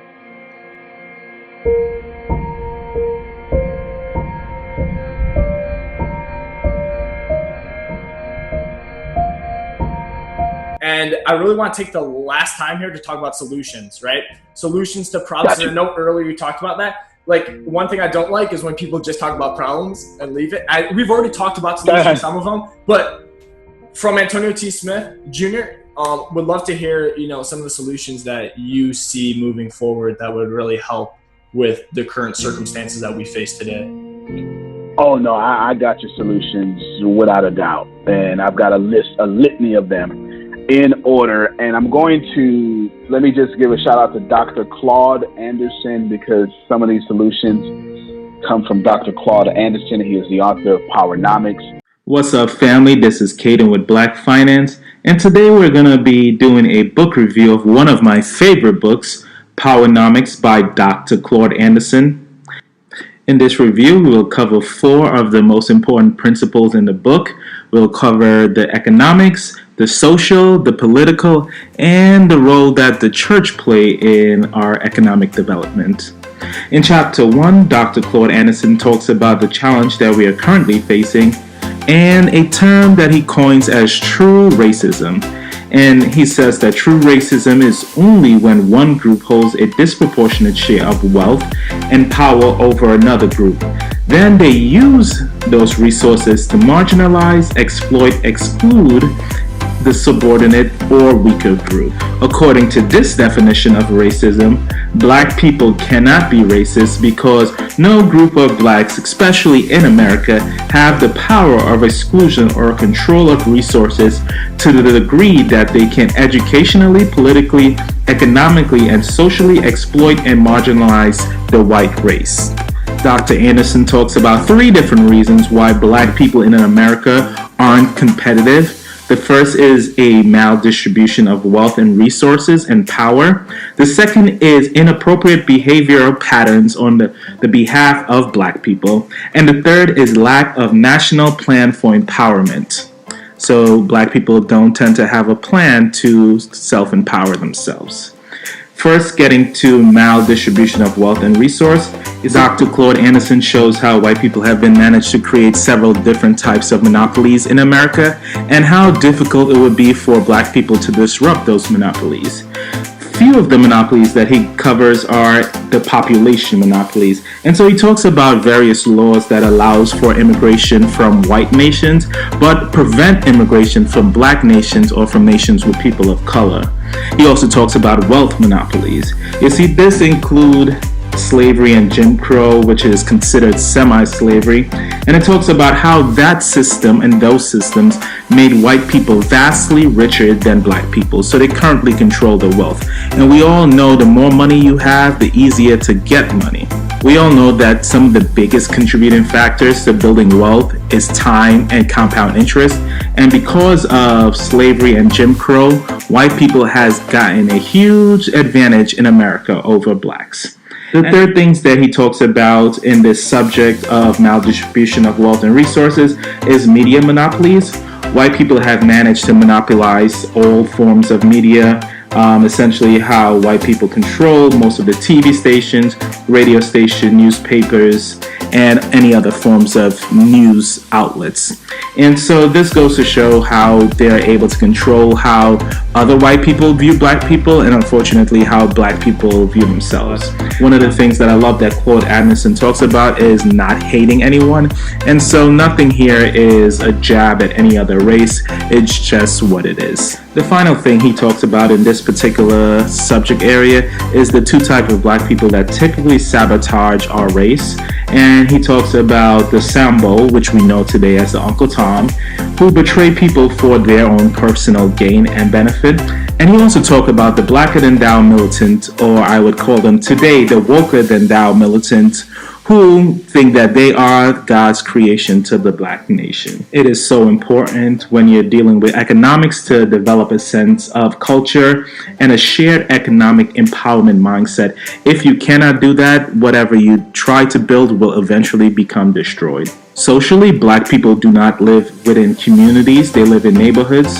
In a community, you have a shared goal and purpose, and in a neighborhood, you simply don't. And we see that a lot of what we would call black communities aren't communities at all because there is no sense of self-preservation or cooperation amongst each other. We also see that during some of America's greatest periods, America's boom, black people did not advance. They remained in the economic depression. This is partially because it is very difficult to build wealth just by working a job. You need to either invest or create a company, probably both. Black people have always been excluded from playing politics by the official rules, and anytime we try to play by those rules, the rules tends to change or the game tends to end. So then Dr. Anderson recommends that black people remove their voting power from the Democratic Party and not put it in the Republican Party because that's no good, but pretty much sell their 40 million votes to the highest bidder. Whoever is willing to do something for the black community, that is the person that the black community would vote for. Unlike the current system where you do not have to do anything for urban black communities and you can get the black vote by just being a Democrat. And last but not least, the black church. The black church has always been a huge pillar of the black community, but from an economic standpoint, the black church has the power to do a lot more. It has the greatest amount of wealth of any black institutions, but haven't always put that wealth in the best place. If we can get the black church to do what is right for the community, then the community will be so much better for it. Those are the 4 principles that I wanted to review from Claude Anderson's book, Powernomics. I certainly recommend that you pick up a copy. I will leave a link below. As I always say, love you and live your best life. He has been an advisor to all sorts of stuff. He is a champion of the black community. And I'm going to quote some of the stuff he says, and I don't want to act as if I made this up, okay? At least some of the stuff I'm going to say. We need, if you want to fix the problem, black folk need resources, whether you want that to be or not. And you don't get to say we have you. Every time I say you, I mean second person. Yeah. So I don't have to. Yeah. Okay. Understand. And you don't get to. Yeah. And you don't get to say, well, go and get them. Right. Like we love to do that. We can't go and get them because we don't control the getting. We're leprechauns chasing the pot of gold, and someone owns the pot of gold factory. Right. You know what I'm saying? There's always that thing. There's always that thing going on there. So we need resources. Now, we actually got those resources. We actually got the 40 acres and a mule. And then the president died. And his successor, you can look this up yourself, reversed all that the next week. That actually happened. It's like a perfect Hollywood movie. Like what specific examples did he reverse? Because for me and a lot of people listening, I feel like if we kind of hear those ones, it will help, form their opinions around. Got you. So let me talk to black people first, and then I'll talk to the general audience, and that'll make sense. Black people, you need to do 5 things. The first thing you need to do is you need to establish your own community. Brother Polite says that he's never been in a neighborhood. He's never lived in a black neighborhood ever. That's actually true. There are no black neighborhoods. There are white neighborhoods populated by black people. Because we don't own the streets. We don't own the buildings. We don't own the grocery stores. We don't own the gas station. We don't even own the bandana company that we would be wearing, right? We don't own anything. So that's a white controlled neighborhood populated by black people. So what you have to do is you have to build your own communities. The internet, thank God for the internet, allows you to do that faster and cheaper. Even if you have to start your own podcast community, for God's sake, you need to start your own community in which you can throw out a product and then get money back. Without that, you're pretty much dead in the water, because where there is no community, there is no economy. No community, no economy, which leads us to the second thing you need to do, my black people. It's not the voting you need to worry about, it's economics.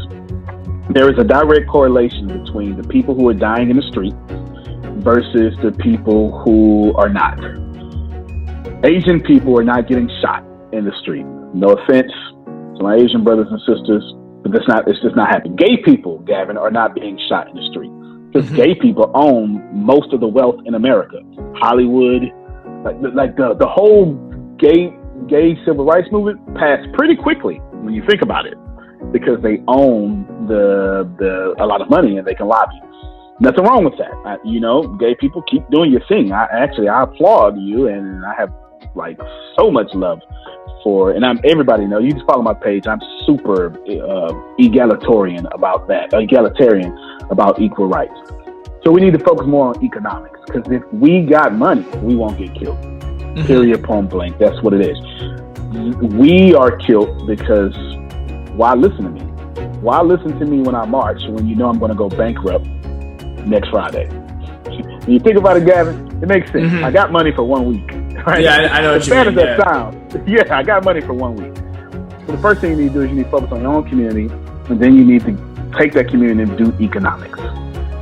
After you have a lot of money, that's when you focus on politics. See, Gavin, the problem is my people, we go run for president of the Honor Society, or we go run for mayor, but we're broke. So we can't make a difference because they involve you to dissolve you. Get some of these trinkets and keep your mouth quiet. Be like us. So after you get the money, then you can start lobbying for equal rights the way everyone else lobbies for their rights, right? Or their agenda. But you can't go after politics if you don't have money. Period. The fourth thing you need to do, my brothers and sisters, is you need to control your own courts and police systems. Period. Gavin, here's a new concept that you probably never thought about. It's not illegal for me to start my own city. It's not. It's not even illegal for me to say I don't. Would there be any I feel like there would definitely be government pushback. I guess you start making your own laws. Not if I got money, right? If I have money, I follow the rules of the government. We got enough money to start a subdivision. That's where subdivisions come from. And then we fence off this gated community. That's actually, And then we have a private police force police our own neighborhood. Yeah, because some That's no divisions have different their than own college. rules and whatnot. Like you might not be able to have a That's kid right. in some places, like only adults, So yeah. That's right. Colleges and universities have university police. Yeah, as long as Right, it still falls exactly. under the major laws, you can have kind of sub laws if everyone agrees to it in those areas. Yeah. You're an intelligent brother. So obviously, if I got my own courts and police, I can't get in trouble from anybody else, right? I can't get in trouble because not stupid. Unless trouble, you right? break a federal law or state law. Yeah. I deserve to get in trouble if I do that. Right? Exactly. Yeah. We're not. Exactly. Yeah. We're not talking about anarchy. We're saying if I'm getting shot by white cops, if I'm not, and I don't mean no disrespect to white cops, but if I am not welcome in this area, well, shit, stop going to that area. It's that simple. Don't go there. Go where you're welcome, control where you're welcome, and establish your own rules that you can develop and make sure your money bounces 16, 17 times around your community. The Jewish community does this better than anybody else, in my opinion. The Jewish community, you can literally be Jewish, never learn an English language, an English word, and be one of the top richest people in America without knowing English. That's fantastic. And kudos and claps. I'm not mad. I want to be more like that. Do you understand? I want to be more like that. And the fifth thing we do is we need to now control our own media, which that's basically what me and Gavin have been doing here the whole day. There's no policeman telling us what to say, right? Which is nice, yeah. None of this is censored.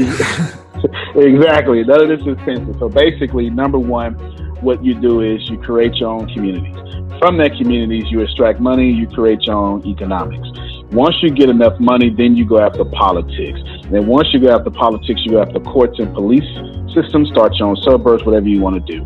And then once you have all that, you control your own media. You don't have to worry about what Fox News is saying. Not to be disrespectful to Fox News, so I'll say left, MSNBC or something, right? Yeah, you don't have to worry news about what station. Donald Trump is saying.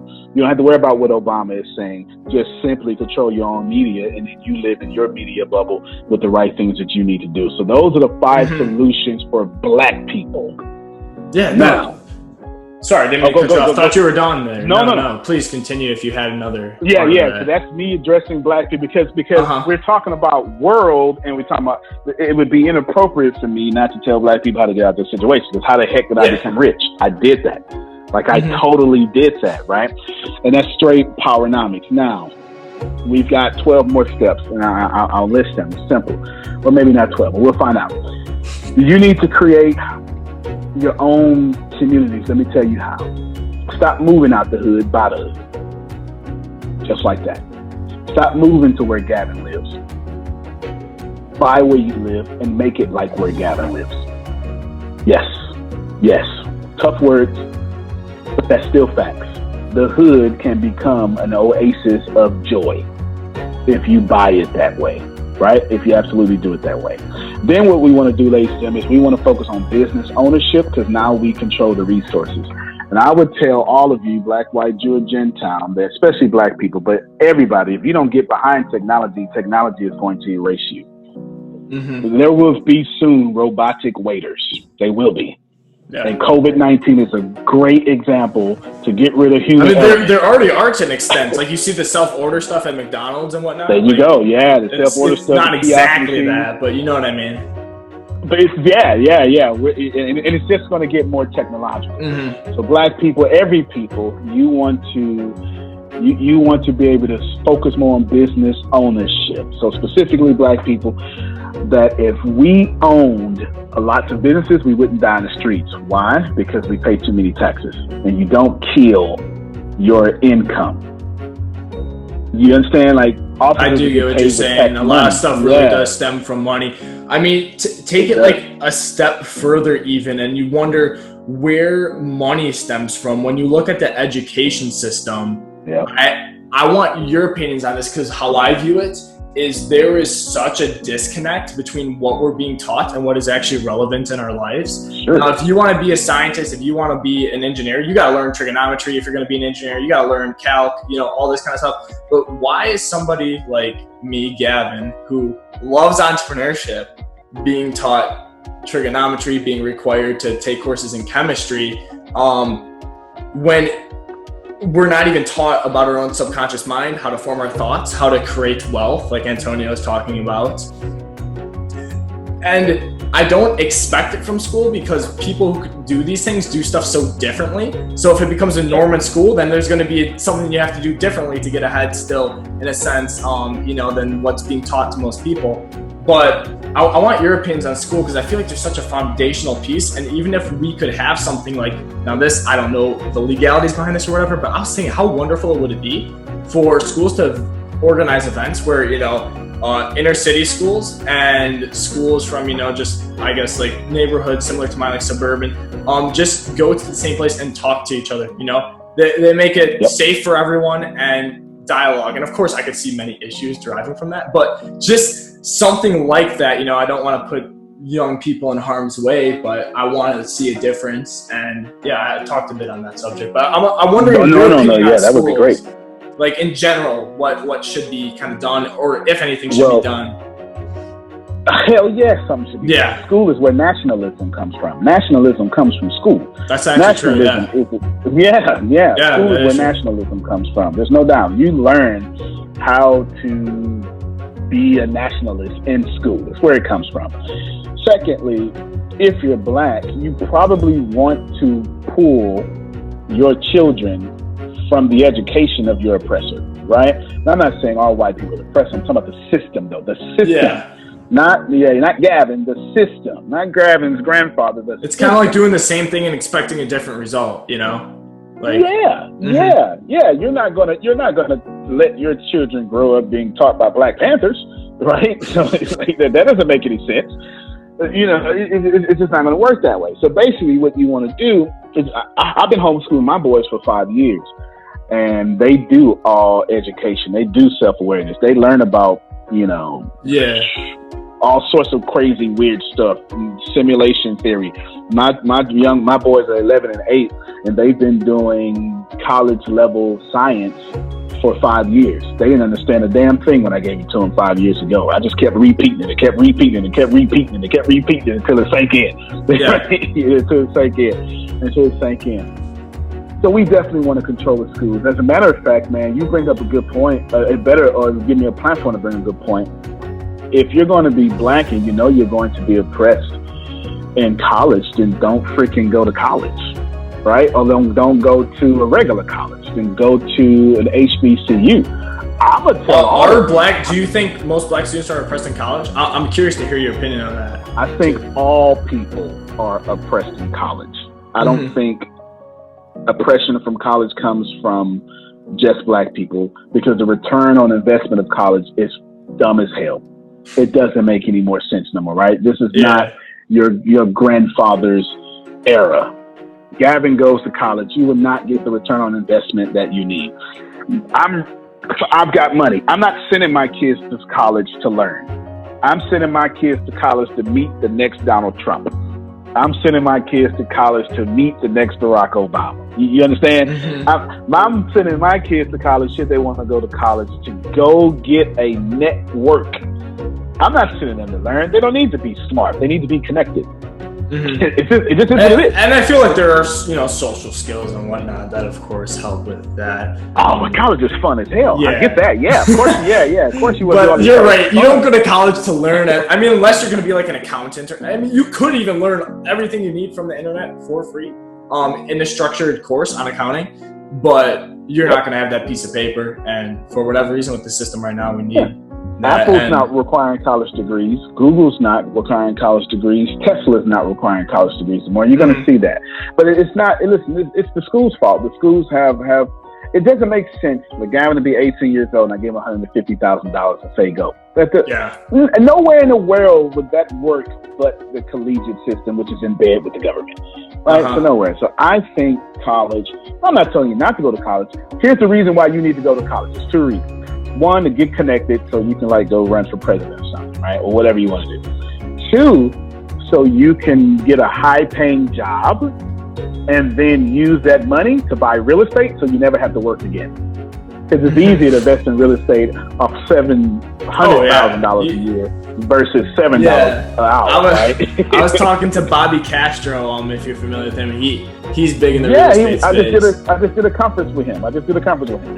Yeah, and he's basically said the exact same thing. You know, he didn't get into real estate till he had big cash, and then he went into real estate with that. With your closing remarks, I would love for you, for more so even people, just in general, the mindset you should have, because everything we talked about, if I'm putting myself in a minority's mindset here, tell me if I'm wrong, but if I hear all this, it makes me like happy that, you know, people are having these conversations, but still discouraged that, you know, I'm at a disadvantage. So I want the mindset that someone should have, because I feel like it's not a good mindset to be like, oh, I'm at a disadvantage and, you know, kind of like, I'm not going to get ahead because of that. I feel like it's a lot better to flip the script a bit on that, but I want to hear it from Antonio. Get yourself out the middle class, black or white. If you're poor, you already got problems. But if you're in middle class, you still got problems. Because if you're in the middle class and if you're over 60, you are basically, if you're a 60-year-old white man in the middle class, still working, you might as well be black. You might as well be young and black, because they're getting ready to force you into retirement, right? They are. Gavin, this world is not going to be kind to your grandfather if he goes to work or is still working. It's not. It's not, because they're going to replace him with you. Pay you less, and you're faster, and you can computer program and all sorts of stuff. All of my words to all of us as a community, no divisiveness whatsoever, is get yourself out the middle class and get yourself out of poverty. You want to get out of poverty, because this whole 3-hour conversation has been about poverty. It really has. It really, really. That's actually true. Yeah, absolutely. You want to get out the middle class because Millionaires the new middle class. The reason why you want to get out the middle class is because you're not being treated fairly. The poor can't pay taxes and the rich don't. I promise you, you pay more taxes than me. So the burden's on you. If Exxon spills oil in the Gulf or the Pacific, they're not going to pay for that. They don't pay taxes. You're going to pay for that, right? You're going to pay for that cleanup. So my advice to all of you is to focus on your money. I'm not making this about money. I'm making this about your legacy and imprint on this world.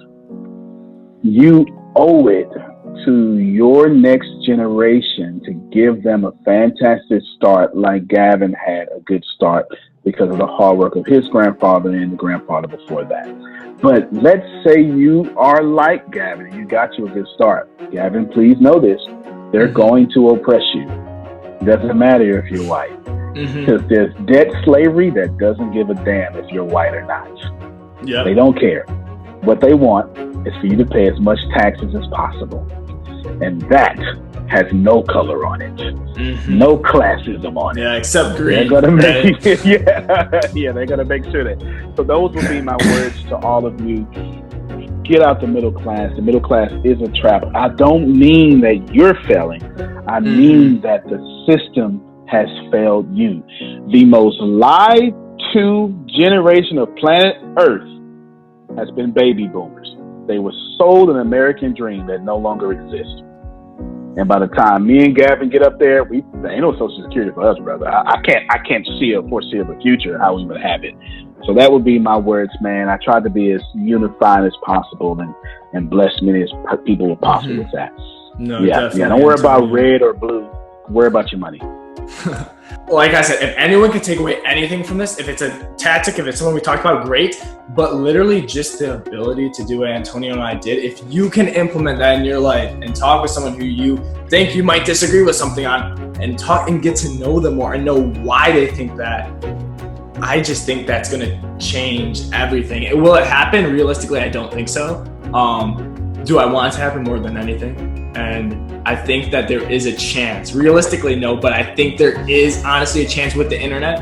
Yeah. And I'm just really fortunate that I agree. That, we have this thing. I thank you and appreciate you very much, Antonio.